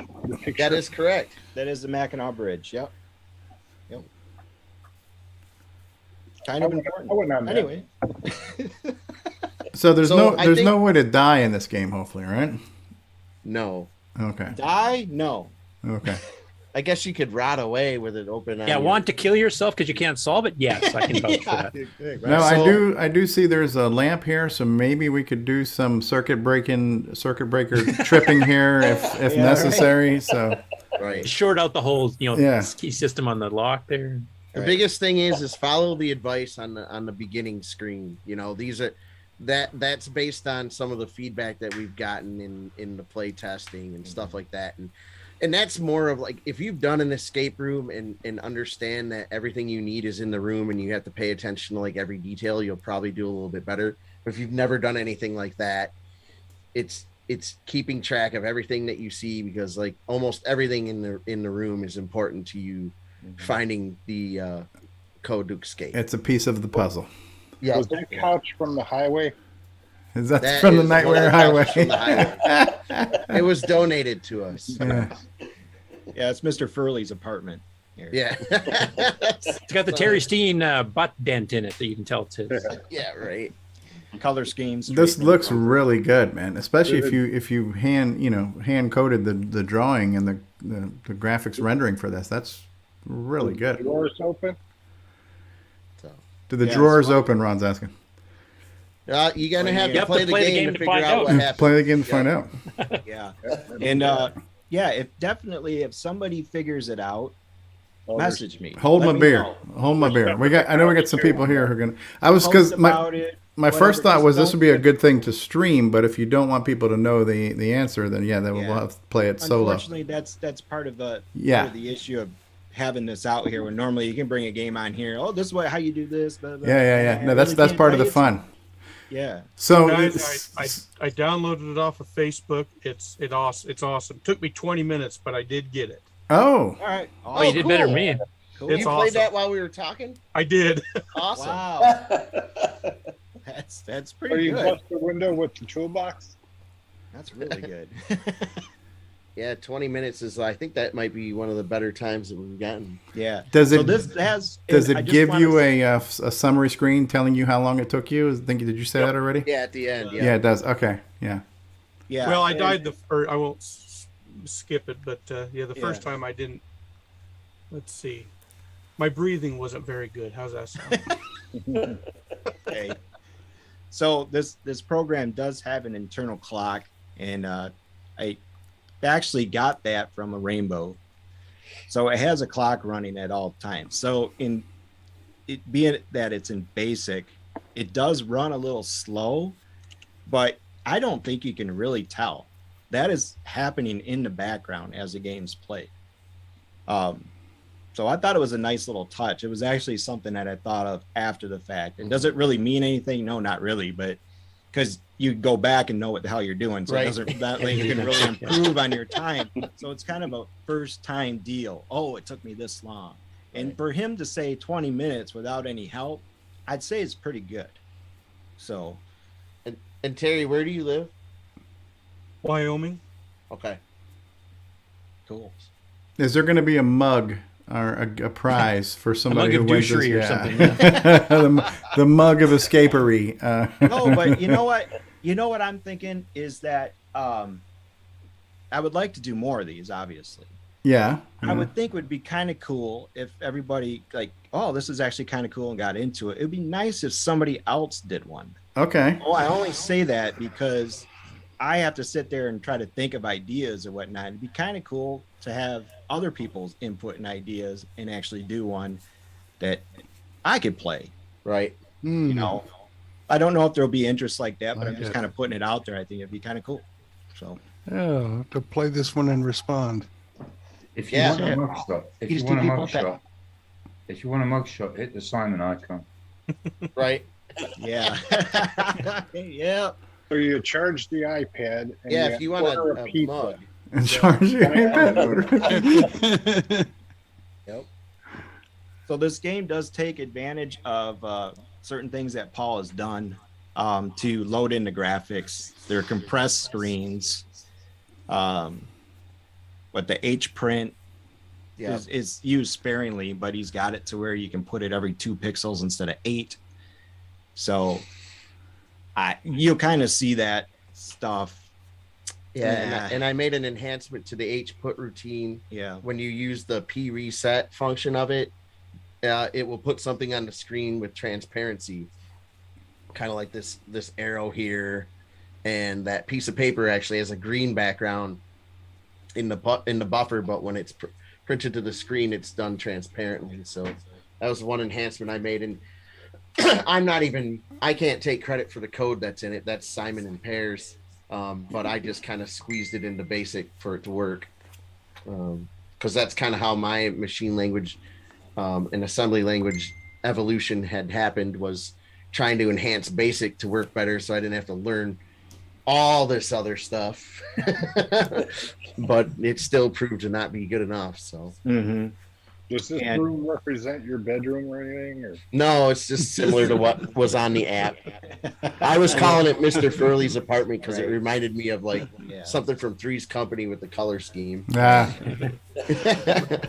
My kudos to the graphics designer. That security door and security hinges really stand out without. Yeah. Yeah, I like the cotton ball picture above the couch. All right. Yeah. That's all Tim. He did all the graphics for this. It's all basic, time-consuming stuff. just nicely drawn. Yeah. Thanks. So I guess that's basically it. Is there something else that you? I was trying to think if there's a routine that we used in there as well. Well, I wrote the assembly for doing fade ins and fade outs. Oh, yeah, in between the screen loads. You also put in Glenn Dahlgren's little anti-cheat. That's what I was trying to remember. Yeah. So, yeah, basically, this is a basic program, but it's saved as, or encrypted, I guess you'd say, as a machine language program. So you could probably show them Yeah, you can't break because that pokes in there. Right. So if you reset, it went right back to the start screen. So you're not going to can't have list any it. way to do it. So you could, if you just go load M, what the hell is it? I don't remember. You have to do it. Yeah. I'm going to have to do it. Yeah. So if you just load M the main. Yeah. Go ahead.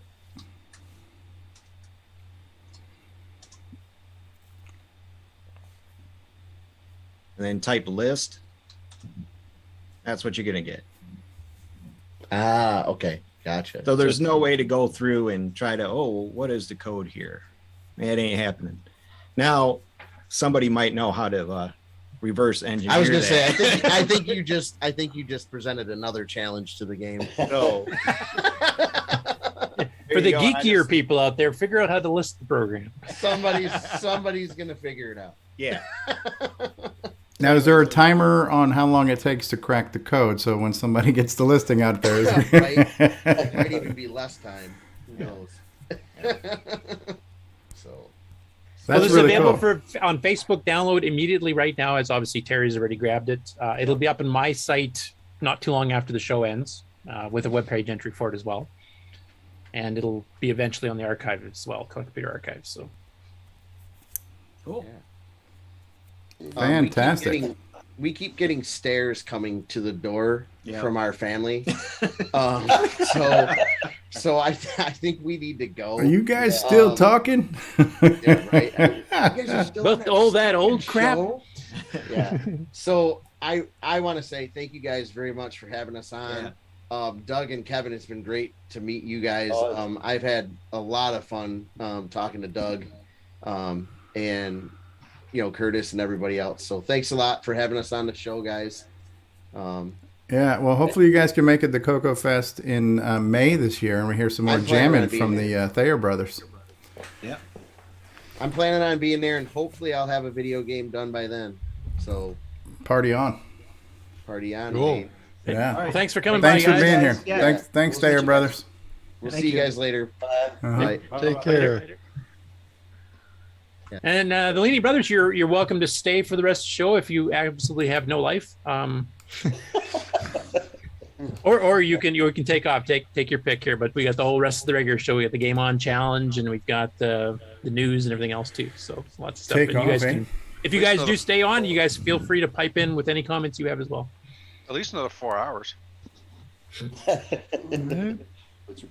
Yeah, that was great. I appreciate having you guys on, and the quality of what you've done, even going back to the CoCo days. Utterly astonishing. Yeah. Cool stuff. All right, so we're going to probably just we got to run a few promo spots and a commercial break, and then we're going to come back with the Game On results. So we have thank you to the patrons who's new to Discord, a few things like that. We get some promos for our guests next week. So this is going to be our public service announcement / commercial / restroom break, and then we'll be back with more CoCo Talk after these words. Let me share the screen and share the sound. And thank you to the Leany brothers, and hopefully you can stay for a little while longer, and we'll be back.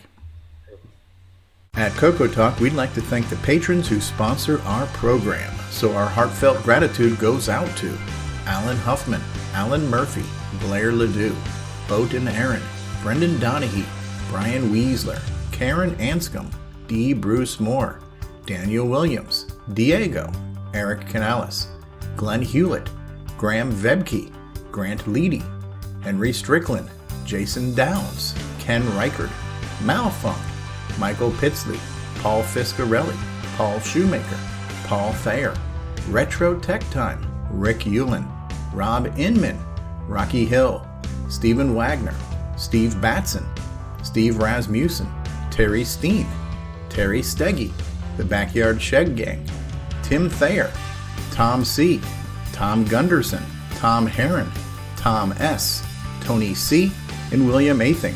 Thank you ever so much, patrons. It's time for everyone's favorite segment, Who's New to Discord This Week? 8-Bit Era. Hi there, I am Stefan. I've been on CoCoTALK in the past and am the author of Hibernated 1, Director's Cut, for the CoCo. Steege. Hello there. I'm Sean. From Retro Computing. I'm primarily into the System 80 and TRS 80 models 1 and 4, but also have some interest to see what people are doing with their CoCos these days. I'm here to see what people are doing with their machines to keep things fun. Chartreuse. Hello, I'm Hayden, and into really all sorts of retro computing. I tend to enjoy writing software for, and on, vintage systems, as well as developing my own homebrew computers, and starting to get into creating expansions for retro ones. As for TRS-80 systems, I've got a Model 1, a CoCo 2, an MC10, and a Model 100. The previous bios were edited for time's sake. Thanks to Melly, Boysantech, Paul Fiscarelli, Terry Steege, and the CoCoTALK patrons for boosting the server. Please consider joining Discord and visiting the welcome section to read these bios in full and see what the community has to offer. At discord.cocotalk.live. We'll return after these announcements. In these difficult, trying, and uncertain times, the world has changed. The way we work, travel, and interact has gone digital.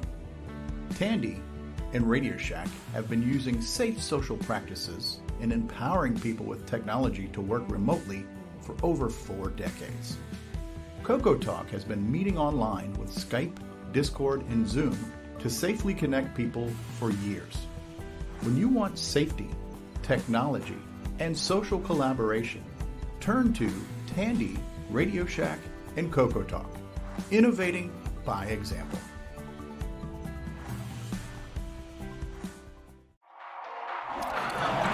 The music is back.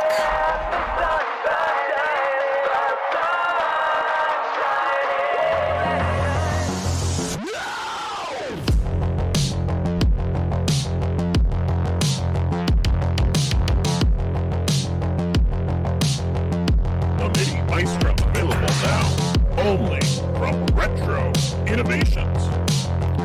Go the number 4 retro.com. Fletcher, I don't need that report tomorrow. That's great, JT. I need it tonight. Oh, JT. Fletcher like saved over 300 clams, you dig, when she got her a Model 100 from Radio Shack, like a good little consumer. It's like a word processor, a phone directory, and dialer. You dig, man? It even like, can groove with your office computer. Fletcher? Fletcher. You'll go far, Fletcher. You'll go far. Hi, this is Randy Kindig of the Floppy Days Podcast, the Antique Podcast, and other podcasts. I'll be live on CoCoTALK on January 22nd, 1 p.m. Eastern Standard Time. If you'd like to hear my interview and ask me some questions, be sure to tune in live. Pull out a vintage computer and compute as if it were yesterday. That was Randy Kindig, our guest for next week, man. The guests just keep coming, man. It's like every time you say, man, can this show get any better? But wait, there's more. We've got more guests. We've got more specials. It can definitely get longer, I will say. It can definitely get longer. Hold my beer, right? So we can definitely keep this thing going. It completely astonishes me. And by the way, thank you, Curtis, for doing that, for wrangling all these. The Curtis Boyle has been tirelessly just working things and getting interviews lined up and talking to people and making stuff happen and all that kind of stuff. So bravo. I had to give Ron Delvaux a break. He was doing it all for a while there. So. Bravo, Curtis Boyle. So we are now with Grant, are you talking to us or somebody else? No, I was talking to Curtis. I was like, don't get too big of an ego from that, Curtis. Yeah, Grant's just trying to be jealous. funny. He fails every time, but he's gotta give him points for jealous. Grant's only known for fluid leakage, so he's just. Good times. Well, it's time for everyone's favorite part of the show, the Game On Challenge results and review. We're going to find out who played what played who, what the scores were, what our thoughts were, what the live stream was like, what the game next week's going to be like, and so on and so forth. And often, if we are lucky, we will also be treated to a kind of segue into this segment by a very prolific, profound individual that is full of deep thoughts. It is none other than Samuel Gimes. And often Mr. Gimes will have a CoCo thoughts that might be related to the game. And even if we're even super lucky, and Ron Delvaux can attest to this, sometimes we'll even get a song parody. But I don't know what we're going to get this week, but we're going to find out. It's like a box of chocolates. You just never know what you're going to get. But we're going to press the button and hear the world premiere of the latest CoCo thoughts from Samuel Gimes, and then we'll see what the results were. So here we go, boys and girls. And now, CoCo Thoughts by Samuel Gimes. Hey, hey, hey, hey, hey, hey, Pac-Dude Monster Maze. I wanna play Pac-Dude Monster Maze. Pac-Dude Monster Maze. I wanna play the Monster Maze. Pac-Dude Monster Maze. Turn the corner and the ghost eye gray. Pac-Dude Monster Maze. Jumping the ghost in Monster Maze. Woo! That's good. Wow, that you and I don't even. That is just. I got to catch my breath. You know what I love about it too is he never phones it in. He just gives it his all with every performance. There's never, it's just that you get his heart and soul there in that piece, in that performance. Samuel Gimes, you are a Renaissance man. That's the part that Ron appreciates the most. So without any further more ado, we'll get into the high score challenge and results with our Nick Marotta stunt double Canadian retro thing. So here we go, boys and girls.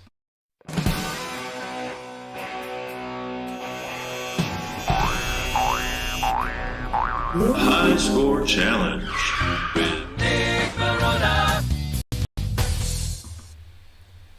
Hey there, everybody. Welcome to the results of the CoCoTALK Game On Challenge of the Week, where we played Pac-Dude Monster Maze. We had a total of 19 participants.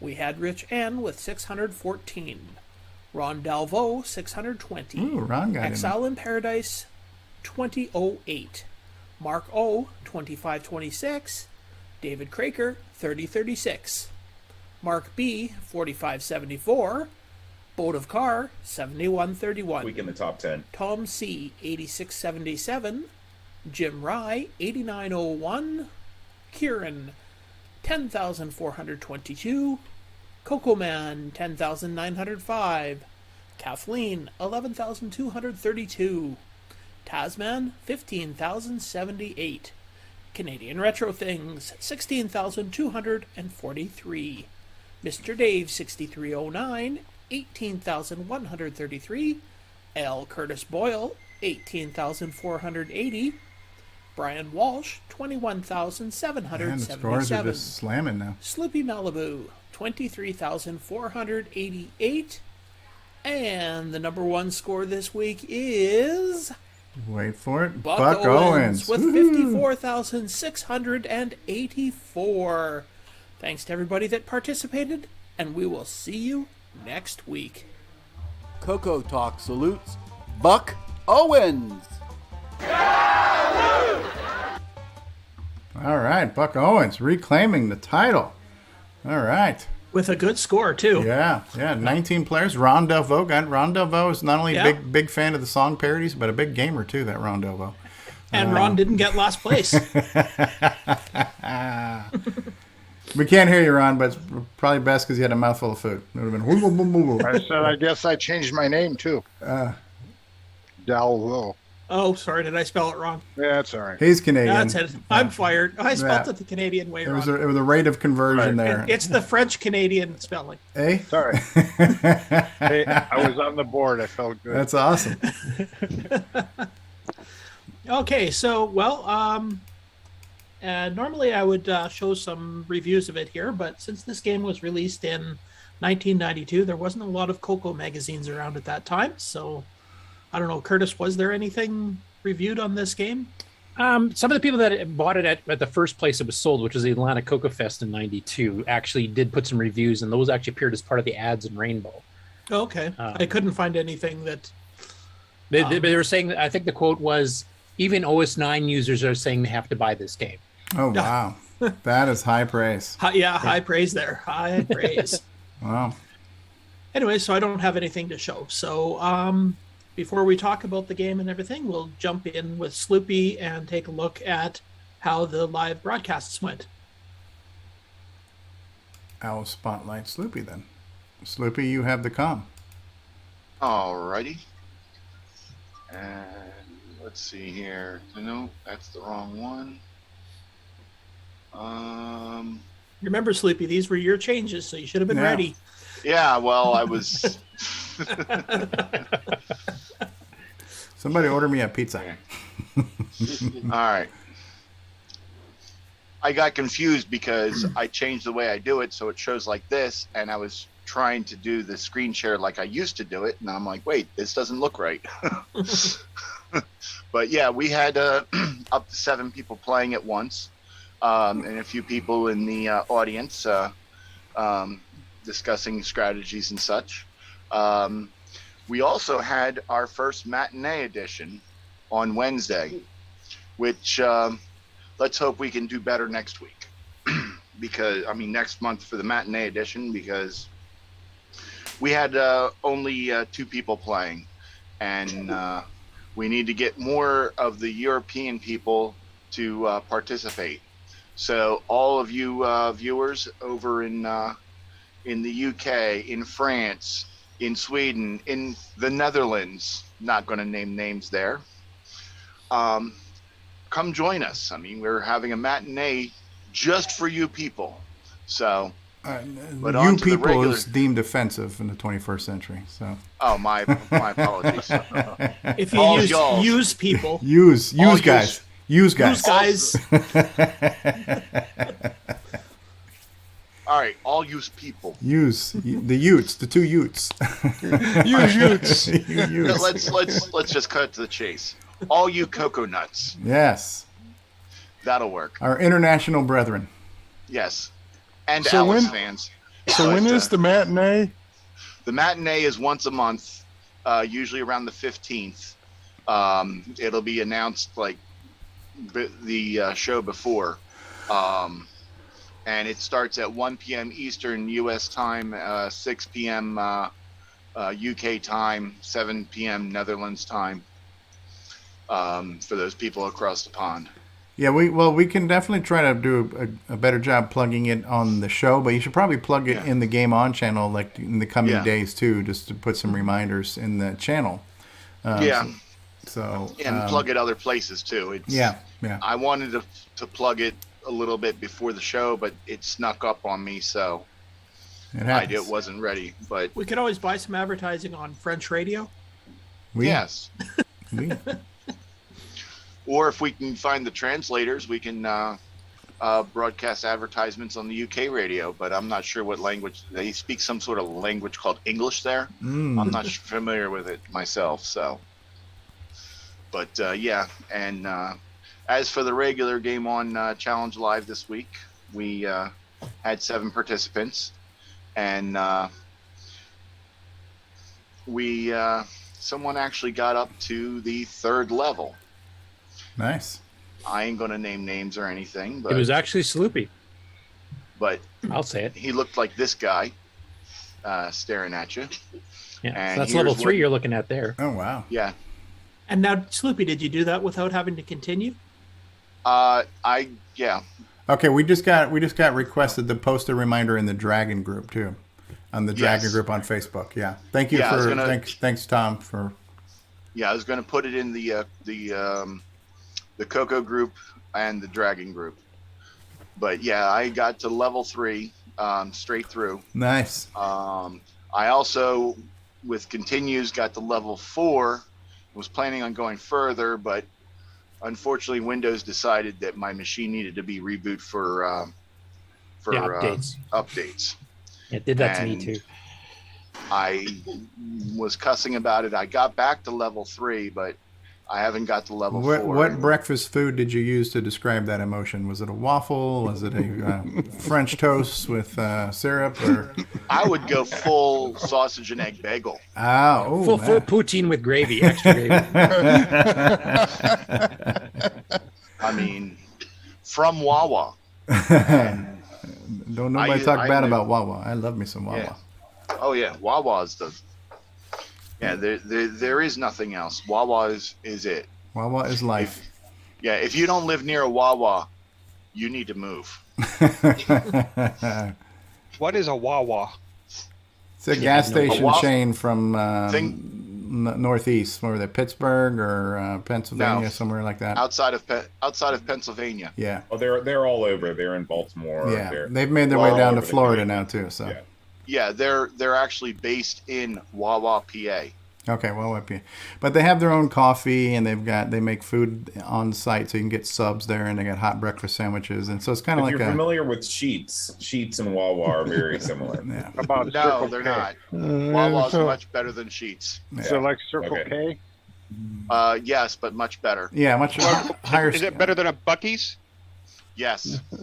Really? Okay. How about Stucky? Where else can at 2:00 in the morning can you get a hot, fresh meatball sub? Sheets. I used to do it at Denny's and Wags and stuff like that back in my Huddle House. Yeah. And the keyword good. I mean, they bake their own bread in store and everything. Yeah. Okay. Anyway, you guys are making me hungry. We got lots of show to go through, so let's get back to it. Asparagus. But yeah, back to the show. Basically there's, two ways of playing. You can either go through and get the eat all the dots, or you can go through and to advanced levels, or you can go and just get points by eating the power pellets and the ghosts. From what I understand, as Buck Owens also mentioned, I got to level 3 with 23,000, and if you can get almost 30,000 just on level 1. If you work all the dots. Right. Yeah. So eat all the ghosts. So how do you get to level 3? How do you clear a level? Don't you have to get rid of all the dots to do it? You have to eat all the dots. But if you concentrate on eating the ghosts with the power pellets, you get a lot more points. Okay. Yeah. Because if you get the last ghost, like if you eat a power pellet, you eat all the ghosts, the last ghost is worth 10,000 points. Holy crapola. So if you want to go for score, you go and you try to get all the ghosts grouped together, eat the power pellet, and then get them all. Gobble them up, yeah. Okay. And you get free men every 15,000 too, so you can crank your men up. Eat them up, yum. Okay. But if you want to make it through levels, you're basically eating power pellets just to get the ghosts off your butt so you can finish eating the dots, and then you tend to get a lower score, but you get to see the screens. There are 6 levels total in the game. So. Okay. Sloopy made it halfway there. Good job, Sloop. Yeah, I will work on getting pictures of each level and have it for you next week. And apparently Sloopy, because I joined his stream as matinee stream because I was driving around, and I shared a little trivial anecdote. But the guy who made the music for this, Chris Spry, he went on to do a bunch of stuff for Atari Age. He does a lot of games, so he's done the Princess Rescue and the Zippy the Porcupine. So he's done a lot of modern games for the Atari 2600 that you can buy on Atari Age. And he got his start doing the music for this for the CoCo game. He was a teenager in high school when Brian was writing this, and he wrote the music for it. Yeah. So I will send it back to Ken for the all the gory details of the game. Okay.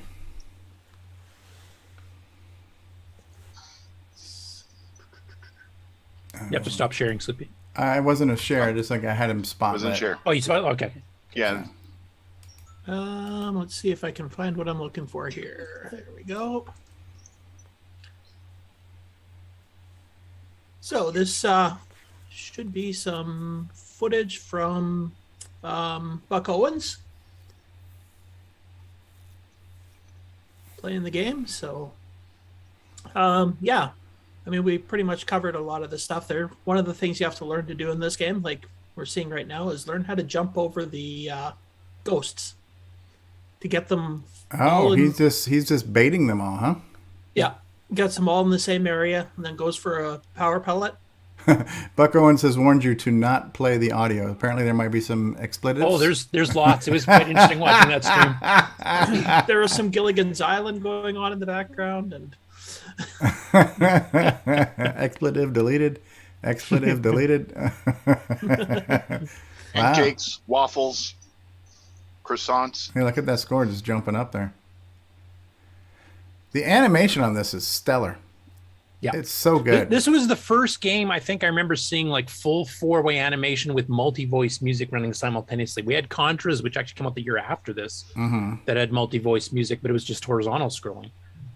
So for as far as a 4-way scrolling one, it's a huge sequel to his original, like the original author Brian O'Neill there. He did Pac Dude, which is one I know Stevie hated because the cornering sucks on it, which is an early CoCo3 Pac-Man, regular Pac-Man clone, but he really knocked it out of the park with this one. Yeah, it's a beauty, eh? It's very much inspired from Pac-Mania in the arcade. Yeah, though with much bigger mazes. Yeah, oh yeah, yeah. But and one of the things, you don't chase the ghosts because you go at the exact same speed as them. So you got to learn to head them off. Or figure out their patterns because there's a few pattern areas they follow. Because it's completely pointless to try and chase them down. So it's not like there was a Speedy and a Pokey like there were in the original Pac-Man, where some were fast and some were slow. Well, there is kind of, if you look closely at the eyes of the ghosts, there's a couple, most of them have a standard eye pattern. Then there's a bashful one, and there's also an angry one.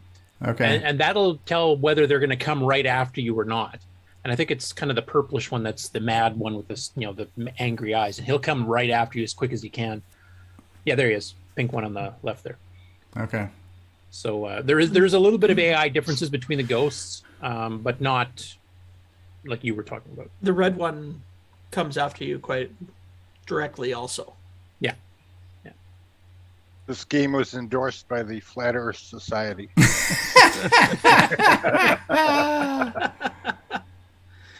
Is it just me, or are the dots drawn completely differently than the rest of the graphics, so they don't quite line up? I think they're floating. They're floating. Yeah, they're floating. So everything's everything is kind of pseudo 3D in the isometric space. Yeah. If you put shadows under them, you could have been able to tell what he was shooting for, but yeah. Because if they're right down on the ground, Pac-Man would miss him. His mouth doesn't go all the way down. Yeah, his mouth is in the middle. Oh, yeah, he would just float over. I gotcha. Yeah.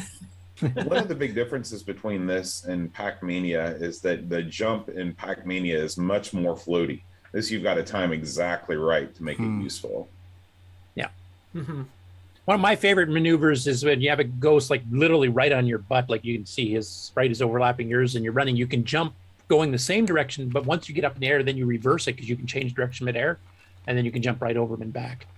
And once you kind of get those techniques down, the game becomes a lot easier. Unfortunately, I've lost most of those techniques over the years. Now, I did remember seeing some chatter in Discord about emulation and controller challenges. Yes.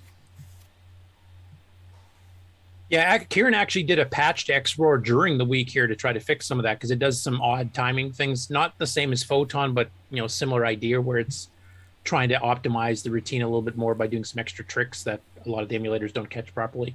I know when I tried it with MAME, my old version of MAME, it absolutely sucked. X-Roar was pretty bad for me even with the patch. VCC actually ended up being the best as emulation, but it wasn't perfect compared to running on the real hardware.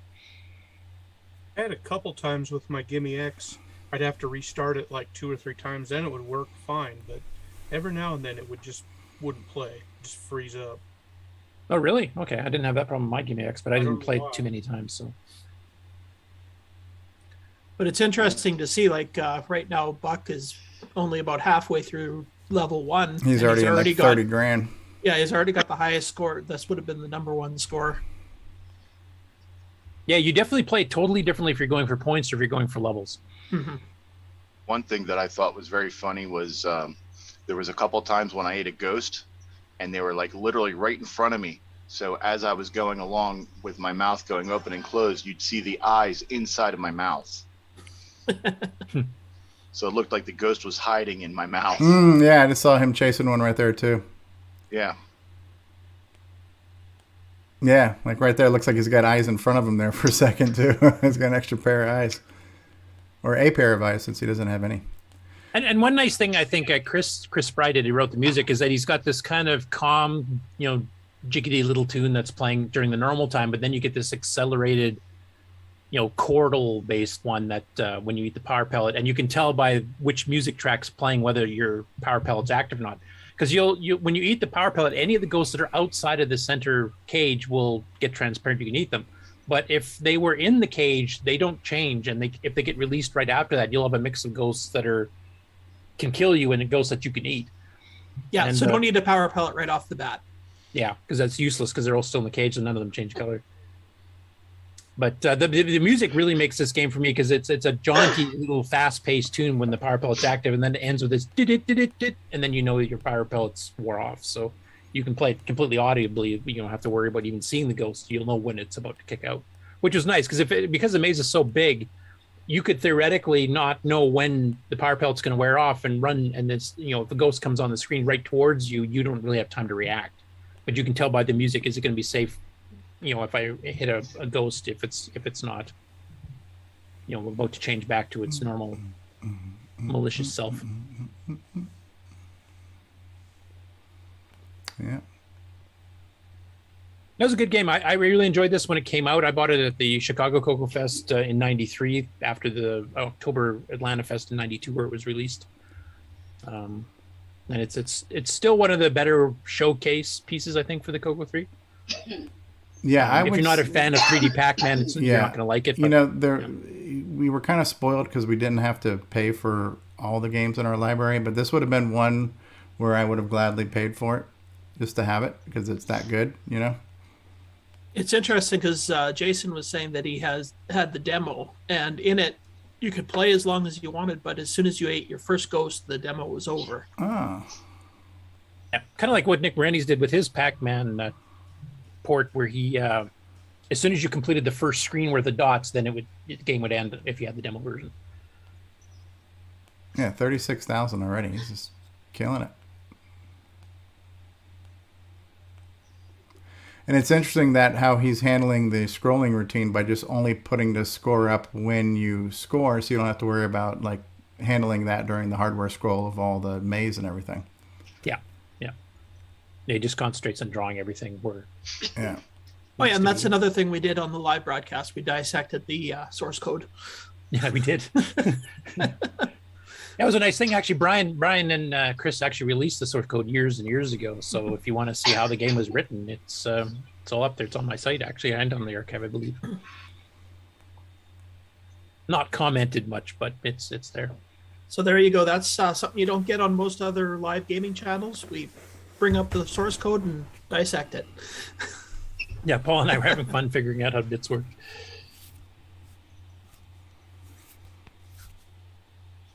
So we're seeing the score strategy here, which is just bait them all, get them all to get close to you, hit the pill, and then gobble them up. Yeah. And I believe Sloopy was saying that if you use the other strategy of just eating the pills, take as long as you can before you kill a ghost because they get more aggressive after you kill them or something, Sloopy, you were saying?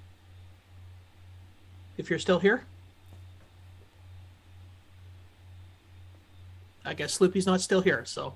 And the whole spinning death animation is so smooth on there too, just spins around and kind of pops like a bubble. Yep, it's a good game. Beauty. All right. So there we go. There we go. Was the game from this week. Now we will look at the game for next week, which is the 100th episode of the Game On Challenge. Do I need to wear a tuxedo or something for that show? Absolutely. I am expecting everybody on the show to be in a tuxedo next week. Champagne and caviar and hookers and blackjack. So there was a little voting on the channel, and this is the game that won out. Oh, Downland. Downland.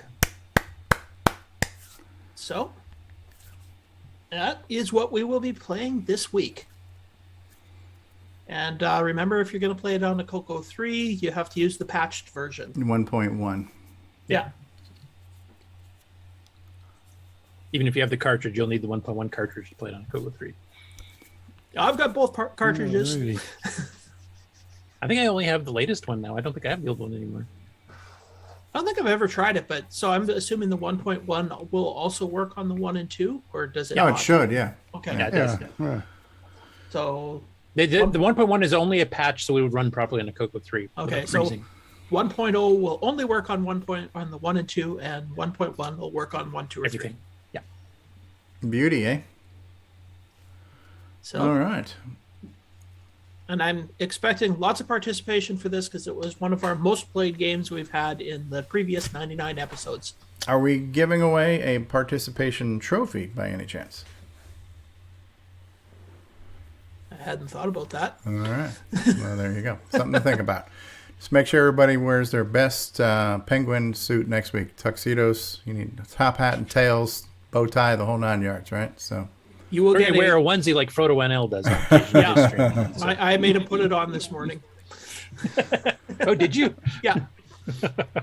He was playing bananas in pajamas, so I thought, well, he's got to be wearing the penguin tuxedo while he's doing that. All right. Do we want to go ahead and go over to Game On news? I would say so. If there's, right. I purposely only picked a few stories. I'll definitely have to do a bit of catch up next week because I knew the interview was going to be longer. Okay. This week, so. Well, I've been instructed by our the guy who does our timestamps for the stuff that I need a 10-second transition because it's in his union contract. So I'm going to play a little interlude here at the beginning of the Game On news here. So hold on 1 second. You guys won't hear it, but you'll hear me talking over it, and then I'll just say, take it away, Curtis. If you want to start screen sharing now, Curtis, you can by all means. All right, so. All right, everybody, get ready for Game On News with L. Curtis Boyle. Take it away, L. Curtis. Okay, so you guys are seeing this nice basic listing here? Oh, it's a beauty, eh? Mm-hmm. We're going to deconstruct another game live. Oh, all right, let's do that. Let's talk about how they can make the ROMs more optimal, too, while we're at it. Sure. First thing I would say, ditch the ROMs and go into Nitrous 9. But anyway, so the first one we got here is a couple of Jim Gerrie ones. So this first one here is his MC10 implementation. And these are longer play videos. He's actually got 2 of them. They're 50 minutes each. Obviously, I'm not going to play the whole thing. It's an implementation of the Simple-5 Heuristic Chess program that was originally for the Apple II, written by Mark Watson. And this was written in the original integer BASIC, which, of course, is the one that Wozniak himself wrote. And they got Microsoft to do the AppleSoft floating point BASIC because Woz hated dealing with floating point almost as much as I do. Computer chess. Well, we don't need to see instructions. We don't need no drinking instructions. Oh, this is really confusing. W is white, B is black, and then P is pawn. And blah. Yeah. Now, I will mention here that at this point, this does not check for wrong illegal moves. Like, it's meant to be more of a way to just play, to practice. It's not strict. And I don't know if that was because of memory limitations, because he was trying to keep it in a small enough so he didn't need some of the expansion cards or not, but I'd take that into consideration if you're going to give this a try. Yeah. And then the second one from him, he actually wrote a whole blog spot on it this time. So, hey, do you mind just pausing this for 1 second, Curtis? I want to throw out something about downland, though, because if you're running downland on an emulator and you're using like an Xbox style joystick, you're going to have some problems hitting the corners. So downland is not forgiving on the sticks. And I remember when I first started doing the YouTube videos on this and I was using like an emulator and an Xbox 360 joystick, I could not get some of those diagonal jumps to save my life. So if you're going to play downland, just be warned, it plays best, honestly, like on a Black Beauty or a deluxe joystick to get those hard corners. And I just because that was prompted by a comment Mr. Davis threw out there saying, be prepared to throw your joystick at the TV, right? So there's some very unforgiving diagonal jumps you have to make at certain times in that game. So sorry, Curtis. Go ahead. Okay. Okay, the share should be back. Yep, it never left. Okay, so this is a text adventure game written on a really old, obscure computer called the Compukit UK1010. I'm assuming the UK means it was a United Kingdom computer. I'm not even sure. called Galactic Hitchhiker, and he actually wrote a whole blog post of it. So this was a game that was written the year that CoCo came out, so it's pretty old. And he kind of goes into some of the details and the way it worked, and you found a walkthrough video they kind of based the game on. I think this is actually a second try at it to get it to work properly. And he's got some of the actual stuff, kind of diagramming the actual adventure game itself, which actually is something close to you, Steve, because you're actually working on an adventure engine right now, aren't you? Yeah. Well, detailed notes. Yep. So he wants some feedback on this one here with his recoding of it, and you can read the entire blog post, which covers everything you wanted to talk about on it, and it's available for download on his site. So next up, we have, after a year pause, Marlin Lee's back. He actually got back, I think, the very end of December, very beginning of January, and I kind of missed it last week's news. But he's actually, basically what has happened, because I was kind of wondering, like, did he have ill health or something? Because he hadn't done any videos at all in a year. And basically, he's been working a ton of overtime. He's been working 7 days a week, a lot of weeks. So he just doesn't have the energy to do it. So he actually said he snuck in some time because he got a little time off for the holidays. So he cranked out 4 videos. I'm not going to play them here because these are games. I like that he actually named this one after the game. Because a lot of his videos will just be called A Berserk Clone for the CoCo. Like, he doesn't even say what the name of the game is, but he's good. Now, I don't remember. Did you ever reach out to him to see if he wanted to come on the show or not? I know with his current work schedule. Still haven't heard anything back. I even proposed, because Atari Leaf, actually, who we haven't seen in quite a while either, commented on one of his videos. So I actually left a message for both of them on the YouTube comment saying, I would like to do a special where we get both of you on to be what prompted you guys to become early YouTube because those guys are like game pioneers. video streamers for CoCo games, because they were the ones that kind of started it all way before any of us did. Yeah. Oh, yeah. So I'd like to get them both on the same time. Plus, they're friends virtually, but I don't think they've ever met. So if we can get them both on the same show, I think that would be awesome. So he did Android Attack, which is a Berserk clone, of course. He did Rommel 3D, which is one of the Battlezone clones. Then he did the 2 versions of Time Pilot we have. So Time Patrol by Computerware, which actually is a bit closer to the arcade game in some ways. And then, of course, Fury by Computer Shack. Fury by Computer Shack. Yeah. You're excellent. Yeah. So he cranked out 4 videos. He's hoping to get a few more before he gets back to too much work. I did see one of the comments you mentioned. He's actually only a couple of years from retirement. So he's hoping that if he doesn't get totally burned out with these long work schedules he's been getting the last year, that he'll have a lot more time in a couple of years to really concentrate on doing this kind of stuff. So I'll try to get him on, but I know his work schedule is just nuts and has been for a while. So that was the guy I would love to interview, because he's like the godfather, the grandfather of CoCo gaming videos. He's I'm trying to remember. It's like his first YouTube CoCo video was, what, 14, 15 years ago or something? I don't even know, but yeah. It's a long ways back. I was like 4 years old back then, so yeah. Yeah, you were sitting in a trash can, I heard. Yeah, oh yeah.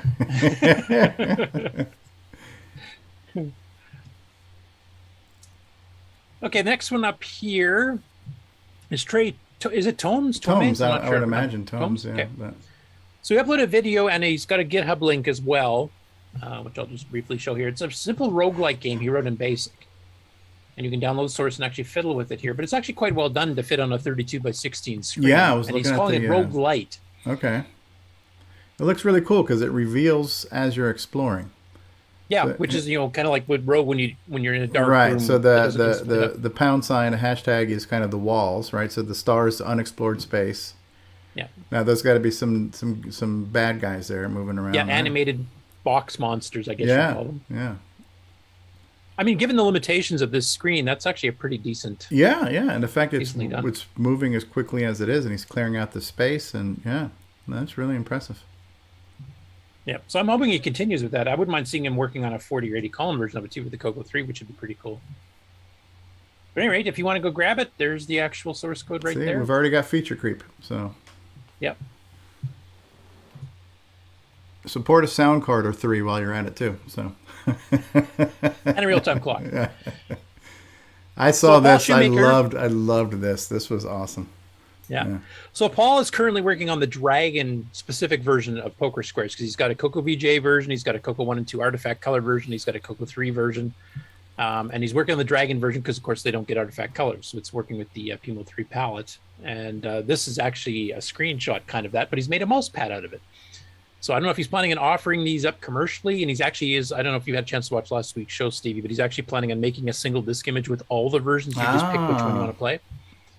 So you'll have, artifact colors. I don't remember if I got that far. I got through the interview, which was really good. Who did we interview last week? I can't remember. It was Stephen, the 20 go to 10 20 guy. go to 10. Yeah. No. Yeah, it was really good. It's kind of blurring together for me now at this point. Yeah, I'm actually hoping he does offer these. Like, I know he got this personally for himself. That's just, right. To get a custom mouse pad. But this would be something if I took that'd it to be the a show great and gave away little discs of the, or sold, very I have a cheaply. mouse pad of his early game, The Cave of the Unwashed Heathens. It's all semi-graphics. I have a mouse pad of that. Yeah. So this is a pretty cool idea. I think he should do it. Yeah. And actually sell it at the Put me show down or for something, one. because I think he'd get a few people. Yeah, getting and maybe it, even make it a prize or something too, but Yeah. that would be cool. Next up, now he's been back for about a month too. So Cuthbert Dragon, I think I mentioned about 6 months, a year ago, he yanked all of his videos off and his page went blank. And now he's been actually doing them again, but he's kind of been redoing the formula again. So he's done this a few times. So I don't know if these will stay. Who knows? Is he It's one of the reasons I've been rebranding covering it himself, every huh? week. What's that? He's rebranding himself, apparently. Well, that's not even rebranding. What he's doing is he's doing 1 minute videos. You'll notice these are all hard 1 minute. Oh my There's God. no 105, no 102, no 95 seconds or whatever. But he's also got it. So he's got the original artwork and the original cassette for all the games that are on here from the UK side of the pond. So you'll get to see all the fancy artwork that they got in the UK that we didn't see here. So you get to see the video of the game play for about 45, 50 seconds. And then you got 5 to 10 seconds showing the cassette and the cassette case and all the artwork. So that's kind of neat. Because before, when he was doing it previously, he had some, he didn't have others. So some you'd get to see what the artwork was, some you wouldn't. All of these have it. So these are complete sets. Okay. Now, is this the guy who had like the blinds where you could see the reflection Yes. of one horizontal line through his screen from his blinds and stuff? Okay. And he's got that red plastic TV. Yeah, which is cool. Not quite as not cool the as same the as the lava other guy lamp that guy, did it, but but yeah. So it's cool. He's got the site going again. I just hope he keeps it. Now this one I want to show you because a lot of people didn't see this. This was a more recent release. This was by James McKay in 2006. It's a Gauntlet 3-player clone. Ooh, glove. Called Glove. I haven't got it on my site yet, but I think I've seen this. yeah, I just haven't got to it on my site. It's actually in my directory. It's really good though. And I don't see the reflection of his. No, I think that's another blinds. thing. He probably heard us or something. complaining about it, so. Yeah, but he lost his branding. Yeah. That's how I know. I'm like, is this the guy with the reflection or is this the guy with the lava lamp? You got to qualify who's making the video here. So I like that. Good packaging. Good artwork. And this is the packaging that James actually sold this through. And it required 32K of RAM. It auto-detects 64K and buffers some extra stuff. And it looks Did you like have it? his thing there is 3D printed. His dragon little thing Yeah, it there. does. That You looks kind cool. of tell by the little lines there from Yeah. the plastic printing. But another one of those ones with really good artwork and Yeah, just keeping the tradition of dragon packaging. yeah. And this one officially is sold as a CoCo or Dragon game.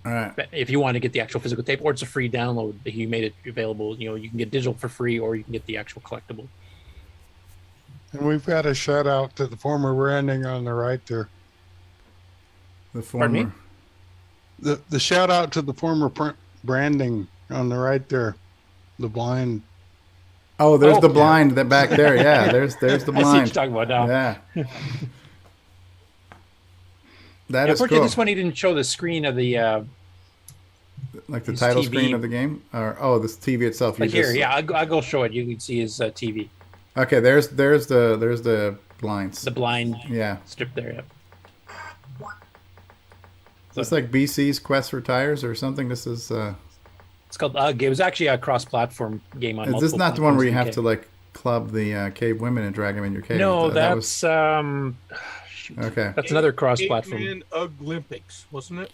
No. Well, that was like a multi-sport game where the mate toss and all that stuff. This kind of reminds me of an arcade that's game. one, but the one that Steve's talking about is so different than that one too. It's Yeah, you literally had to BC like Bill. BC Bill, right? You had to club the women and drag them back to your cave, and very, very manly.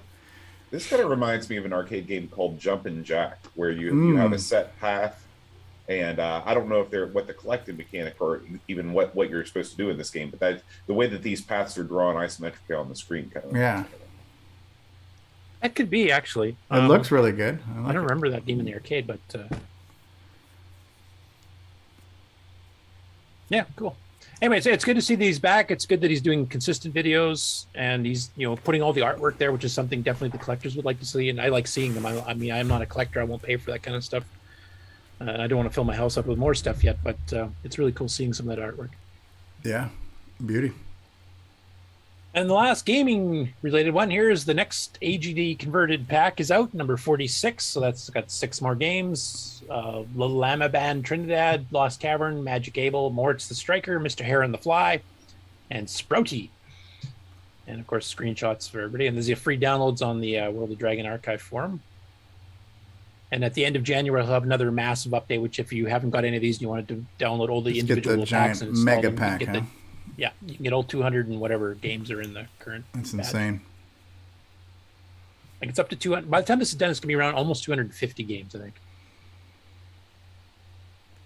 I love the title screens. They're just so gotcha looking. It's like, look, man, that's so good. Look at me. Look at me. Yep. Some of them definitely have a more distinct feel. Like a lot of them look fairly generic Jet Set Willy style, Manic Miner stuff, but some of them actually get a bit more involved. There's a nice title screen. Oh, the Fly. That's kind of inspired by the Jeff Goldblum one with the chambers. And there's there. your hair. You play the piece of hair. Ah.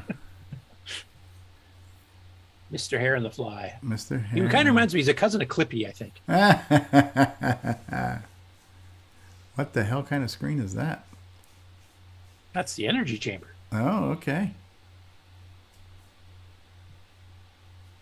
Is that a caterpillar in there? Ooh, Sprouty. What the hell that is down there? Ooh. Ooh. Coco Man's back. Yes, and I have more Diet Dr. Pepper. Okay. There's Moritz the Striker. Oh, he must be a football player. Yeah, no, is this scissors? Like, don't run with scissors. That's right. My public service announcement for the day. Yeah, it definitely looks like a soccer ball to me. Okay, interesting looking characters. Yep. Pretty large sprites on the screen here. That's cool. That's one I can't really pronounce. Trinita. Okay. All right, whatever. And that is just weird looking. Okay. All right. Anyway, that's it. For Oh, the it's Game a On News sheriff. this week. I see the word sheriff there, so maybe it's like a Wild West something or another, huh? Yeah, I think it is. All right. Beauty, eh? All right. Do you need a break before you want to do more news, Curtis? You want to take a potty There's break not or a ton, anything? so I can probably rifle through this pretty quick. All right. Well, I am. It is in someone's union contract that I need at least a 10-second spacer. So I'll go ahead. If you want to start sharing, I'll go ahead and do the news with L. Curtis Boyle thing. So just start sharing now, and I'll say, take it away, Curtis. From around the world, what you need to know. Get caught up on News with L. Curtis Boyle. And now a Muppet News Flash. And take it away, Curtis Boyle. Okay, so after a bit of a hiatus, Boise Pete has come out with his next episode of the CoCo Collector, and this is the one I've been waiting for the most out of everything I know he has in his possession. This is the CoCo 4 case that has caused a bit of controversy. And actually watching the comments on it, because Boise posted that he put this video up in Facebook, and there's some talk with Mark Siegel and others too about what exactly this is. So I will play a little clip of it, and you're definitely gonna have to go watch the rest of it because there's some details revealed that are not revealed even in the book. From time to time, photos of this case appear online along with questions and comments about its history and its design. So, like I said, you guys have to go watch the video to get the full details, but I will mention a few things here. So first of all, this case is basically hollow. There's something rattling around, but there's no circuit board or anything. The drive is a 3.5. And this is the case that, there is a Tandy Color Computer 4 sticker on it, which Mark does not remember ever being done. It was never designed as CoCo. There was no CoCo 4 being planned. Now, there's a sticker on the back of it, which we've not seen before, on the bottom mold of the case, the very bottom part, that actually has a date on it of November of 1984. That's years before the CoCo 3 even was out or designed. Never mind a CoCo 4. So Mark was speculating that there was some talk in the educational division that to compete with Apple, they were talking about possibly making a CoCo with a disk drive built in for the educational market only, and that this might have been a mock-up case specifically for that. And then somebody took the deluxe CoCo's keyboard, because you can tell it looks like a CoCo 3 keyboard, except But it's got the black background bezel. Yeah. instead of the gray. So basically, they think this is a deluxe keyboard put into this educational mock-up, and then somebody years later probably added the Tandy Color Computer 4 either to be cute, or maybe they were thinking this would be a good idea now, put a 3.5 inch You know what drive. this reminds me of? When I was a kid, I'd learned about a dinosaur that was called the Brontosaurus. I later learned on that it never really existed, that some archaeologist took the skull from one thing and put it on a different skeleton just to claim he had discovered a new species. This kind of sounds like that a little bit. Right. Wait a minute. There's no Brontosaurus. You're telling me the Flintstones were wrong? No. So all those Brontosaurus burgers you ate as a kid, they were horse. So. My whole life has been a lie. Okay, TC Tandy Corporation. Okay, all right. Yeah, November something scratched out 84. All right. So that's what's the deal with the camera logo? Is that common? No, I've not seen that particular one before. TC for Tandy Corporation. Yeah, on there. Right. Yeah, but why the camera? But a picture of a camera, and they never sold cameras. That's a good question. I've seen different ones do something like that, and that means proof. Oh, it's a proof. Oh, okay. Okay. So it's like a proof of concept, a sample molded case or something. That's my guess, yeah. We're going to need proof of that guess. There's something else. When you look at this machine from the front, the width of the case is shorter than a Color Computer 3 or 2 because it doesn't have as much white space on either side. Yeah. I know there was talk, and I do remember even reading in that, I'm trying to remember that internal Tandy newsletter for the employees got, because they were talking about possibly doing a separate design for an educational CoCo in one of those issues that I talked about probably about a year ago.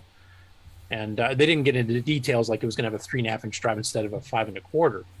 Now, by this point, because OS9 Level 1 came out in 83 in September, they had an operating system available by 84 that could have handled a 3.5 inch drive natively and given you the full storage, like 720K instead of 153. So that makes some sense. If you wanted to do larger educational programs, you don't want the students having to swap disks constantly. This would have been a good idea for it, but it never got past this prototype of a case stage. There was no circuit design for it or anything else. So I think Mark is right that probably is what happened, because this date is way too early to be a CoCo 4. The CoCo 3 wasn't designed until 85. Right. That we know of. Maybe there was a proof of the CoCo 3, and maybe we just need to shift our dates. It's like whenever archaeologists uncover, a new Paleolithic find that causes the whole timeline to be rejiggered. Do you think that could be what's happening here? Well, knowing Tandy, I don't think they're doing an advanced R&D on a future model when they're still currently making a current model. Maybe not. Now, can we carbon date this? Carbon date. Well, and if you look at this case overview, it looks like they stuck a box on top of something else, which is kind of Tandy's historical way of expanding cases and development. So it doesn't quite match. It's like they just stuck a box on top of another case they had and molded it all into one thing. Well, you can see in the corners here a little bit of a crack. Like it looks like it was just slapped on. Well, in all fairness, it's a mock-up, so it was meant to be a mock-up to show what a new product could look like. So no, that's pretty cool, though. I got to check that video out. I saw the thing on Facebook, but I haven't had a chance to check it out. For me, that's a must-watch. It is. Absolutely. It was a very good video. I commented on it. You talked about it in the book, too, in the Underdog book. He did talk about how he spoke to the engineers about this, and he got it from the engineer. So I guess whoever that Tandy engineer was had, cobbled the stuff together to make something look like, even though they hadn't designed the computer yet, let's just do a mock-up of the case of what the computer might look like. That's kind of how I remember it being described in the book. Like it's definitely a one-in-a-kind thing. Oh, yeah. Because this is definitely a Tandy product, and it's a Tandy product that never technically got made. So just having this in itself is unique and exciting enough, you know. Yeah, definitely well worth the watch. Go check it out. Send him some comments if you want to make some comments on it. I already did too. He does go into some details that were not in the book, because at the time they wrote the book, I think John had still kept the case at that point, but Boise now, of course, has it, so he's been able to look at a bit more detail, like the sticker and stuff. So, all right, definitely go check that one out. And then another member of the CoCo crew, John Linville, actually posted this picture here. He's actually making a Tandy 1000 CoCo joystick testing board, just to make sure that the joysticks are working properly, can hit the entire range and the XY coordinates, etc. So this is just like kind of the prototype at this point. I don't know if he's planning on making this commercial. I don't know if people will want something to actually test them, but it would definitely be good for some of the hardware vendors, like maybe Frank or somebody, to have something like this, to, if they don't build their own, of course. So where do the joysticks plug into this right now? I'm not seeing that part. Where's the DIN connectors? Well, if you read the comment at the top, he says prototype constructed minus the joystick connector. So he hasn't got it on this picture yet. Gotcha. And so I'm assuming those 4 LEDs are showing you percentage-wise of signal from like 25 to 100%. Or maybe the 2 buttons on each joystick. Or something. I'm not even sure exactly. Not sure. So, but yeah, it's an interesting thing to have available. Sorry, go ahead. Yeah. It's cool. I'll have to check that out. That'd be a neat way to be able to test a joystick without having to run a joystick test program on a CoCo. Right. Yeah. Actually, I'll zoom it up here, but you guys can see it a little bit better. Yeah, that looks like it has that looks like a 9-volt battery connector, and yeah, very cool. I like it. I have to check that out. It looks like it's designed very period correct too. I mean, it does. No distortion there. You can see all the traces. It looks like it's all through hole and everything else. I don't know. Was KiCad around that time? I don't know if that's. Yeah, that's. No, it's a great idea, actually. I just like I wouldn't get one myself because I would just throw it in for basic. But for people that are selling like joysticks, like say Rick, like you bought how many in that bulk? Right. So what I would like is a joystick connector that doesn't actually plug in, but just kind of touches on top. So I can just take each one and go and make sure it steps nicely between the up and down, left and right. And yeah, I'm done. I don't have to plug it into a computer and futz around. And yeah, I can see this going. And practical thing, put centering LEDs so you can center your centerable. Oh, the pots on like a joystick. deluxe or something like that, or some of the other ones that have adjustable. Yeah. Right, before you jump into a game, center it up and away you go. Yep, that's a good idea actually, because I keep accidentally moving them when I grab. First time I played Pac Dude, I thought when I was playing on the real CoCo, I thought this is having the same problems as I'm having with the emulators, and then I saw that the one thing had been slapped way to the side. So no, that's why it's not working. Speaking of joysticks, Brian Wieseler picked up some CH products here. I have not heard of that company before, and they made CoCo specific ones because you can see on this particular one here, the flight stick, that it actually has the proper DIN CoCo connector. Yeah. What, he found something he didn't have already? Yeah, apparently. I figured it was probably in the last semi-load. Yeah, he had to visit an alternate universe to do so, but yeah, he was able to. It was just in one of those shipping containers he has. It's in one of those universes where the Beatles never existed. That movie is about, or something. Yeah. Now this one, I think I've seen pictures of this one, but I didn't realize the name of the company. But that's made by the same company. It's an earlier one, but this one, the other one was specifically designed for flight sims and stuff. So. Right. Go back to that other one because it's interesting. That has a brown cord.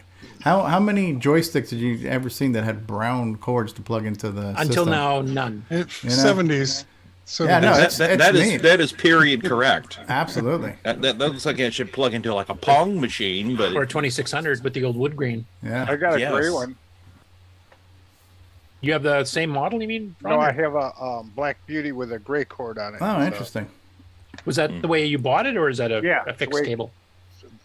It came with a machine I got. Okay, so somebody may have replaced must that. have replaced it. Yeah. Neat.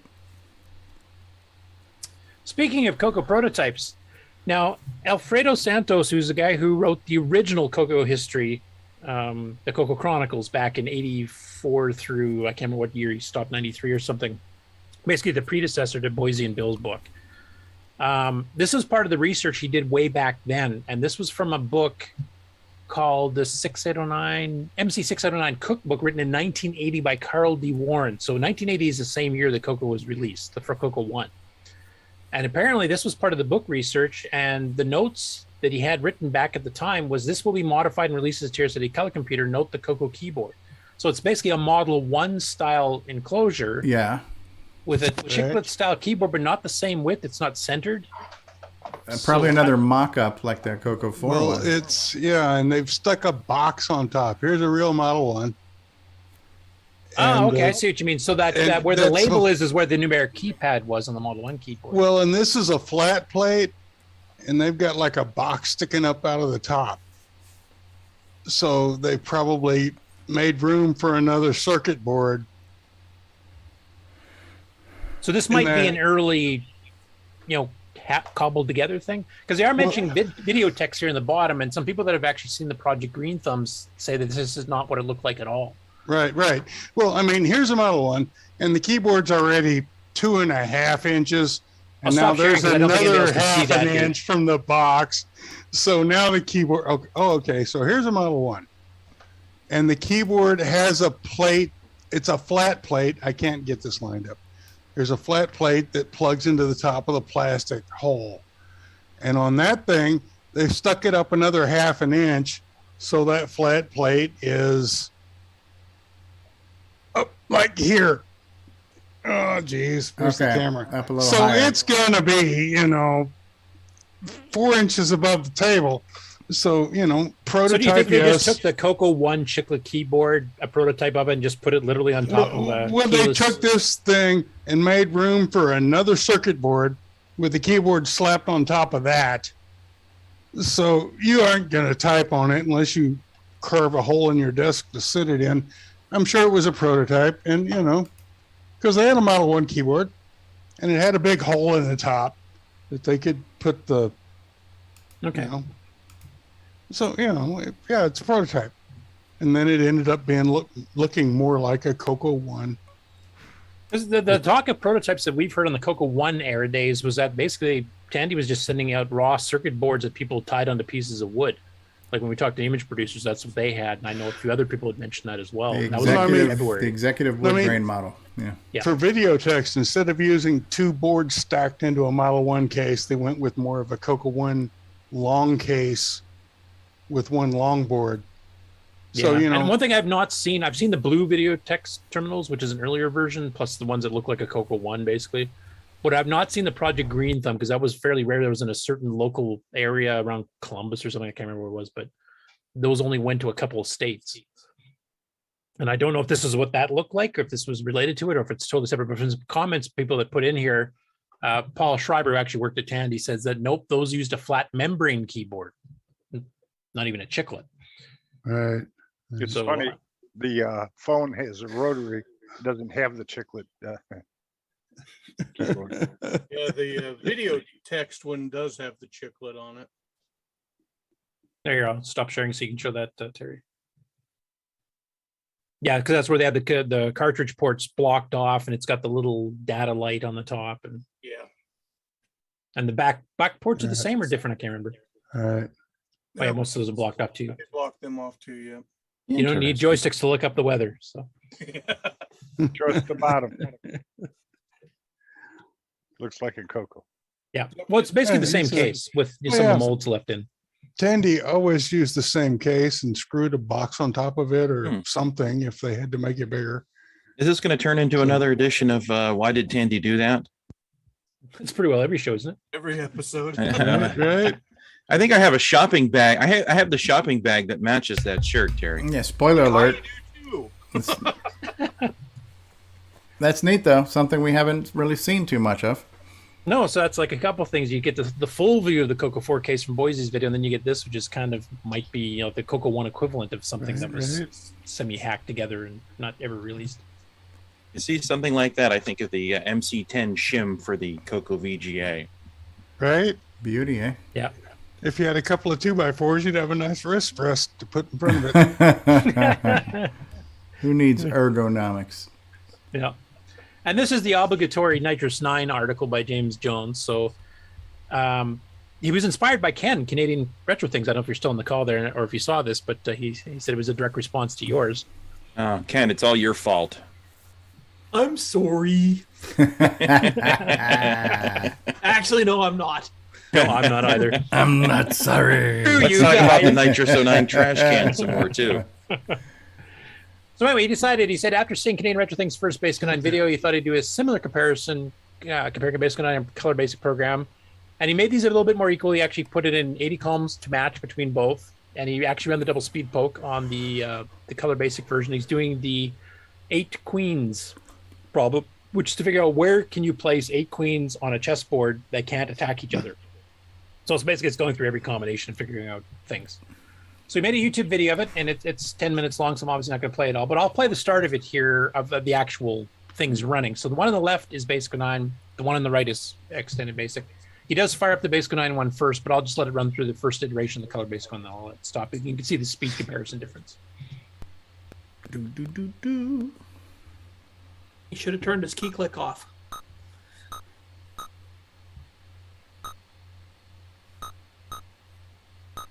Nice cycle time, man. Yeah. The Extended Basic one is running. We're still waiting.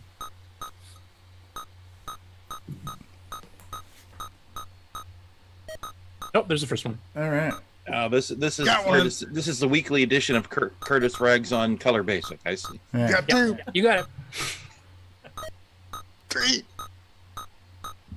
What it doesn't show is how long it took to boot Basic 09. It's funny, too, because James actually... Well, it doesn't take that long. It's 20, 30 seconds. James actually, because he didn't want to speak, so he chose a female voice, like one of the voice synthesizer type things, to do the commentary. And like halfway through, if you're bothering to watch the entire thing, because basically the Basic 09 one's finished in a minute and a half or something, and the Color Basic one takes like almost the full 10 minutes. But he actually put some commentary in the middle of it, like 5 minutes. If you're still watching this, we can tell you that it's going to take another 5 minutes. And you can join us at the end of the video. But you should really watch the whole thing through to get the full effect of the speed difference. I think I had that same voice call me, tell me about my extended car warranty. And he actually published the listings too, I think, down here, or he did a link to it at any rate, so you can actually see what the basic listings are against each other too, if you want to compare. So anyway, that's the obligatory plug I've always got to do. So. Beauty.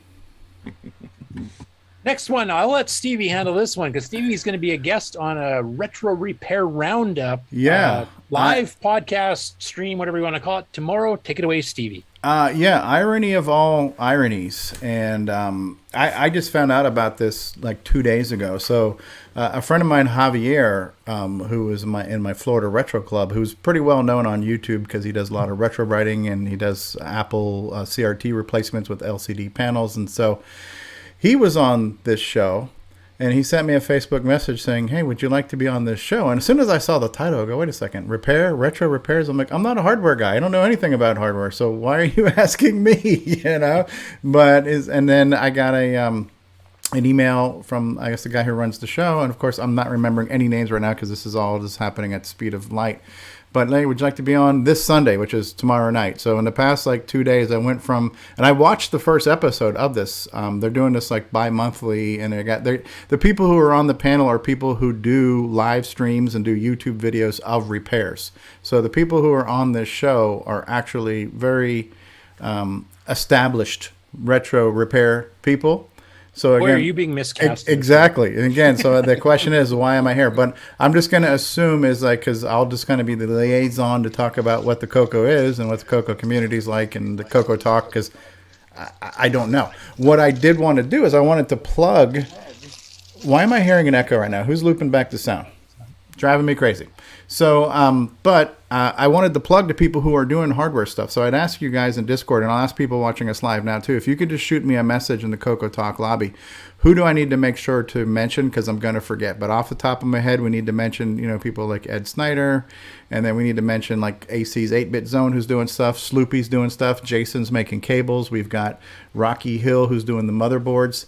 But if somebody could just spoon Retro Rewind, Cloud9. So I need somebody just to spoon feed feed me the links. I can't be doing the extra work to find all this stuff. I just need somebody to hand me a bunch of links to things that I should be talking about to tell people what are the different hardware projects going on in our community. Because when I'm put on the spot, I'm going to forget. So I need a concise list of stuff that I literally need somebody to spoon feed me, because I'm not going to have time to look it up.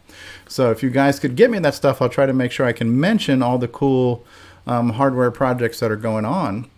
And also, if you could just tell me, like, for example, I was going to mention what are some of the pieces that we can't replace right now. And one of them that comes to mind is the salt chip.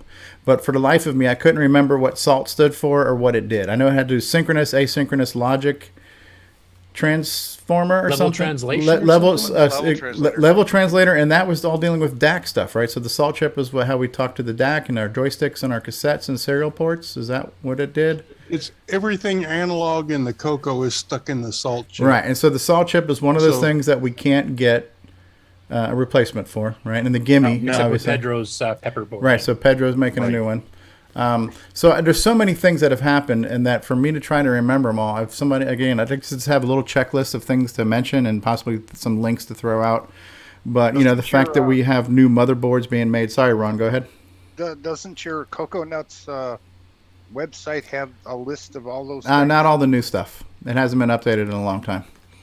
Yeah, there's also the CoCo Wares website, but I don't know the last time that was updated. So anyways, what I'm just asking for, if people could kindly do me the favor and hand me the links and information and names to do, I'll compile them into a little checklist that I make sure that I mention on the show.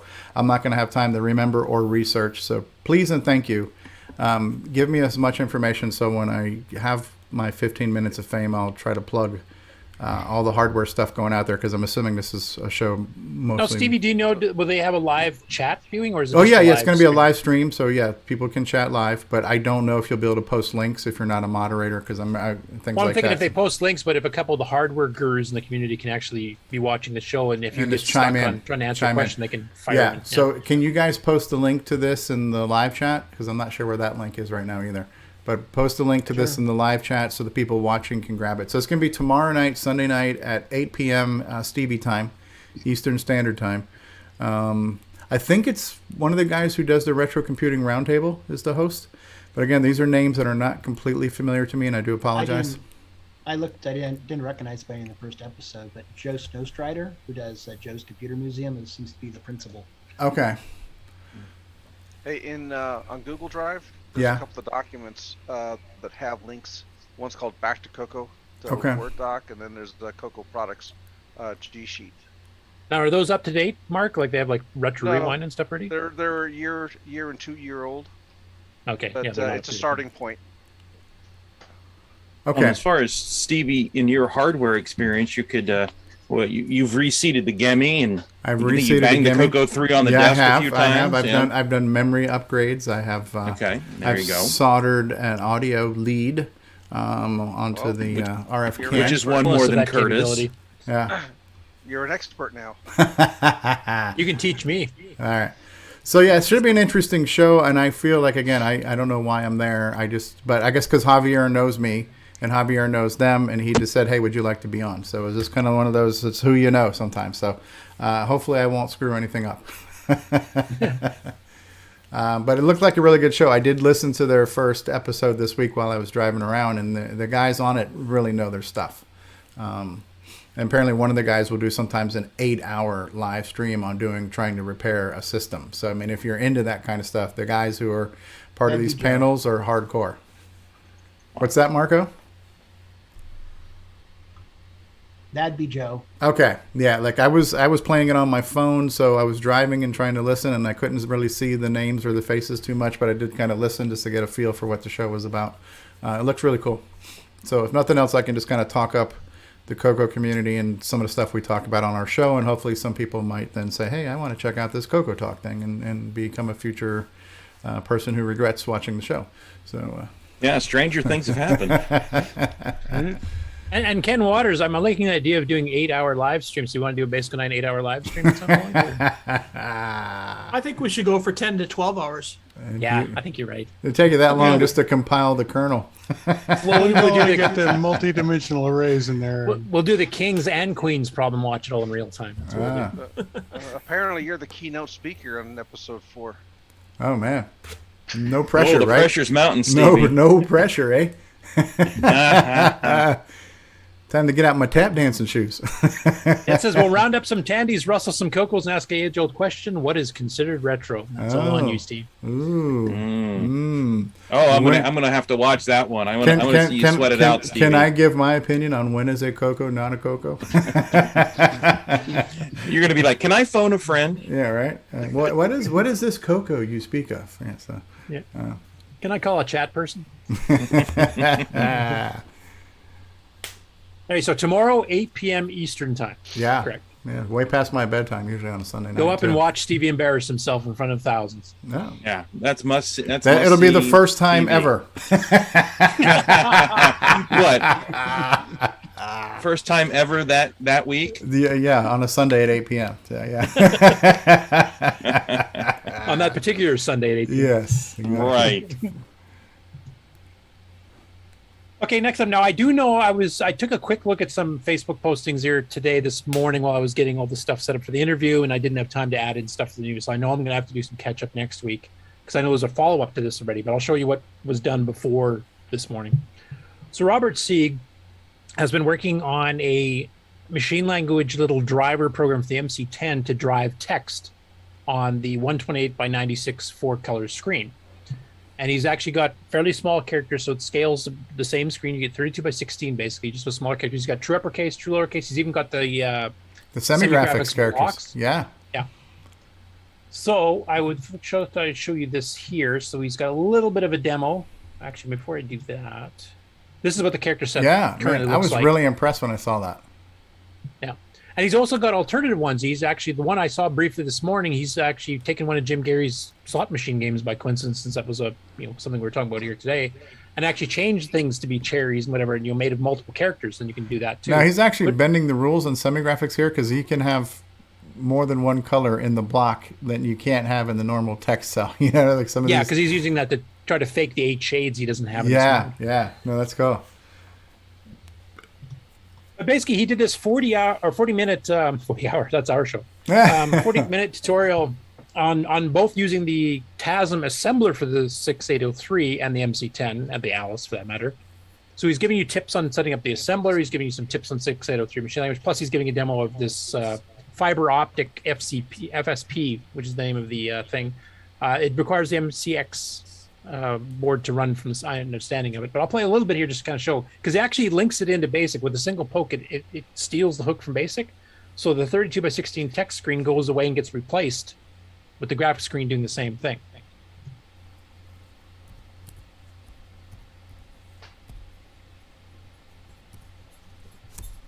Oh my goodness, look at that, just like that.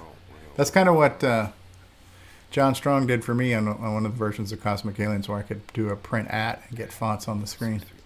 Yeah. You might like the hexadecimal number. That's for a little tiny bit here.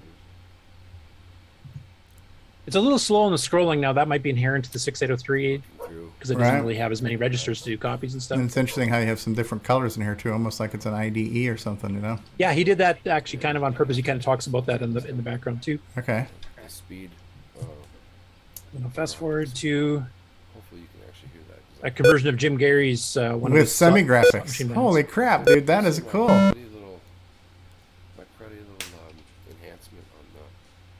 And you see, redefine part, like he's using the standard blocks for everything but that one he's pointing at right now, the cherries. He actually redefined a couple of blocks to get specific graphics for the game in question, which of course you can do with any game. So if you want to make a custom Rogue font or a custom Cosmic Aliens font or whatever else, you can do that. That is cool.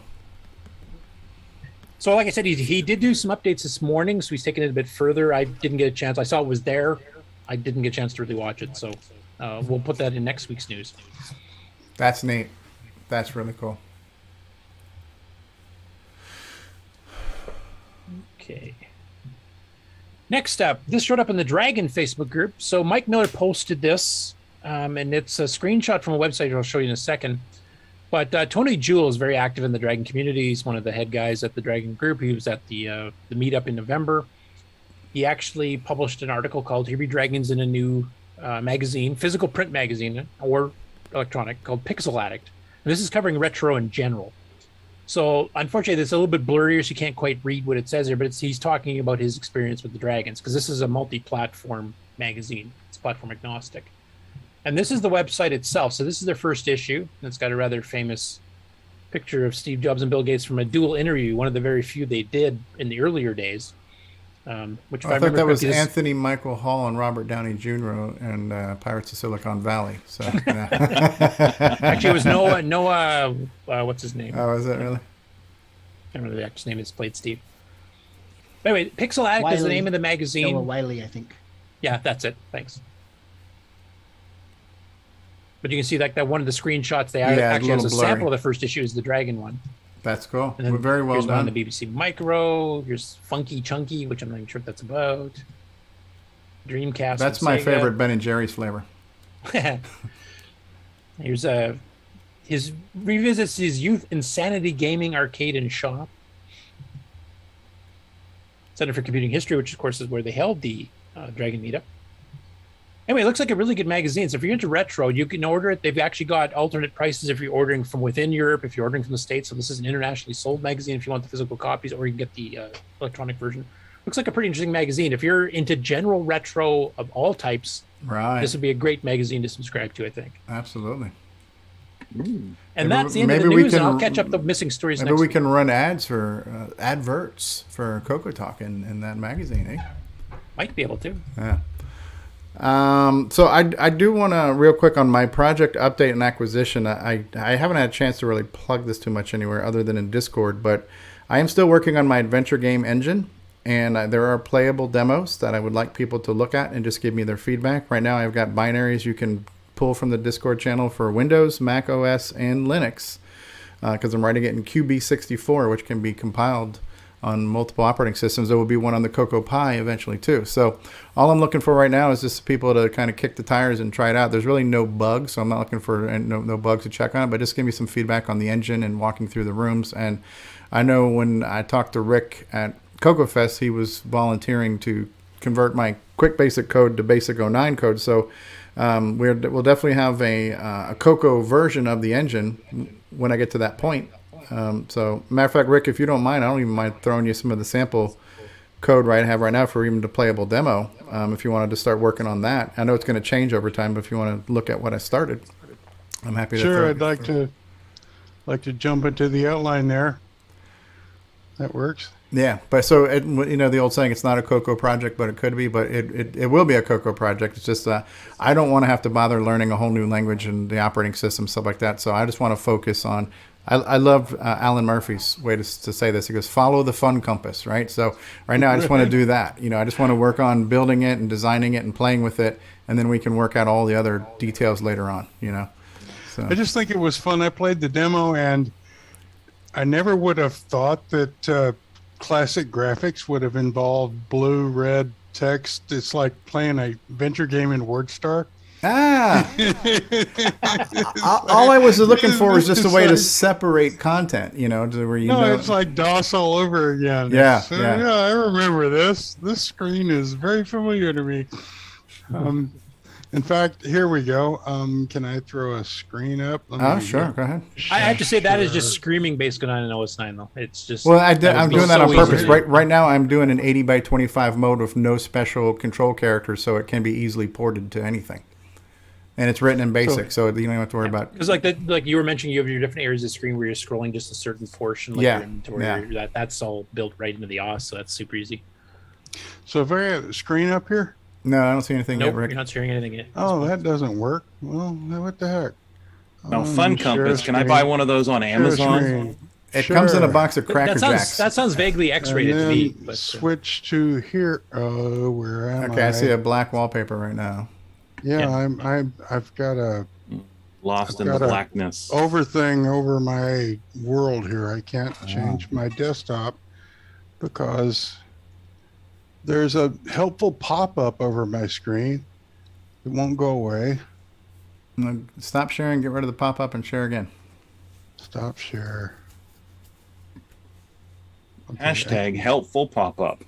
Yes, helpful, not so helpful. So this Tom, was supposed to be an easy, quick thing, yeah, a quick joke, just so I could do it. And are we sharing yet? Yeah, I see like a word processor on the screen right now. Now it's black wallpaper. Damn it. Okay, so I can't do this. Never mind. It would have been fun. These technical difficulties brought to you by. Right. Right. Let me see if you're going to mention Tom's comment. Tom Erik Gunderson was asking, question to the panel, is there a simple bitmap drawing program for the CoCo 1 and 2 that is like MS Paint? And there's probably yes, there a few. are several. There's Mick Paint by Eric Gavreluk and Greg Miller, which was free back in the day. There's CoCo Max. There's CoCo Max 2. So take your pick of any of those three. There you go.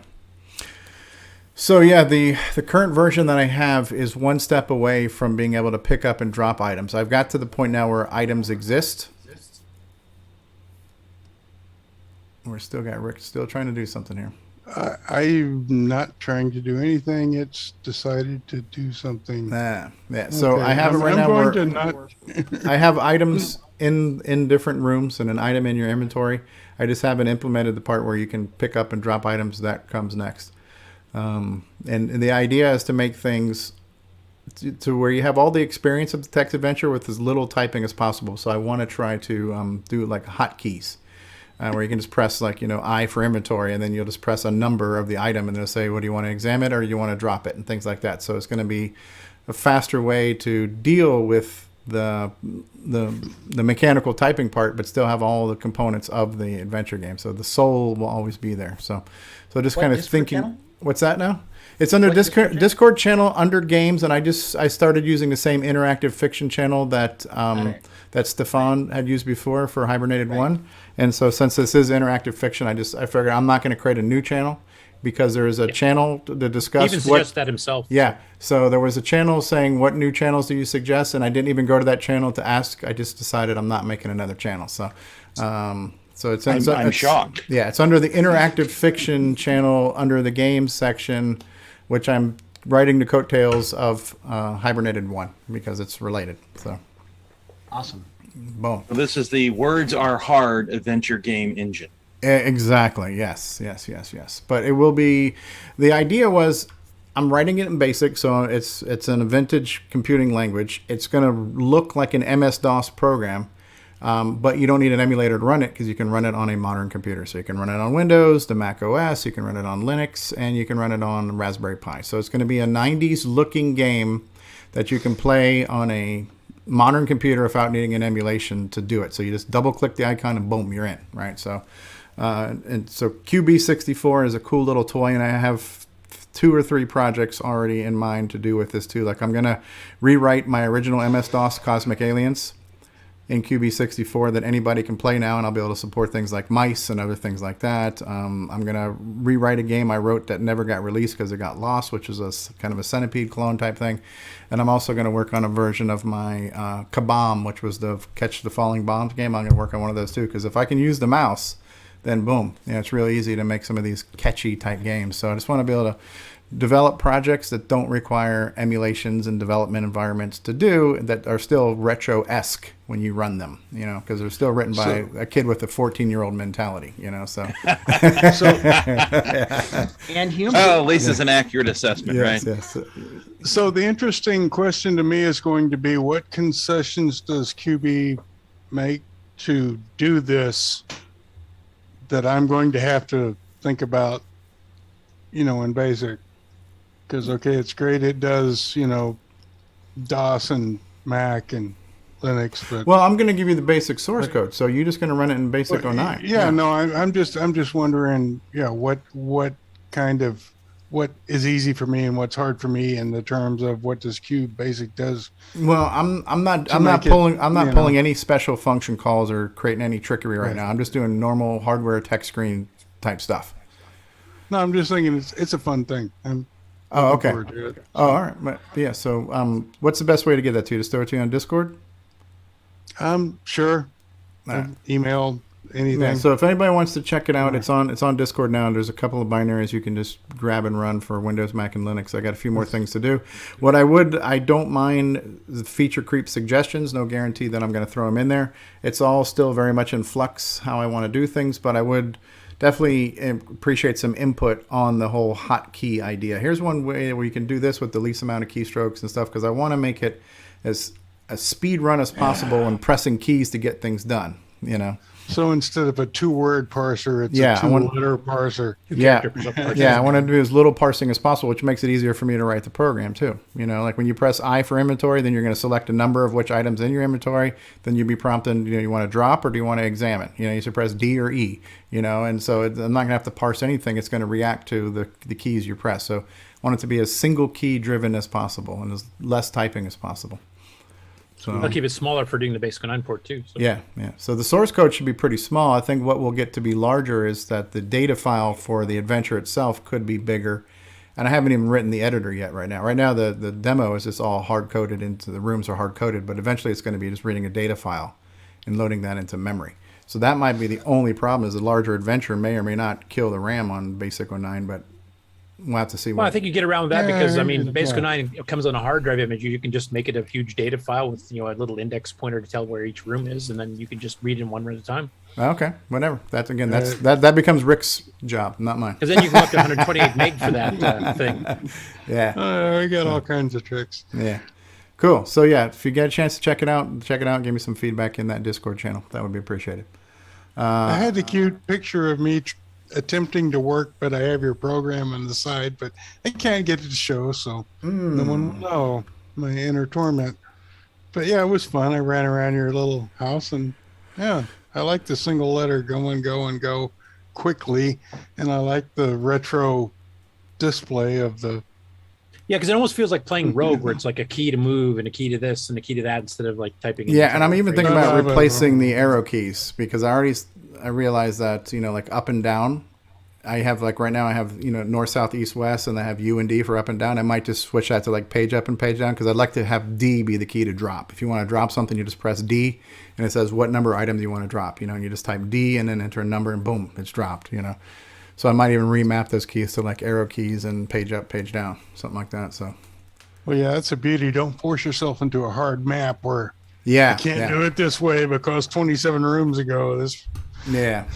So, who else has got project updates and acquisitions? Who had something they wanted to show and tell and share today? I've got some. Terry Steggy and then John Schaller. Let me go ahead and spotlight you. No, go Terry. You spoke up first. First right of embarrassment. All right. Well, first thing I got both versions of Neil's blockout game. When you say both versions, different color cases, different color shells. A clear one and a black one, I believe. And then I also got from Rick his CoCo. Sorry, go ahead.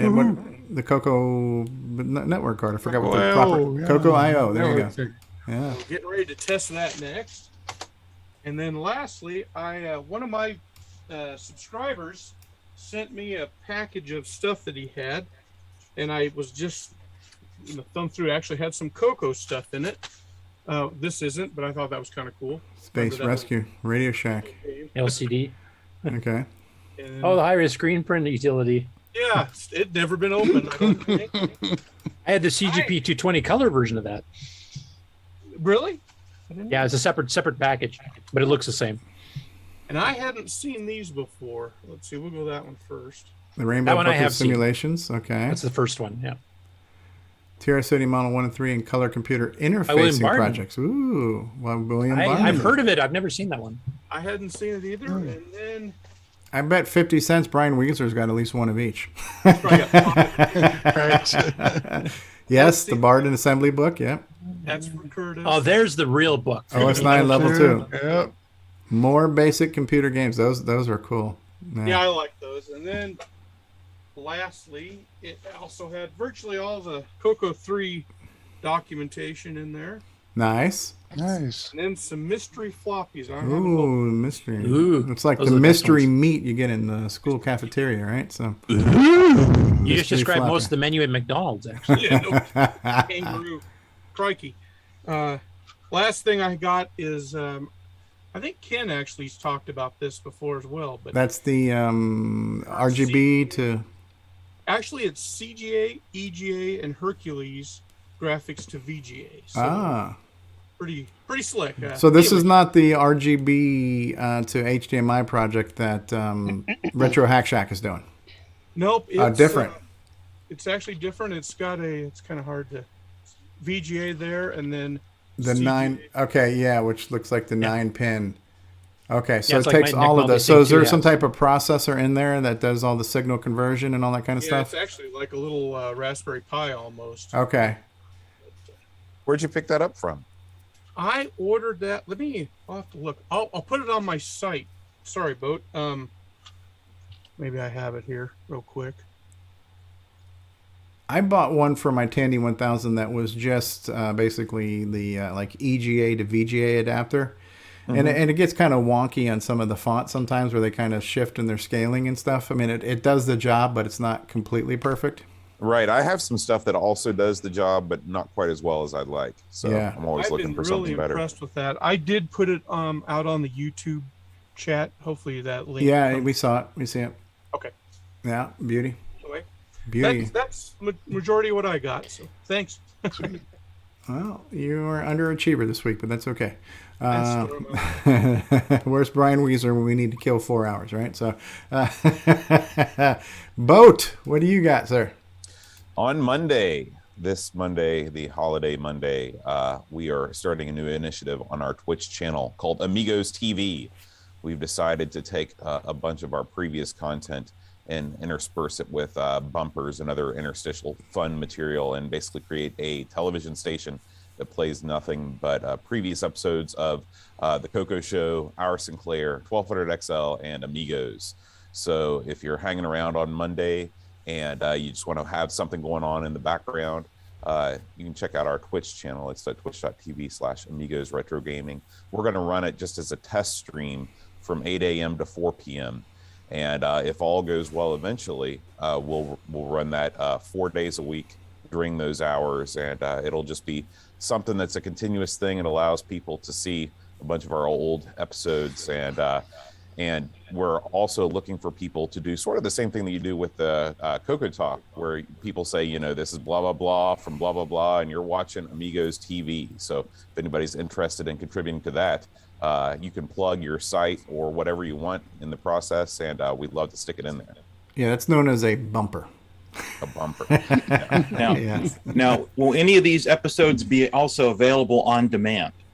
Everything is available on demand already on our YouTube channel. Right. So this is just a way, what we've done is we've taken out all of the nonsense, which is really 95% of the show. And we've just left the review part of the show, which actually turns out to be about 30 minutes long, which is perfect because that's the normal TV block amount of time. So when people tune in, 30 minutes is as much as we'll subject them to from any one show before it moves on to something else. So this is something that, we've been at this since 2015, and we have all of this back catalog. And I thought that this would be a cool way to feature that. And also, sometimes people don't want to pick what they want to watch. They just want to throw something on. And this is a way to kind of get your classic retro computing fix without too much thought. Take the Amigos and put it on shuffle. Yeah, you could do that too. This is just another way. There you got options. You got options. Option. Yeah, this is the shuffle version. Yeah. I have to say, Boat, I thought you were going to talk about the free 512K upgrade you didn't know you had. Yeah, well, I can talk about that too. It turns out I can play Pac Dude too, and run the G Shell and do all the fun things that you can do with a real CoCo. So Yeah, because for a long time you thought you had 120K code and you CoCo3, and every time we mentioned a 512K game, I can't play that on there. I can't I'll try play to it. Mister. But Right, you can. right. You have had I it can. all along. Who knows? I'll probably be able to play some of that stuff given my problem running the transcode stuff on the Mister. So And you could really get into Nitrous 9 now, too. this is the moment. That should be the goal in life for everyone, damn it. That's it for me. All right. Who else has got an update or acquisition they would like to share? Anyone? I'll mention one thing. The Amigos are also doing an International Computer Club on the 29th, is it, Bo? That's right. 29th, 2 weeks away. And Jay Cyril and I will be on that one, and we will be doing an update on the Petsky robot support we're doing. We've got things like elevators and stuff working now, so it's gradually getting closer and closer. In fact, he's been pestering with me messages during the show. Apparently he's not watching, but actually working on the game. So we'll be giving an updated demo compared to the one we showed on CoCoTALK a while ago. So yeah, that's Saturday, January 29th at 4 p.m. is when that's going to go down. We'll be on late because I'm imagining CoCoTALK will still be going at 4 p.m. So. Right. There'll be a little bit of overlap. I hate that, but our European listeners demanded that we started early. So yeah, no, it's understandable. Beauty. Well, let me try one last time with this new Zoom client here. All right, Rick. Share screen, share, click the stupid button.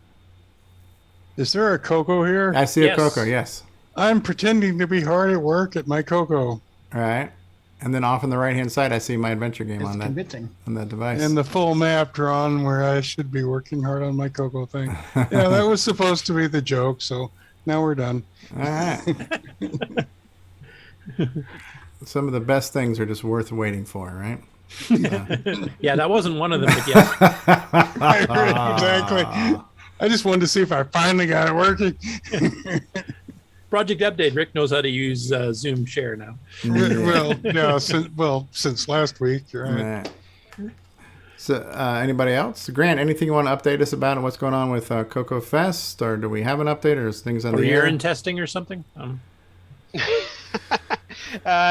Nothing really is going on with CoCoFest right now. We're just starting to book up for the speakers. So if you were wanting to give a presentation for CoCoFest, just reach out to me on Discord or send an email to cocofest@glensidecc.com. And the dates for that are May 14th and 15th, which we now have kind of baked into our stream. It's up here in the top above our live chat where you can see it. So CoCoFest 2022 is May 14th and 15th. If you want to find out more or reserve, you can go to glensidecc.com. Be there or be square. CoCoFest is where all the cool kids hang out. I just want to mention something I just noticed in the chat here. I didn't realize I had a direct message from Doug Leany, and he said, Kevin reminded me he's got some things to do. Thanks for hosting us. It was great. So that's why they didn't stay for the rest of the show. Okay. Yeah, that was great. Having those pairs on, there's two sets of jokers. Those guys are just full of it, weren't they? That was great. That was a great interview today. Thanks for doing that, Curtis. No problem. Yeah, and I'm really sorry I missed last week too. I was listening to the replay of the book. Man, that guy has had an interesting career in this hobby, this retro hobby. He's done a ton of stuff. I had no idea. Working in major game developers and all kinds of stuff. Yeah. One cool other thing too, probably to bring up. Don't forget Thursday at 7:30 is the CoCo Glenside meeting. So in case anybody's interested. Are they still on Blue Jeans, or have you guys set up a Zoom link now? We're still on Blue Jeans, but I think as soon as that runs out, we're getting rid of it. Okay. We're going to go switch over to Zoom. All right. All the cool kids are using the Zoom these days too. You got to try it. We're gonna have to move the Glenside meeting because it conflicts with Sloopy's segment. Oh, the game on. Well, actually, no, that would be perfect because at this pace the Glenside meetings normally go, having games to play on the side is probably a good idea. Right. You'll at least stay awake and engaged. No, I'm just kidding. All right, guys, if there's no further things to show and tell, then we'll go ahead and put a fork in this and we'll go ahead and press the button. I want to thank Curtis for tirelessly working on all these interviews and getting them going and getting people wrangled behind the scenes and coordinating the test calls and scheduling the dates and just running great interviews, man. Great job, Curtis. And thank you, Ken Waters, for carrying that torch from, Nick Marotta's shoes are not easy to fill. You're doing quite the job there, so appreciate that. And for Mark B for streaming when I can't, because the show continues to go on. Thankfully, our public demands it. We cannot miss an episode if we can all help it, or hell will be having to be paid. So thank you, Mark B, for doing that, and everybody else, obviously. Yep, thanks, Sloopy, as well, for hosting the live game on and doing the timestamps, and Mark for being on the chat and posting links in the chat. Mark Overholzer and everybody else. Terry Steege, I have no idea. Thanks to Stevie Stroh, of course, for not showing up the last month. Oh yeah, it's beauty, eh? Beauty. Yeah, that was awesome. Ratings have peaked. But next week, Randy Kindig of the Floppy Days podcast. I'm really looking forward to talking to him because he is a pioneer in retro podcasting. He's been around a while. He knows a lot. He's done a lot. He's well respected, and somehow he's agreed to be on our show. So I will make a request for Randy's because I've watched a few Floppy Day podcasts in the past, but I just don't have time to regularly keep up with it anymore. So any of you guys that actually watch it more often than I've been able to, could you come up with some decent questions? I'll ask them if you don't want to do it yourself.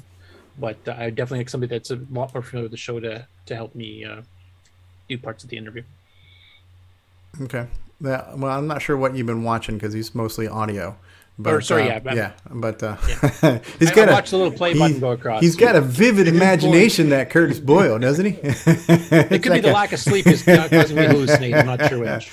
Yeah, but I've only listened to a handful of episodes myself, especially like when he did years ago. He had the CoCo crew guys on to talk about the CoCo because he didn't know that much about the CoCo back then either. But so he does a different system each month, and he kind of goes through the years, kind of chronologically. And he interviews some of the people behind some of the machines and stuff too, which is some of the ones I've listened to. Yeah, that's about as much as I can tell you.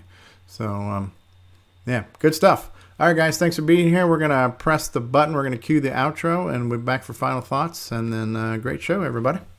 This concludes another episode of CoCoTALK, the world's leading live talk show featuring the Tandy Color computer, MC10, and Dragon systems. For all things CoCoTALK, visit us on the web at CoCoTalk.live. We'd love to hear from you. Send feedback, suggestions, even segments via email to CoCoTalk@CoCoTalk.live. Consider supporting the show with a purchase of merchandise from our retro swag shop at 8bit256.com. If you'd like to become a patron of the show, click on the Patreon link on our website, CoCoTalk.live. CoCoTalk would not exist without the community, its cast, crew, and contributors. Thanks go to Alan Murphy, Amigos Retro Gaming, Bill Noble, Brian Joyce, Brian Wieseler, Curtis Boyle, D. Bruce Moore, Danny O'Connor, David Ladd, Eric Canales, George Jansen, Grant Leedy, James Diffendapper, Jason Reichert, Jim Brain, Ken Reichert, Ken Waters, Mark Bosley, Mark Overholzer, Mikey Furman, Mr. Dave 6309, Nick Marentes, Nick Marotta, Nick Marotta, Nick Marotta, Paul Fiscarelli, Richard Lorbieski, Rick Adams, Rick Ulland, Rob Inman, Ron Delvaux, Samuel Gimes, Sloopy Malibu, Steve Bjork, Terry Steggy, Tom C., and many, many more. Please help support the CoCo community. A list of various contributors and resources are available at imacoconut.com. That's imacoconut.com. The original CoCoTalk theme song is copyright 2008 by D. Bruce Moore and Greg Sheeler. The new CoCoTalk theme song is copyright 2020 by D. Bruce Moore. Both are mixed, mastered, and produced by D. Bruce Moore. CoCo forever. All right, well, that's the end of the intro. This is our final goodbyes, final thoughts, anything else. We had a few people in the live chat. Erik Gunderson said, bye, see you next week. Dave and Sharon, Mr. Dave said, great show. MMA Crossfire, amazing episode and interviews. And Frederick D. Provancha, great show. See you guys. Thank you guys for those kind words. We appreciate that. Any final thoughts, parting thoughts? Be here next week with Randy Kindig. Be here next week. Parting thought. There we go. All right, say goodbye, everybody.